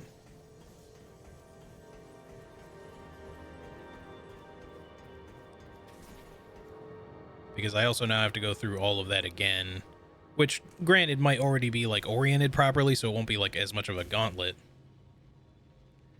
Yeah, I'm aware that there were dead-end dungeons in the first game, too. I just mean not ones where you were typically stuck and had to warp to leave. You could just walk back out if you wanted to. Not that that was necessarily, like, a good thing, but in order to come back and get this glyph, I have to find it first. Yeah, the leave dungeon thing, obviously, but...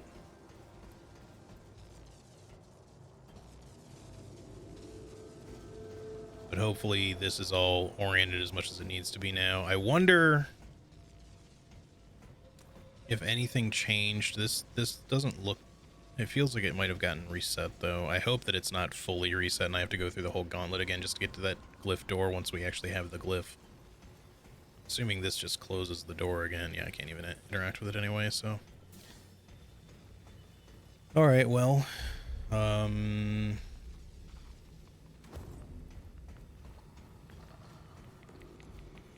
guess we'll just do the old leave dungeon.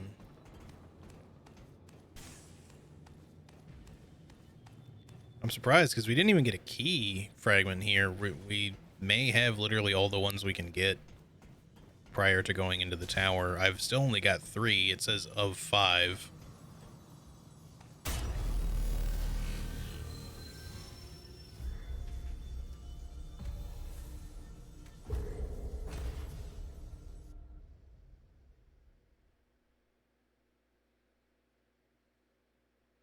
I want to go back in briefly just to see if the other door unlocked, though. Because it's possible, like, the glyph or something could be right there. Although I don't think so. I think it was, that would have shown up as a red item. This is purple. Let's just go see if that door is open. I hope so, because I don't know how else to open that door.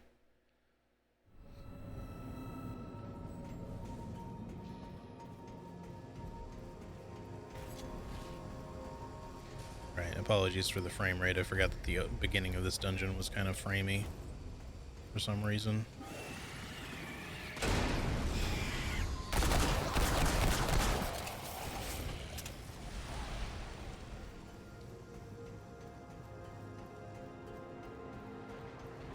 Nope, still closed.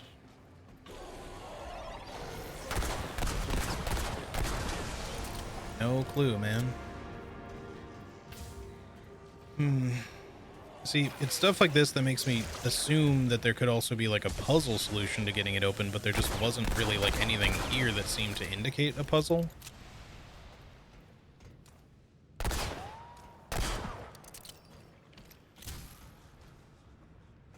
And I don't think there's any other like secret way in there. We went through the vents before, but I don't believe there's any ventilation that leads in there. And it's probably just a ring or an amulet, but... Or maybe something to build a gun with or some shit, but or a melee weapon for that matter. Just a weapon in general.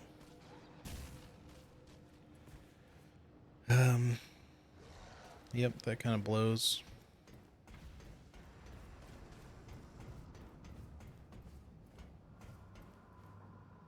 I guess let me just come down through here one more time just to make sure, but I don't think there's anything else we can get to from here.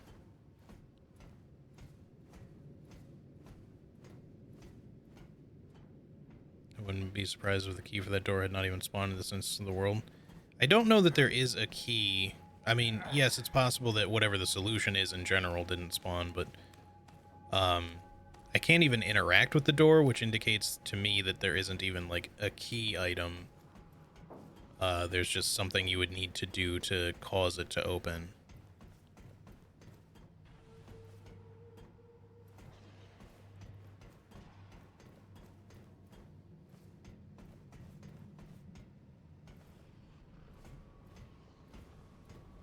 I was hopeful for a second there. Because yeah, we're practically right above it. This almost, this almost looks like you could somehow get in through here, but I don't believe you can do anything with this. If there was like something I had to shoot to flip a switch, maybe that'd be one thing, but...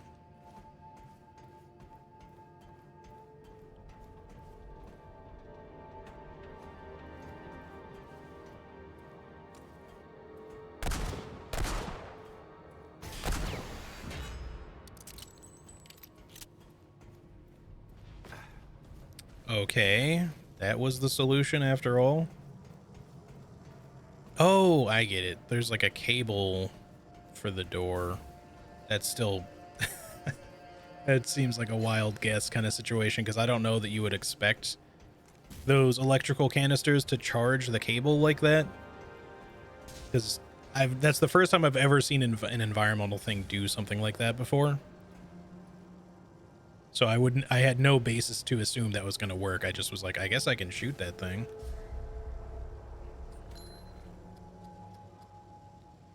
Blackout Ring. After dealing 20% of the weapon's total magazine base damage, increases reload speed by 3%.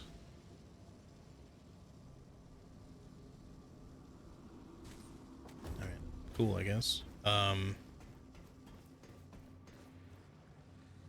we needed a glyph for the other one, and I don't think that we're going to find that glyph here unless there was some other secret to be found. So I guess we'll continue, and then if we don't find the glyph, maybe we'll try to come back. But I don't know. We've come across 2 glyph doors that we can't open now. 3 total, but we were able to open the 1 at least.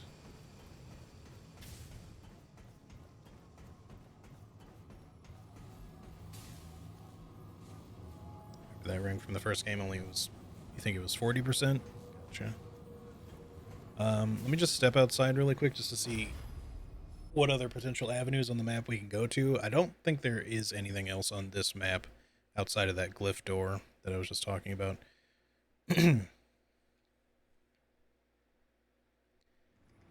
But it's stuff like this that, you know, because in these games they do like to hide things sometimes, like really sneakily, it just makes me wonder if I'm like just missing something that would have gotten me an item I needed, or to get to an area that I feel like I can't get to.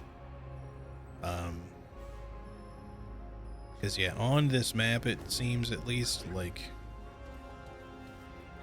it seems as though we've gone to everything, at least here.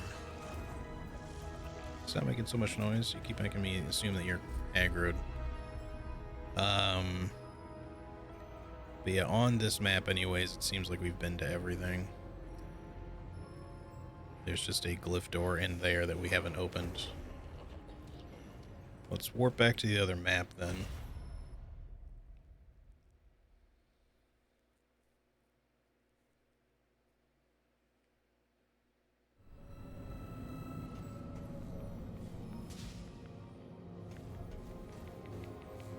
But I definitely need to be paying more attention to possible, like, little ventilation or shootable puzzle solutions that I'm just not immediately picking up on, maybe. Because, yeah, this whole map seems to be done. I don't know if there could be anything down here. I'm pretty sure Seeker's Rest is, like, where we first started. Hang on, I just want to, like, fast travel back to this really quick just to make sure there's nothing else that we could have, like, skipped over here. How's the stream going? Pretty good. Bad at games. Yeah, this map was pretty straightforward. I don't think that we missed anything here.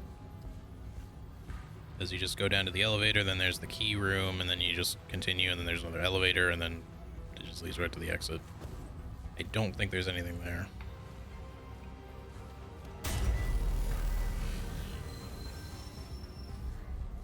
But, you know, have we missed any potential secrets? Quite possibly, but we could go back to the hatchery just to see if any of those robot doors somehow opened, but I feel like there's got to be some way to get those doors open in there, and maybe I just didn't figure out how to do it. Rather than, like, that we have to come back after doing something. Take me here first, just so we can see everything. I think everything is explored.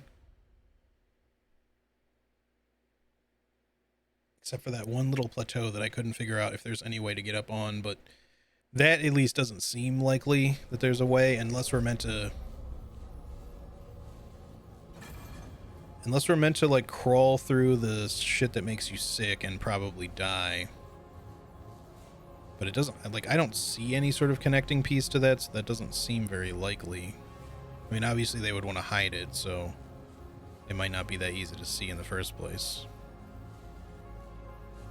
But I could go over here just to make sure that there's nothing that connects those. And then the locked door was... No, the locked door was, like, over here. That wasn't a glyph door.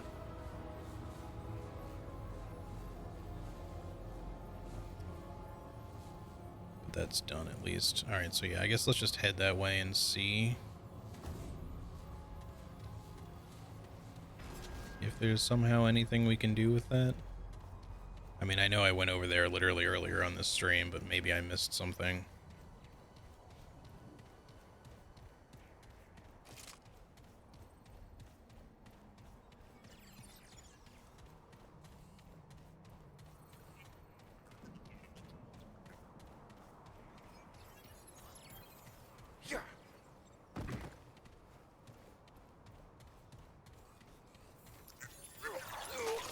Seriously?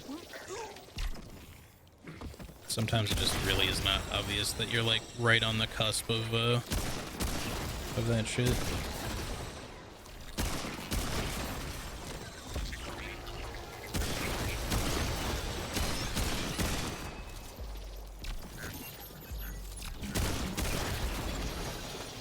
Shit, they shoot missiles. I never gave him the chance to do that before, really, so I just didn't know. Oh. What the fuck? That's new. How have I not encountered this enemy before?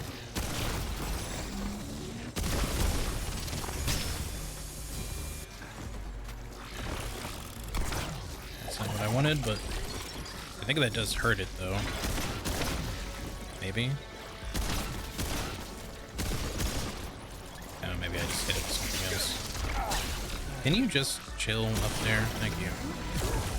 Why do I have to be right on this shit? Come on, just let me out.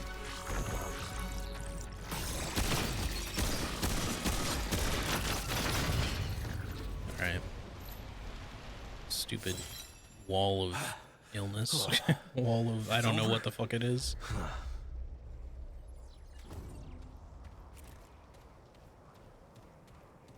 It was a cool enemy, and just a little annoying to fight right in that spot, but...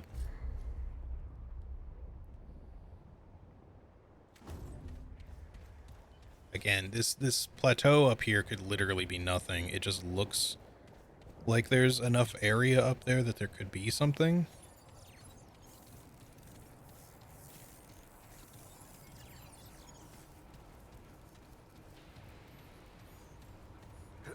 I don't think it's overly likely that we're supposed to, like, crawl through all this shit to get to something, though.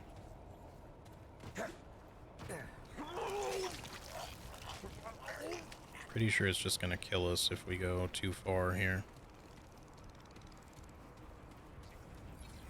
Because it doesn't do any other form of damage, so it seems unlikely that it wouldn't just kill you when it hits max. Unless that's also Curse, since it does look similar to Curse, but...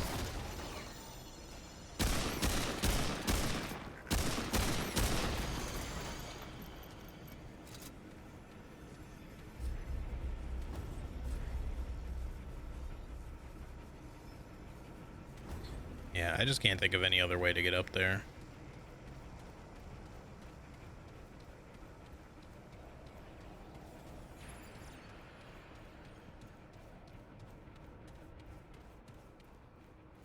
I don't think you could make that jump. There's not even like a way up to that anyways.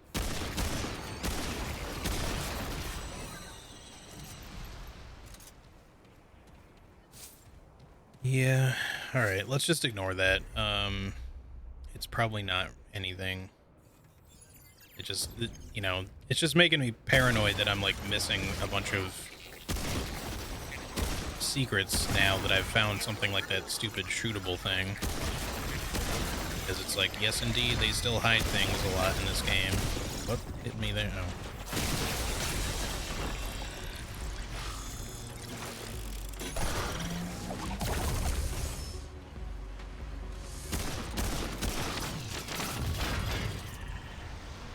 I still don't understand how only just now fighting these cloaked predator bots and, you know, like only just now that I'm running into them. I've been on this, in this biome, this world for quite a while. And that is the first time I've ever seen them.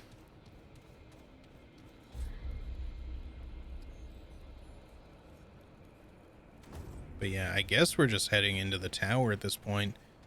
I suppose we'll find out, like, if the tower is just like, oh, hey, you can't actually do all of this right now. You still need 2 more keys.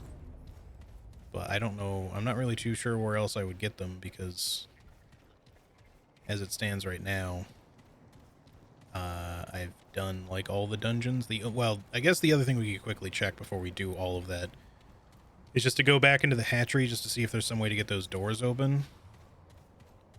Because outside of the glyph doors, that's the only other thing. And there may very well be a way to get those open in there that I just didn't see.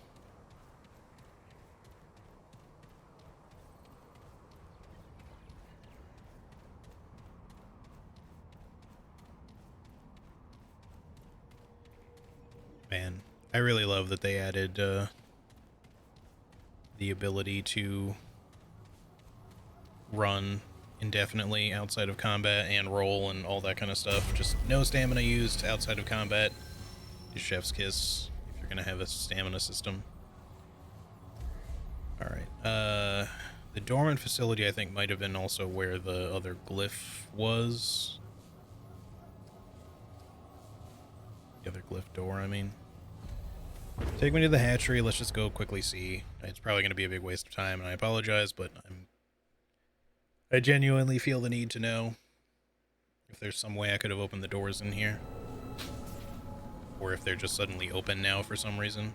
It's possible they'll be open after I do the main tower, you know.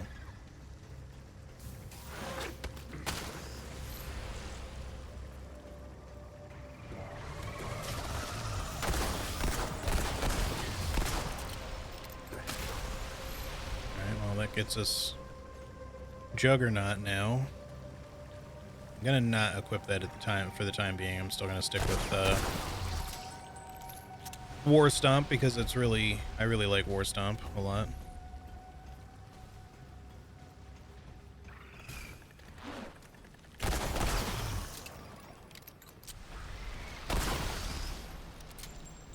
Waiting for an elite to suddenly show up.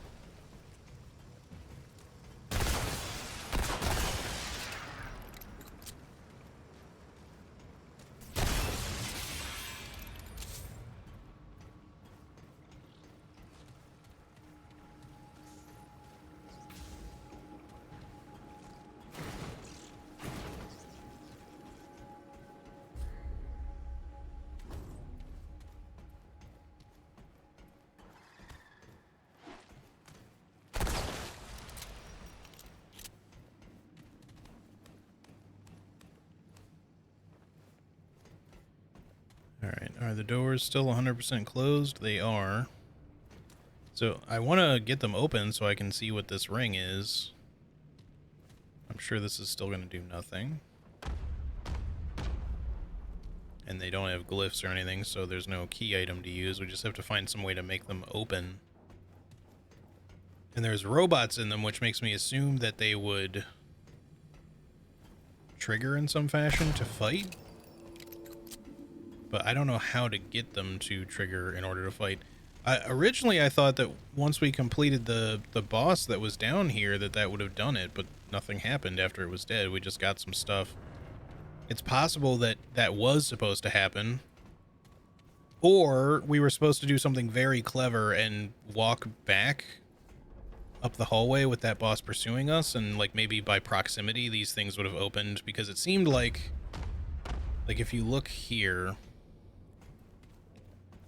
this door is open, and this one I believe used to be closed too. I think. And it opened and a robot fought us like during the fight, but this other one is closed. The thing of it is though, I feel fairly certain that there was a fog door that appeared when I was doing this fight, but I don't know that for sure that there was. There may have been literally nothing and we could have just walked back up here. But if that is the case, and I had to do it that way in order to get that door open, then we're just never getting that ring. At least not until we do it again on adventure mode or something. Which, again, kind of sucks because... I mean, it's fine in the sense that you can consider it kind of being like one of those optional ways to defeat a boss kind of thing. You know, just to be like, oh yeah, but if you bring this thing back into the main area, then you can actually get a special reward if you do. But, again, if you don't know that that's a thing... and you're probably not going to guess that right away. You can only just hope to get lucky and do it. Or you look it up later and you realize, you know, you kick yourself because you realize you've locked yourself out of some sort of reward by defeating a boss. So, alright, I'm not gonna go through this whole dungeon again looking for some other way to open that shit. I feel fairly confident that what I just said is probably accurate, in terms of, you know, it just opening by proximity to the main robot. It's possible that there's something else that can open it, or that doing something else later will even cause them all to open, but I'm not, you know, we're just going to go ahead and proceed rather than trying to see if there's something to figure out here, because it's just going to take too long otherwise. I'd like to make a little bit of progress if possible.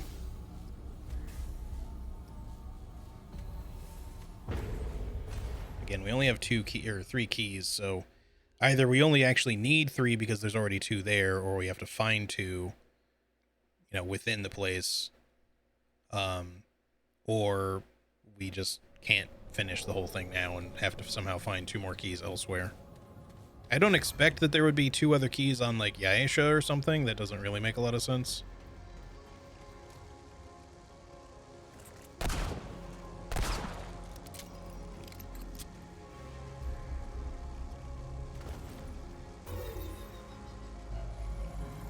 I guess maybe there are 2 already. Like, that's what these... Yeah. So we did just need 3. Because the main one and the one on the right side were already lit up, and we're just adding the other 3. Sorry, there's a big plane flying overhead right now. Sorry if you can hear that in the background. I don't know.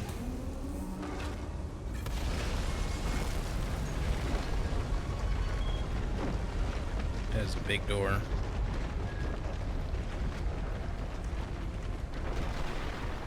What'd y'all need such a big door for?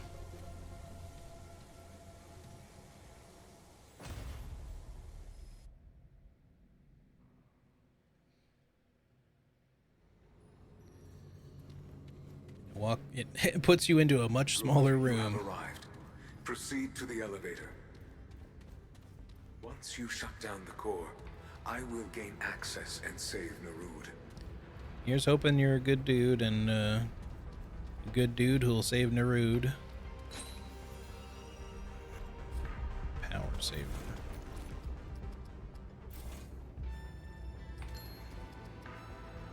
Max health gain, a 25% chance to not use a relic charge.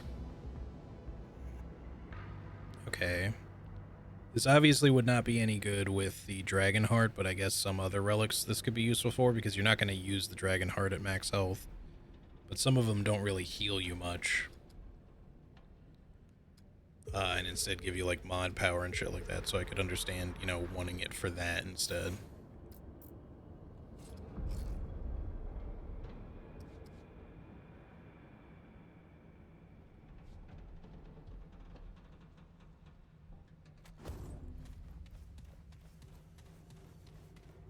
Well, time for the elevator, I guess.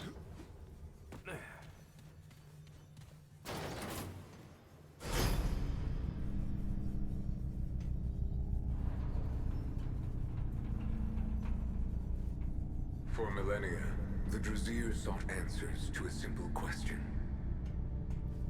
Are we alone? Nerud was built to answer this question. I was built to care for Nerud. Telratha led Nerud through the currents of space and time, to the origin of energy in all its forms, to Alepsis Torah. The anomaly was unlike any on record. Massive in scope, purposeful in its composition. It appeared chaotic, but also intelligent in its design. Telratha warned the Seekers. He guided Nerud to the gates of heaven, yet refused to step within. But Telratha was overruled. The Seekers saw in Alepsis Torah an end to their quest. An answer to all their questions. And now, only I remain. The fate of Nerud, of All Brazier rests in me. The only other thing that I can think to maybe give a quick check to would be the Seeker's... what was it called? Seeker's Rest or whatever. There was that other, like, floaty robot that told us to go seek out the priest guy that was just telepathically communicating with us. I'm just wondering if that thing would somehow have anything else to say, but it probably does not. And we probably don't need to check it right now, so I think we'll just You have arrived in the core. think about that later. Use the console there to shut it down. Once complete, I can gain access and save Naru. Yeah, you know this ain't gonna go well. Like, either the Korg is gonna turn into some nasty monster somehow and fight back, or you're lying to me and you're gonna be a piece of shit, or you're just wrong and you're gonna get corrupted or something. All right, well, just because I don't know what's gonna happen to Narud after we do this, I don't think we're gonna get locked out of the biome, but just in case, let me just quickly go follow up on the thought that I just had. It should only take a minute, and then we can come back and do the core thing. Just in case, like, shit goes sideways and we, like, literally can't come back to this planet for some reason. I don't think that would happen, but it's like, you never know. I don't even know if I can find those other two glyphs. Just the way that these things work, it's possible that those glyph doors that we've found, we just can't access because the glyphs just don't exist currently in my campaign, in my world. Like, I'd have to re-roll to get them, or just otherwise do adventure mode or something.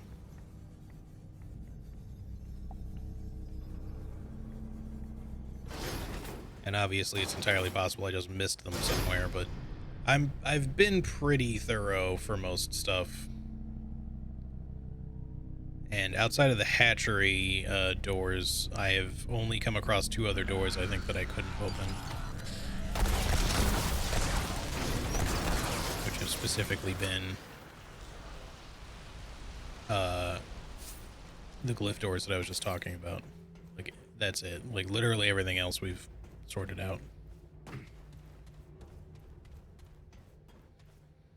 Alright, he's not even here. What about the lower one?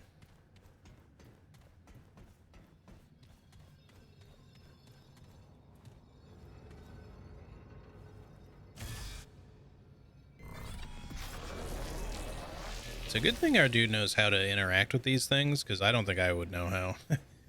I just see like a weird, sci-fi light thing and just wave my hand in front of it like, ooh, it's interacting with my hand somehow. It's also very convenient that everything in these worlds just either knows how to speak English or somehow gets automatically translated in our head so we can understand them.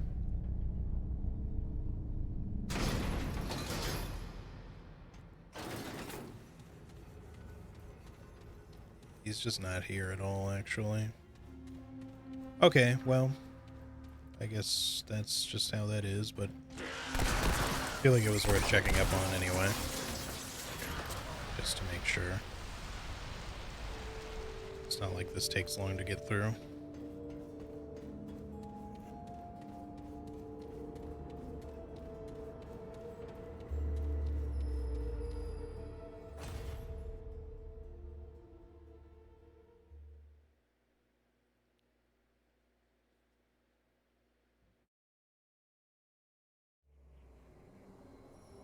All right.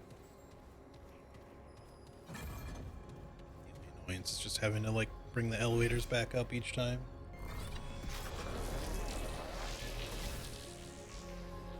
If I had known I'd be doing this, I guess I would have probably sent them back up, but I didn't really expect to have a reason to come back. But I guess outside of my funny little thought there, I didn't really have a reason to come back. That was just a maybe long shot chance of something occurring, but okay.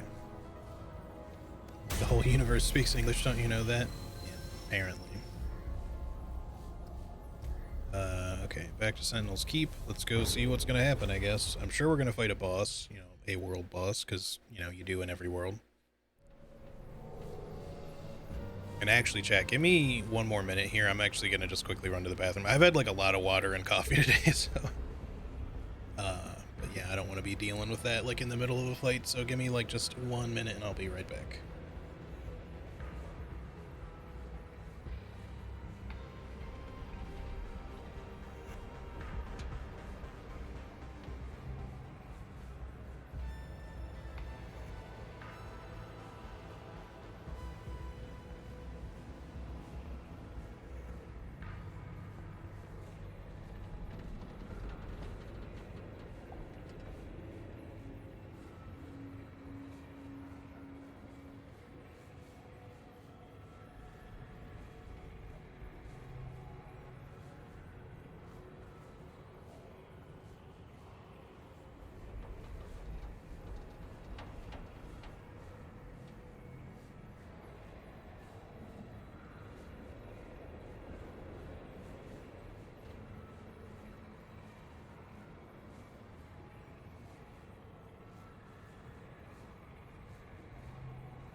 Alright, I am back. Sorry about that.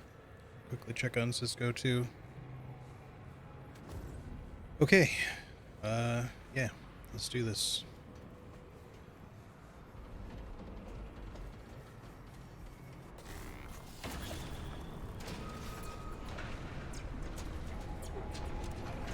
This is really our only option. I wasn't really like given another option to be like, hey, make sure you only listen to this guy instead of this guy.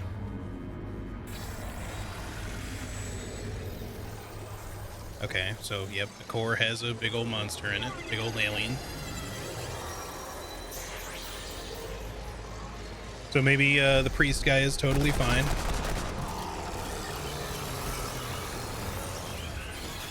Oh. Okay, there's a lot happening right now.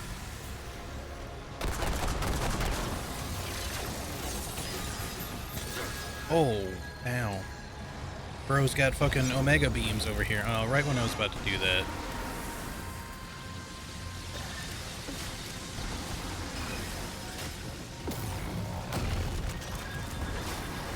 And okay. There is so many, like, different laser things to pay attention to here. I don't know how to dodge, like, any of this. It just seems to automatically hit you sometimes.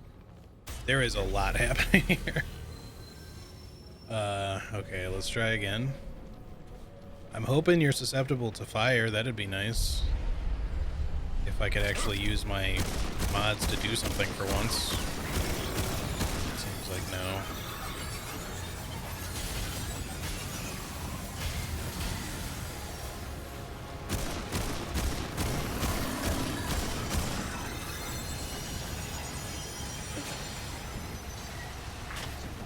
What? This is not okay. What? This is very, I don't know. It seems extremely weird to understand what's going on in this fight. It just kind of doesn't seem to make sense.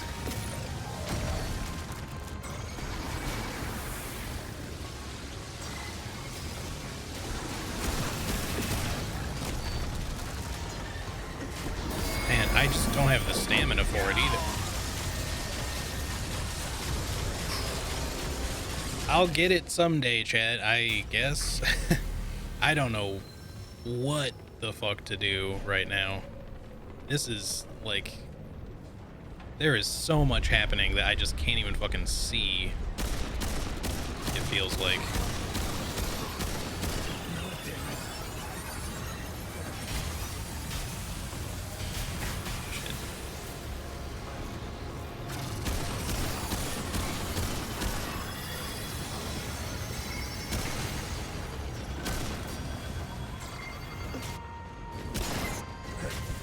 Genuinely, I'm trying to not. Wow. It's so much, dude. Like, why do they all hit so hard, too? They're instant attack lasers. Like, I don't get it, man. I don't appear to be getting it.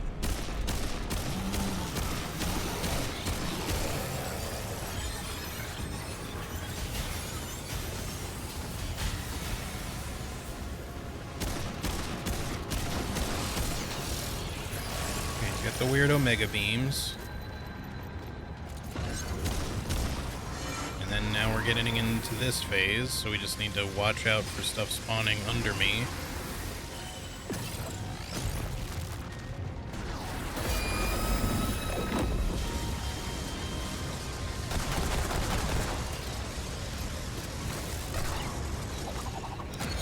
Okay. I don't know if I just got entirely lucky.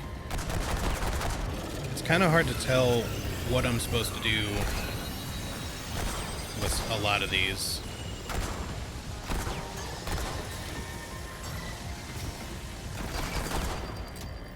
Okay. Pistol is the thing we gotta, like, we have to use during that attack.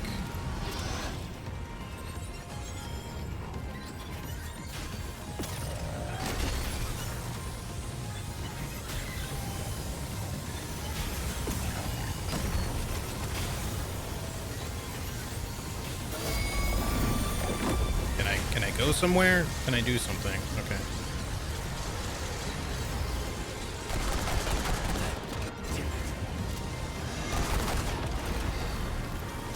Your hand is still there, sir. Okay.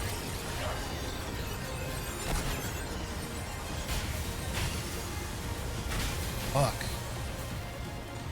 It's so hard, man.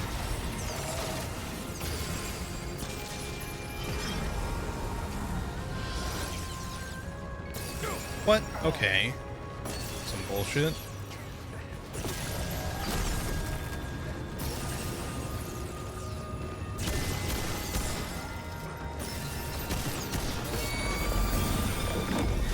Get out of it.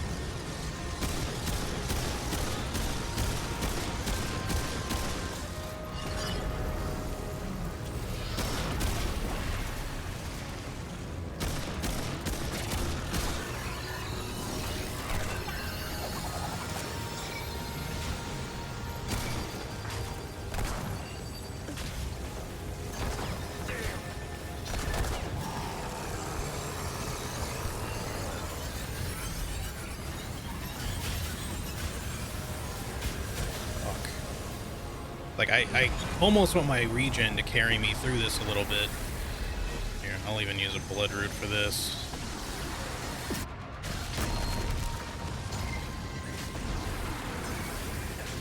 Come on, it seems like they're coming up faster than they should be now. Run! What?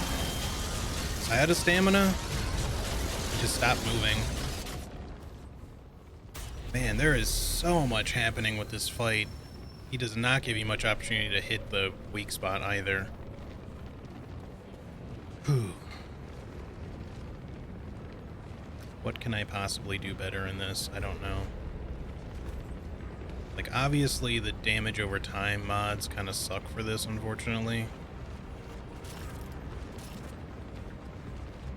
But the only other thing I've got is Voltaic Ronder right now. We could go back and buy, like, the missile, the Helix missiles or something.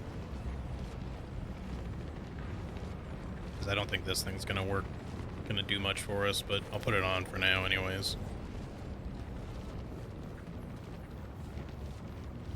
This is rough. Like I feel like I was doing okay that time, but the laser things, like, okay, you get little laser pointers and they pulse, and as soon as they're done pulsing, they fire. But it's like you got to roll it slightly before. But then right before I died that time, it seemed like they were coming out faster than they were supposed to. I don't know.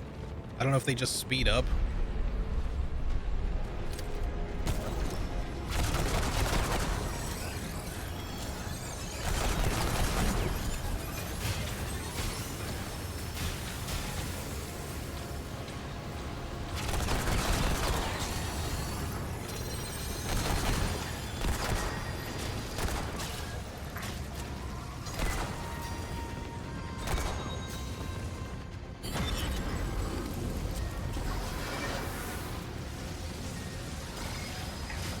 Like, I'm trying to roll those, dude, but they just... the timing of it is so awkward.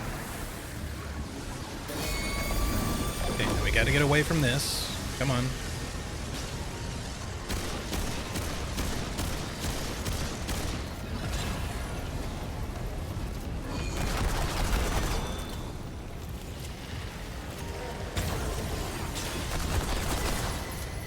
I'm not sure that that orb does anything to this.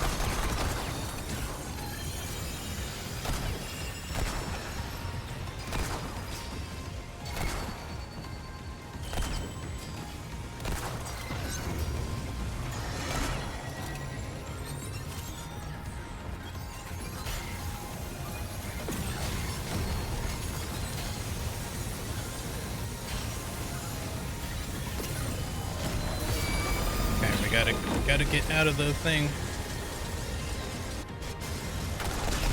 There's a weird sound glitch happening there.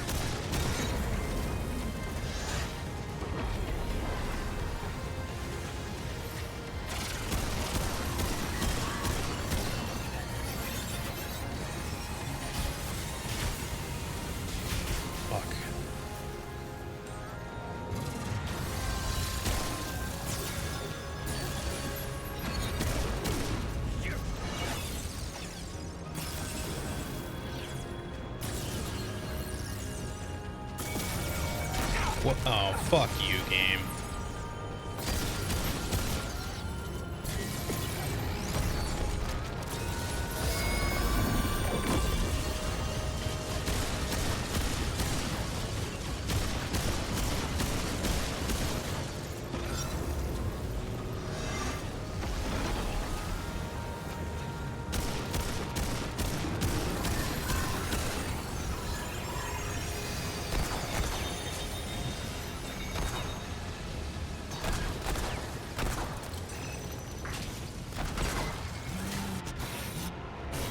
Why is the sound glitching? What is happening right now? Okay. It was a new one.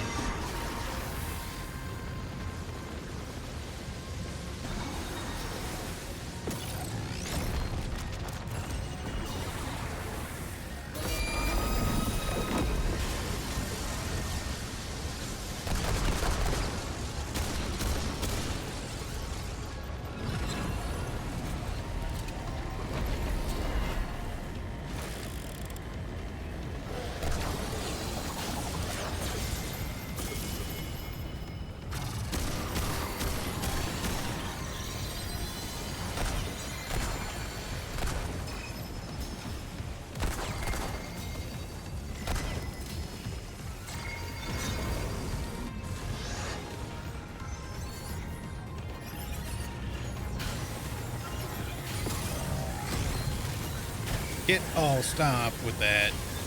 I'm out of stamina. Like, way too much out of stamina here. Oh, come on. Just get there.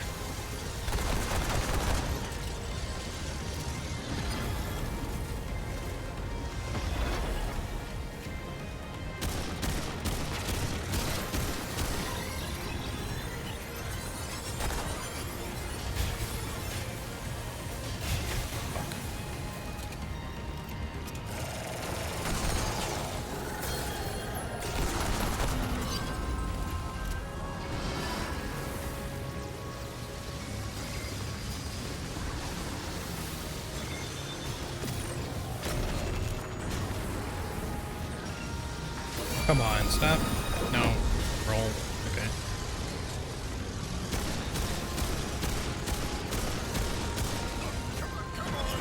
I'm gonna top off just in case.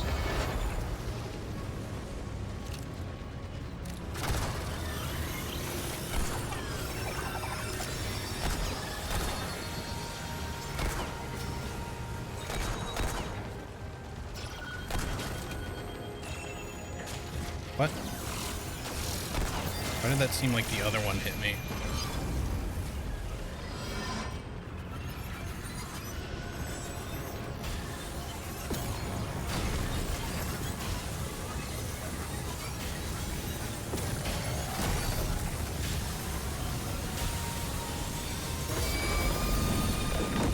Come on, get there. God, that's so close, like every time.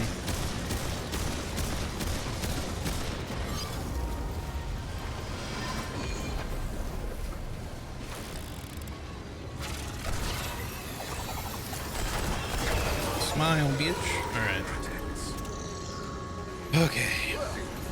That was a lot of stuff. Nonetheless, you were successful, and I now have access to the Can't carry core. any more of that.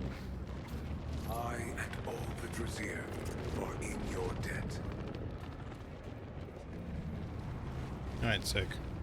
Well, it's nice that we met an NPC that was actually, like, cool, I guess. We could probably go back and talk to him, too. Maybe.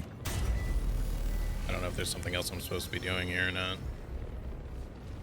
Yeah, here, let's just go there. I think it's the Ascension Spire? It might not be. Let's just see. Yeah, that boss was... There was a lot going on with that, and it's... Like, I feel like it's just that the precision...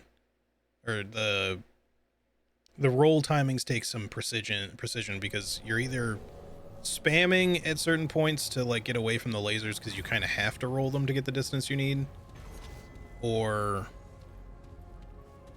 you have to be extremely precise. But I feel like a lot of the time it's a bit of both, and there's just a lot of things to pay attention to and learn with all the different abilities that guy had. So it just took me a couple tries to figure it out because I was not understanding what I was supposed to do with some of those attacks. I have much to do if I am to save the Drazier. I would recommend, if you have any unfinished affairs on Erud, you promptly attend to them. Do I get something for helping you? As for your reward, take this. You have earned it. Now leave. There is much I must do. Do not distract me. The necessary calculations are quite complex. So I don't know if we'll lose access to this actually, but, you know, we may not. Like, it would be kind of weird if we actually did. He probably just says that because, like, oh yeah, Narud, I'm gonna take the ship into a black hole and blah blah blah, but that probably won't really happen before the end of the game.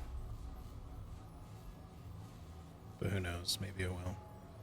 Alright, if we ever figure out either some way to open those hatchery doors, or if we can somehow get those 2 glyphs for this world, that'd be cool. But as it is right now, I don't think there's anything else I can really do here except for try to figure out how to get those glyphs, and I'm not too sure that I even can, so I'm pretty sure everything else is just fully explored at this point. So that went pretty cool. It was definitely a very fun biome. Brace of the Shahala. Wearer gains 5% incoming damage reduction for each negative status effect or blight they are suffering from. Okay.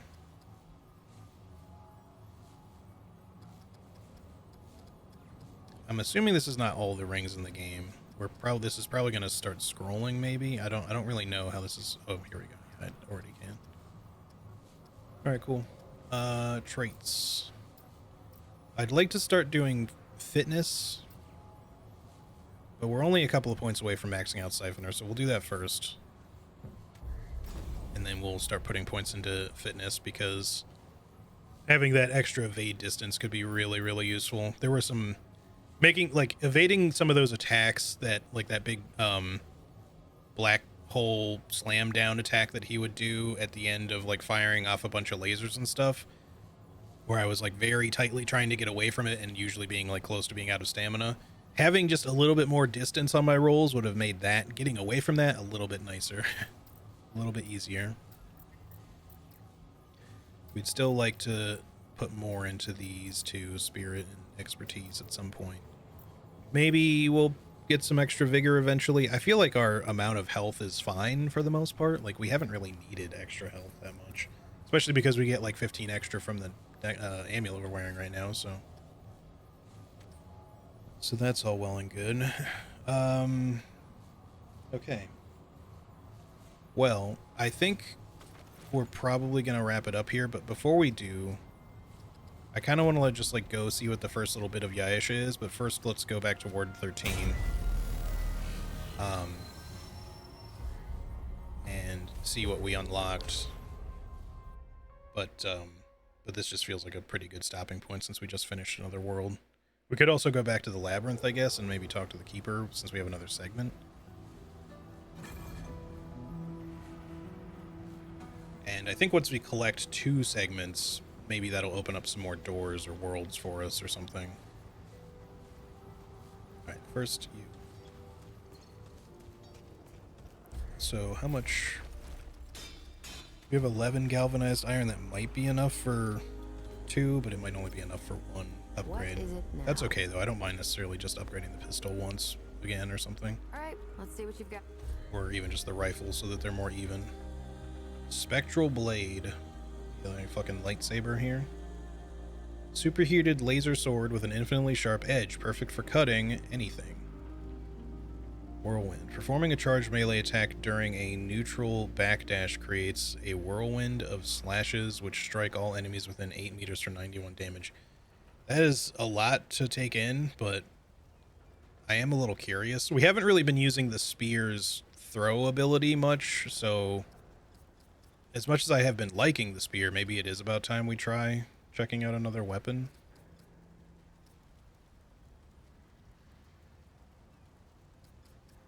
Let's just buy it anyway, just to see the Eidolon shard. Just to see what the lightsaber's like. Move along, traveler. I'm a busy woman. I don't know that we'll keep it, because I do like the spear quite a bit. And it's also, the spear is also upgraded. It's slower than I was expecting. Oops, not that.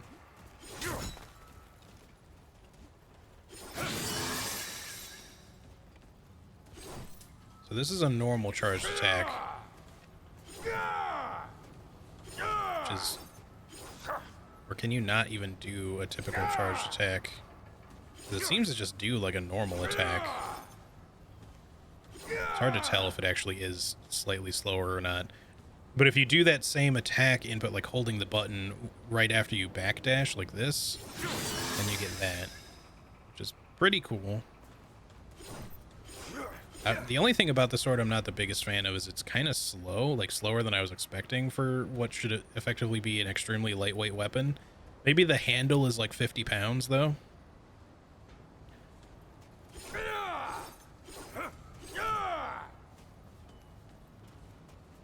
It's like he's trying to swing around a shake weight. A really heavy shake weight. Alright, well, we'll go back to the spear for the moment, mainly because it's upgraded already. The sword's damage will be much lower right now. But we might try playing with that later. And quickly... You, sir, can you upgrade one of my guns, potentially? Nice if we could upgrade both, but... 6... Yeah, if it was 6 and 5, we could. But they're... Oh, they already are both 11. That's weird. I thought I only upgraded this to +10. Alright, well in that case, definitely give me the pistol first, because I feel like this is... Getting this one's damage up is kind of the higher priority, since this already has high damage. And, you know, at some point we might try another long gun. I still am sticking to that potential. I want to keep the Western Classic, but we might try the bow. I've heard that the bow is actually not bad. Its base damage doesn't seem bad. It's not quite the damage of... the sniper rifle, but it's probably slightly faster to fire anyway, even though it's still just one shot. We could try the sniper, of course, but we also did use the sniper a lot in the first game, so I'm kind of wanting to switch things up a little bit. I'm sort of just, at this point, I'm kind of waiting to see if another long gun shows up as a boss weapon that's just fucking cool. But so far, I've only gotten pistols. It's kind of the inverse of the first Remnant, because on my first playthrough of Remnant 1, I was getting a lot of long guns at first and almost no pistols, except, you know, eventually I started getting a couple of, you know, side pieces. But yeah, as far as other guns I would potentially use, the Huntmaster could be cool. I know the Hunter's rifle is decent. This does have a scope, and its damage output is decent, and has a decent rate of fire on top of all that. I believe it just has like a magazine, and then you just reload it when it's out of all 7 shots. I don't really want to do the bone saw, at least not on this character. Like I said, I'm not the biggest fan of machine guns necessarily. The Bulldog, I'm assuming, is a shotgun still. Yeah, it says that it is, but with a drum. Drum-fed shotgun. 12 magazine. That could be cool, but like, I kind of like having a rifle or something that just shoots at a longer range, because my current gun is already like good for dealing with shit up close most of the time. The Black Maw, I don't know if the Black Maw is actually for someone. Maybe, because I think the bone saw is for the medic. This is the Hunter. This is the Bulldog. Maybe oh no, the Black Maw must be for the Handler. This must be their starting weapon. It's an AR-47, so again, that's probably going to be, yeah, it's high-ish rate of fire. Probably not the gun I would go for right now. And then these are not starting weapons. The Widowmaker and the Coach Gun are just returning from the first game as probably popular weapons that people liked playing with. And, like, obviously the Coach Gun would be good. The Widowmaker we know is obviously also good. They're just good guns in general. Do you have plat for this game? No, I mean, the game just came out. And I don't know if I would get the platinum anyways. Oh, thanks, Ari. I was about to do that. I didn't realize you were still here. Thank you, thank you. Yeah, so, and then a handgun, like sidearm-wise, I'm assuming they're in basically the same order, so maybe the Tech 22 is what the Hunter gets. The Silverback Model 500 would make sense for the medic. It is a powerful handgun, but it's... maybe they kind of need a more powerful one, because the bone saw, despite being like a heavy machine gun, its base damage is actually pretty low per shot, but it just has a big magazine. So it would make sense for them to have like a higher powered pistol to kind of balance things out. But I don't know for sure. Service pistol. If it's in the same order, the service pistol would technically belong to the Challenger. And then the repeater would go to the Handler, if that's correct. The Sure Shot, I think is supposed to be like the hunting pistol. When I say hunting pistol, assuming that's the actual name, that's another gun you can get in the first game, but it's not like the gun that, it's not a gun that the Hunter class gets. In fact, again, there's not really classes in the first game. They're just starting packages, and all of the starting packages start with the repeater pistol as their side piece, and then they get a different rifle or long gun, rather, based on which starting package you choose. Starting in the Shadows was actually about to head off to bed. Hey, no worries, Ari. Thanks for hanging out today. I appreciate it very much. I'm about to wrap it up here in a few anyways, so thanks again for being here. I appreciate it. Have a good night.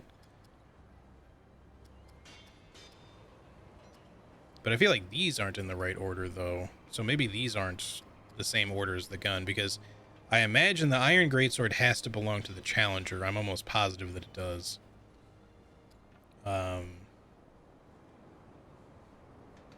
So maybe these guns aren't in the same order as I would assume that they would be. The Scrap Hammer obviously would make sense to be like a Challenger weapon, but I'm pretty sure the Challenger starts with the Iron Greatsword. I think. Either that or I've just seen a lot of people buy the Iron Greatsword. Because I've seen a number of people have this. And before the game came out, when I saw like a little video review of how the game played and stuff like that, it seemed to me like the Challenger class was using this sword, but that might have just been in like a preview build of the game, so I don't know if this is actually what they start with normally or not. I'm assuming a number of these weapons are ones that they wouldn't start with. It's possible that everyone just starts with the scrap hatchet. It does start with the sword? Okay. Cool. All right then, Wanderer.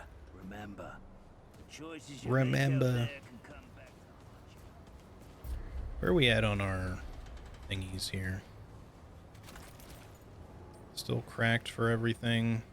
Still 231. I don't know if we can get these to be upgraded while we have them equipped, and or if I'm just getting very unlucky and not finding any more upgrades.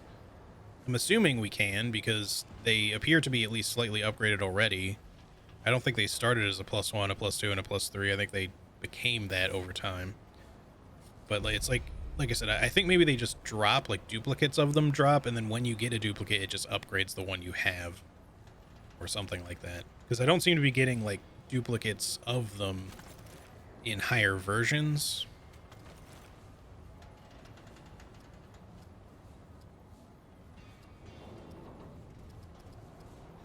Because so for stamina recovery delay, I don't see, like, a second one of those. There's only the one that I have. So, but some of these are up to +4, and then other ones go up to ordinary, which is probably what happens when it reaches +5, would be my guess. But the ones that I've been using I haven't gotten super lucky with their upgrades. So, but maybe we will at some point. Hold up, one other thing. 6, 10. Let me take a look at what Scribbles is selling right now and see if there's any other armor pieces we might want to swap out that are heavier. I'm pretty happy with it just looking the way it does. I really do wish that there were skins though, because I wouldn't mind like just changing up my cowboy outfit just to see, you know, just for the hell of it. I just don't really want to switch to a completely different outfit. Sorry, Whispers, not Scribbles. I always call them Scribbles. So these are actually lighter weight, so the hunter stuff is probably a no-go. The field medic stuff is a no-go. The handler stuff is also light. The only thing that's heavier is the scrapper stuff, or sorry, bruiser set stuff, which I'm not the biggest fan of with what I'm currently wearing.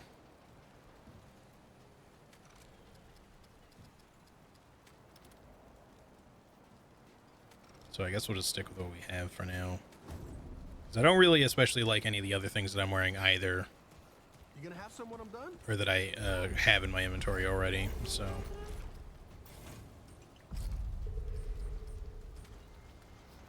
Because all we've got is the extra stuff that we've got. And the Elder is lightweight. Radiant and Radiant and Void Armor are heavier. Survivor is a little lighter. That's the default armor you get at the beginning of the game. But I don't really want to wear either of these sets particularly badly. Oddly enough, the Radiant bracers actually look kind of like they sort of match just because the glove parts of them are red, which sort of matches the overall redness of my outfit. The red and leather kind of thing. It's just that the gold plating doesn't really match anything else. So it looks kind of off. Elder stuff doesn't really look right. I don't feel like anything else really does. Survivors looks okay with what we have, but everything else is just kind of like it doesn't fit. So I guess we'll just be sticking with what we've got for now.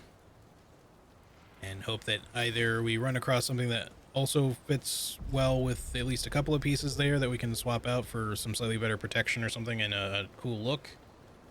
Or maybe we come across some means to get a skin in the game at some point. I don't know if they have them at all or if they plan on adding them at some point. It would be cool if they did. Alright, let's see. We've talked to everyone here I think that I wanted to talk to right now. We can quickly go to the labyrinth. Well, yeah, the outfit that I have now is really cool, and that's why I'm so reluctant to try anything else. if I end up doing co-op with Charlie instead of Elden Ring, like if we can't get Elden Ring co-op to work because of the update, I'll probably start as a challenger or just the gunslinger again. Those are the two that I like the look of the most, for one, but also they're the ones that I feel like I'll enjoy playing the most. The challenger, you know, I'll also probably try to get a secondary archetype sooner rather than later. And I don't know what I'll take as my backup. Like maybe I'll do the inverse of what I'm doing now, or I'll do like challenger hunter, challenger medic, maybe. Could do the handler, so we can have a doggo with us as well. But since we'll already be playing co-op in that, if that ends up happening, then I don't know if we'll want to have like a third party member via the dog.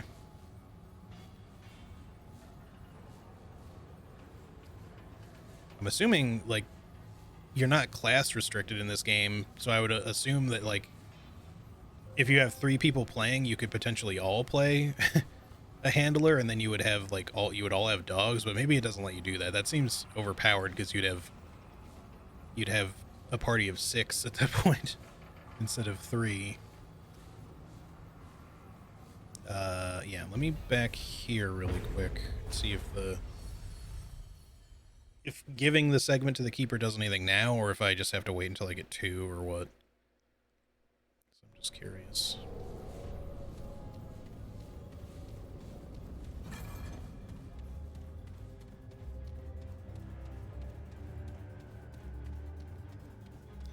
This is looking a little different.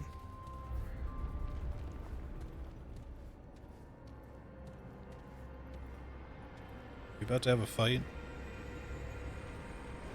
Yeah, I guess she's just up there. I thought there was like some big nasty root thing that was trying to like affect her or something, but we might have to deal with, but I guess this is just her doing. The anomaly has returned.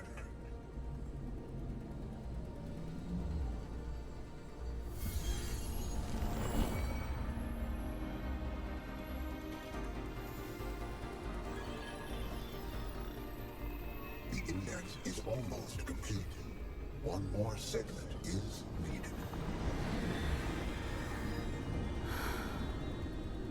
Is she okay? Yes. Clementine's power stabilizes those realms not yet lost to corruption. Our bond deepens. She is strong. She is remarkable. Thought I looked like the Fool's Idol boss. Yeah. She still has limits. Please, hurry. Alright. So I'm assuming we're not going to get anything for that. My guess would be that cutscene probably is just slightly different if you have both segments to come back with. What is it you require? Do we have anything else to ask him, really? No, we've already asked him why. About the kidnapping before. The quote-unquote kidnapping. So yeah, I think we have to get one more segment before anything else will unlock here. And then maybe we can also do something with that other door. There could also just be some sort of secret way to get that glitching door to actually stop glitching. But I don't know how to do that just yet.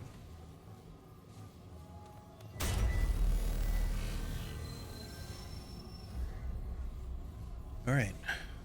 Really quick, because I am going to end things here, I'm going to just go over to the Red Throne in Yaesha here. Just see what there is to see. And then we'll call it a day, I guess.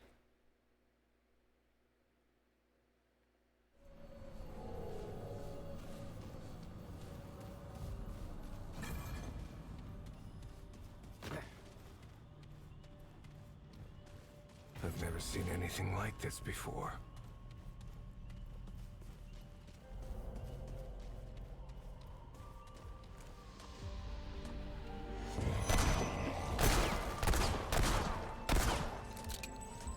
Alright, an elite right off the bat.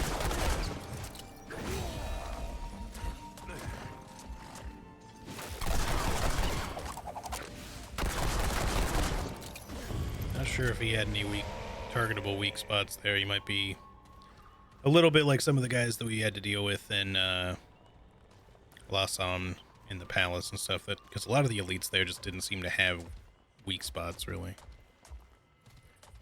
What am I hearing right now? Oh, there's another one.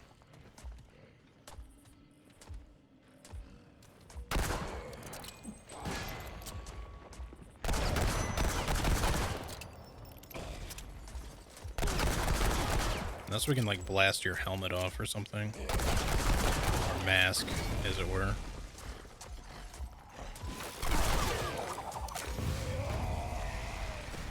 They don't seem all that difficult, though. So it's all good. Oh man, not stuff to read. It's too much. Alright, I'm not gonna read all this, but again, feel free to pause, rewatch the VOD and pause it to read all this if you want. I'm just gonna kind of scroll through it a little bit. If at some point we need some sort of puzzle solution via something that we've read here, I'll be happy to read one, but it's just so much reading, dude.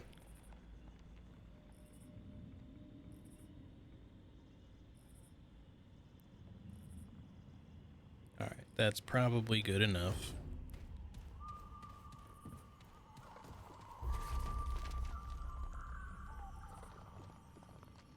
The sun, sister first of the four, the moon, the warrior of the light, life, the ether, and the matter of the four.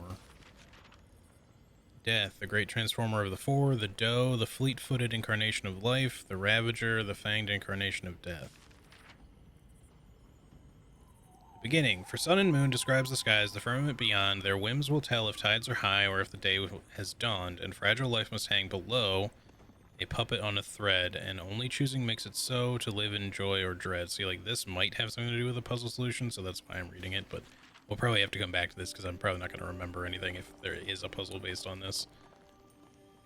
The Calamity. They called it the Ravager, a beast with fur as black as sackcloth, and teeth dyed red as blood. It made no more than mutton of the bravest warrior. Fear fell like night, death roamed Yaisha. There were those who would have seen the beast slain, but the Ravager was never much glimpsed, but that doe should follow. The green things of the jungle sprang from the doe's feet, and on what do green things grow if not the flesh of the departed life? What would become of the doe if the Ravager were felled? What would become of Yaisha? For though they may struggle always, their struggle serves the balance and keeps unharnessed death from above from descending upon us all. You heading to bed too, Sass? Alright, have a good night. Thanks for hanging. I'll see you later. The hope. A blessing of hope. May the doe's step cross your fulsome fields. May life's wind sound your pipe and flute. May the warm sun light your voyage home, and the Ravager's howls not bring you fear. And when the doe and Ravager their circuit run, when sun and stem weave life's gold thread, as life and sun support from below, all will be revealed to the bulwark of the doe. Yeah, there's a lot of highlighted stuff there, which it makes me feel like there could be a puzzle solution with everything here, but oh my god, there's so many books.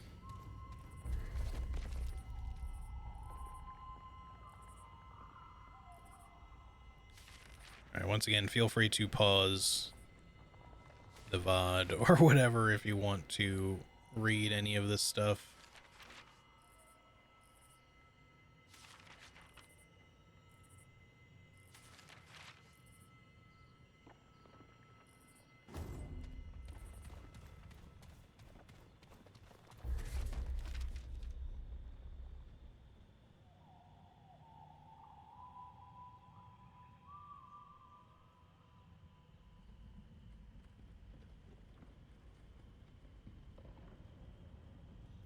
Just trying to get through this somewhat quickly. Just I want to give people time to read it if they actually want to read it, if folks end up watching this. But I don't want to spend too much time on this myself, because I do want to get a move on here. Spiced plums. I feel it down in my plums. 5 wicks of cured Norbear meat, sliced into thin strips, 1/2 cask of pressed sweet leaf syrup, 10 golden plums, 1 cask of water, 1/3 wick of the crystal. Okay, that's funny. I will, do not serve when the Anhane are near.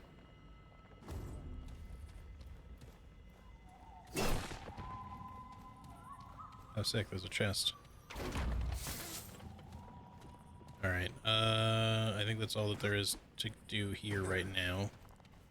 Let's go over here on the other side.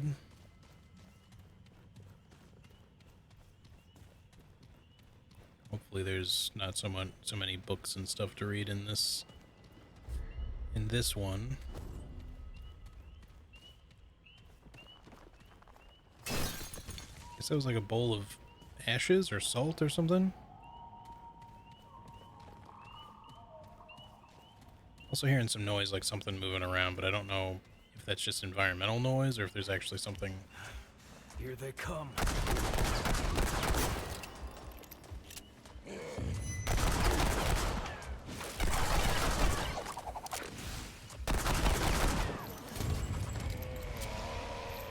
Like, if I have a skill charge to deal with those guys, they're pretty not a big deal.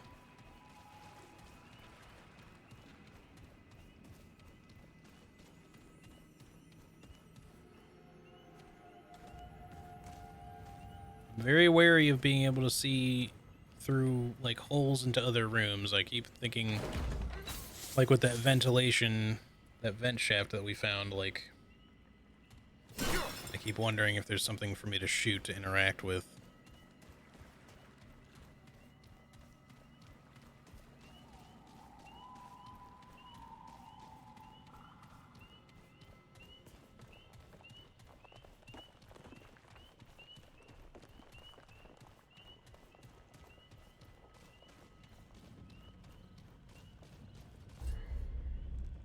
Alright, just see what's up ahead really quick.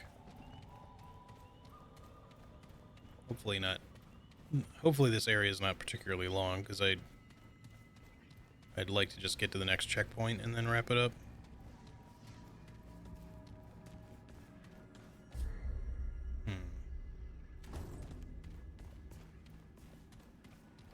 Yes, Yaisha is definitely all Rudy now. Okay, so we got an entrance to a thing there. That's apparently where our quest wants us to go.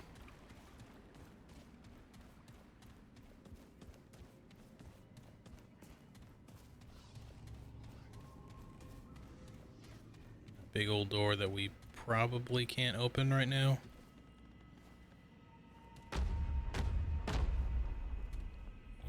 Oh, never mind.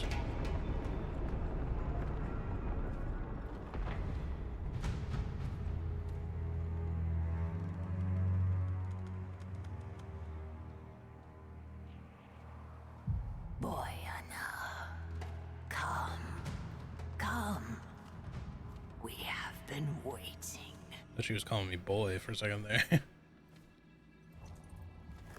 That's far enough. And she's so like your posture lady. For the eternal empress, mistress of the Red Court, favored of the Thane. Yet it is nothing. Hoofless, feckless, interloper. Easy now. And where it stands, it dies. Well, maybe we can talk about this. Oh, I see. So that's Genius or whatever her name is. The Empress. It seems it shall live. For now. But tell us, Paxeltech, what woes does it bring this time? Okay, I shouldn't have gotten into this now. I don't know how long this is going to take, but let me just... Need to find a beast of great power, hopefully one you want dead. Her Majesty is unsurprised by its solipsism. From the Krell to Ford to the Destroyer, Paxotech ever served the wants of the self. Yeah, I guess. So you know Ford? There is no name more cursed in these royal halls. Yeah, makes sense. When the pestilence came, Ford succored the schismatics. Treachery Or did help lead some rebellion shit against y'all. To desperation. Her Majesty would see Ford bleed. would see all Paxotech put to the blade. But the Paxotech prowess is fearful. Forge the Destroyer and others were staggering, undeniable.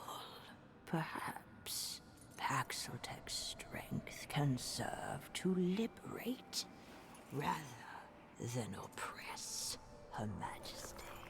In her eternal wisdom, will grant it grace.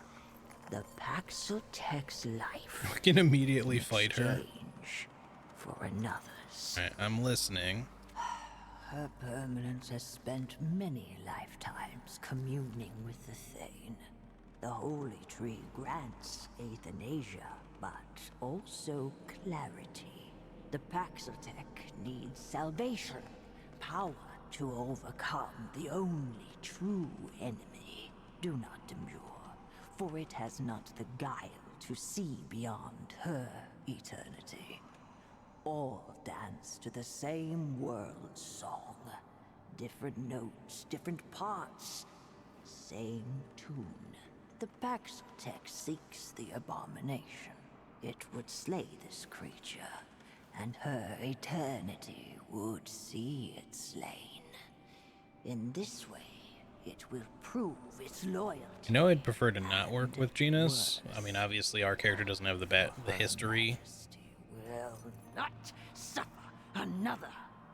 I'm gonna agree to it for now and hope that that doesn't mean we have to kill some, like, innocent person or, like, leader of the rebellion in the future, like the one, the lady that we met in the first game. And just, if we have the choice to fight later, then we can do that. But I don't want to try to do another big boss fight or something right now, if that's what this ends up leading to, assuming it doesn't just immediately end in our death. It deserves death, yet spits at the alternative. Her infinitude is too gracious. Yet, let it decide. Her permanence savors either outcome. She desires only to bring the Nunyatav back to the pen, to draw her people back from the abyss created by the Sundering. But the abomination bedevils her will. A horror, wretched in her sight. Let the Paxotech face this dark spirit. Be not her bane, but her blade. Then the Paxotech shall have its reward. So if I end up talking to them again, I might get this option. Alright, really quick, I just want to see what the questions are. I'm probably not going to do all of this right now. It's just a bunch of optional, like, dialogue. I'd kind of just like to know what the abomination they're referring to is. The rest I don't care. The Sundering I know is just, you know, probably when their empire got split up with the rebellion. Her permanence is probably communicating telepathically or some shit. Or through some vague series of signals or pheromones or something. I don't fucking know. What exactly is this abomination? Does it need a reason to obey eternity? I'm not gonna... I'd prefer not to obey in general. Perhaps hating the fiend as we do would sharpen its edge. We once had a guardian. A god of many faces. Yep. This one of many was destroyed by Paxotech. And now, in the Guardian's rotting remains, root and ruin have entwined into a horror and mockery. So that sounds like something we'd want to slay regardless. It'd still be kind of cool to come back and fight Genis, or at least her high priestess or whatever here at some point, but I guess we'll see. And this thing keeps you from restoring your people? Just so. And then what'll happen if I kill it? Peace and greatness, Paxotech. Nunyatav will once again return to the Eternal Court, bringing immortality to the deserved. And the Deathless One will put her hoof through the black heart of the root. Okay, I don't really know if I care about acquiring your immortality. But I don't really have an option to say, all right, cool for y'all. The end of the route is a blessing to all. Her eternity aches to sing them into oblivion. All right. Yeah, I think I get the shape of The things. path to desire is neither easy nor safe. Go forth, blade. Cut away the rot that plagues this world. Prove there is one Paxotech that is more useful living than dead. Right. Quickly now, I'm assuming we can't open these, but I just want to check our various options here. These are things that might potentially open up, I guess, if we were to fight her, although they look very dead-endy, so I'm not too sure about that. It at least doesn't show a room beyond them.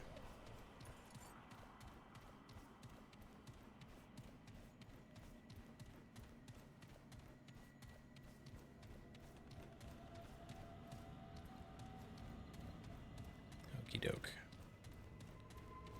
I guess let me just come through here and see if there's a checkpoint for us to rest at, and then that'll be our spot then for now until we resume.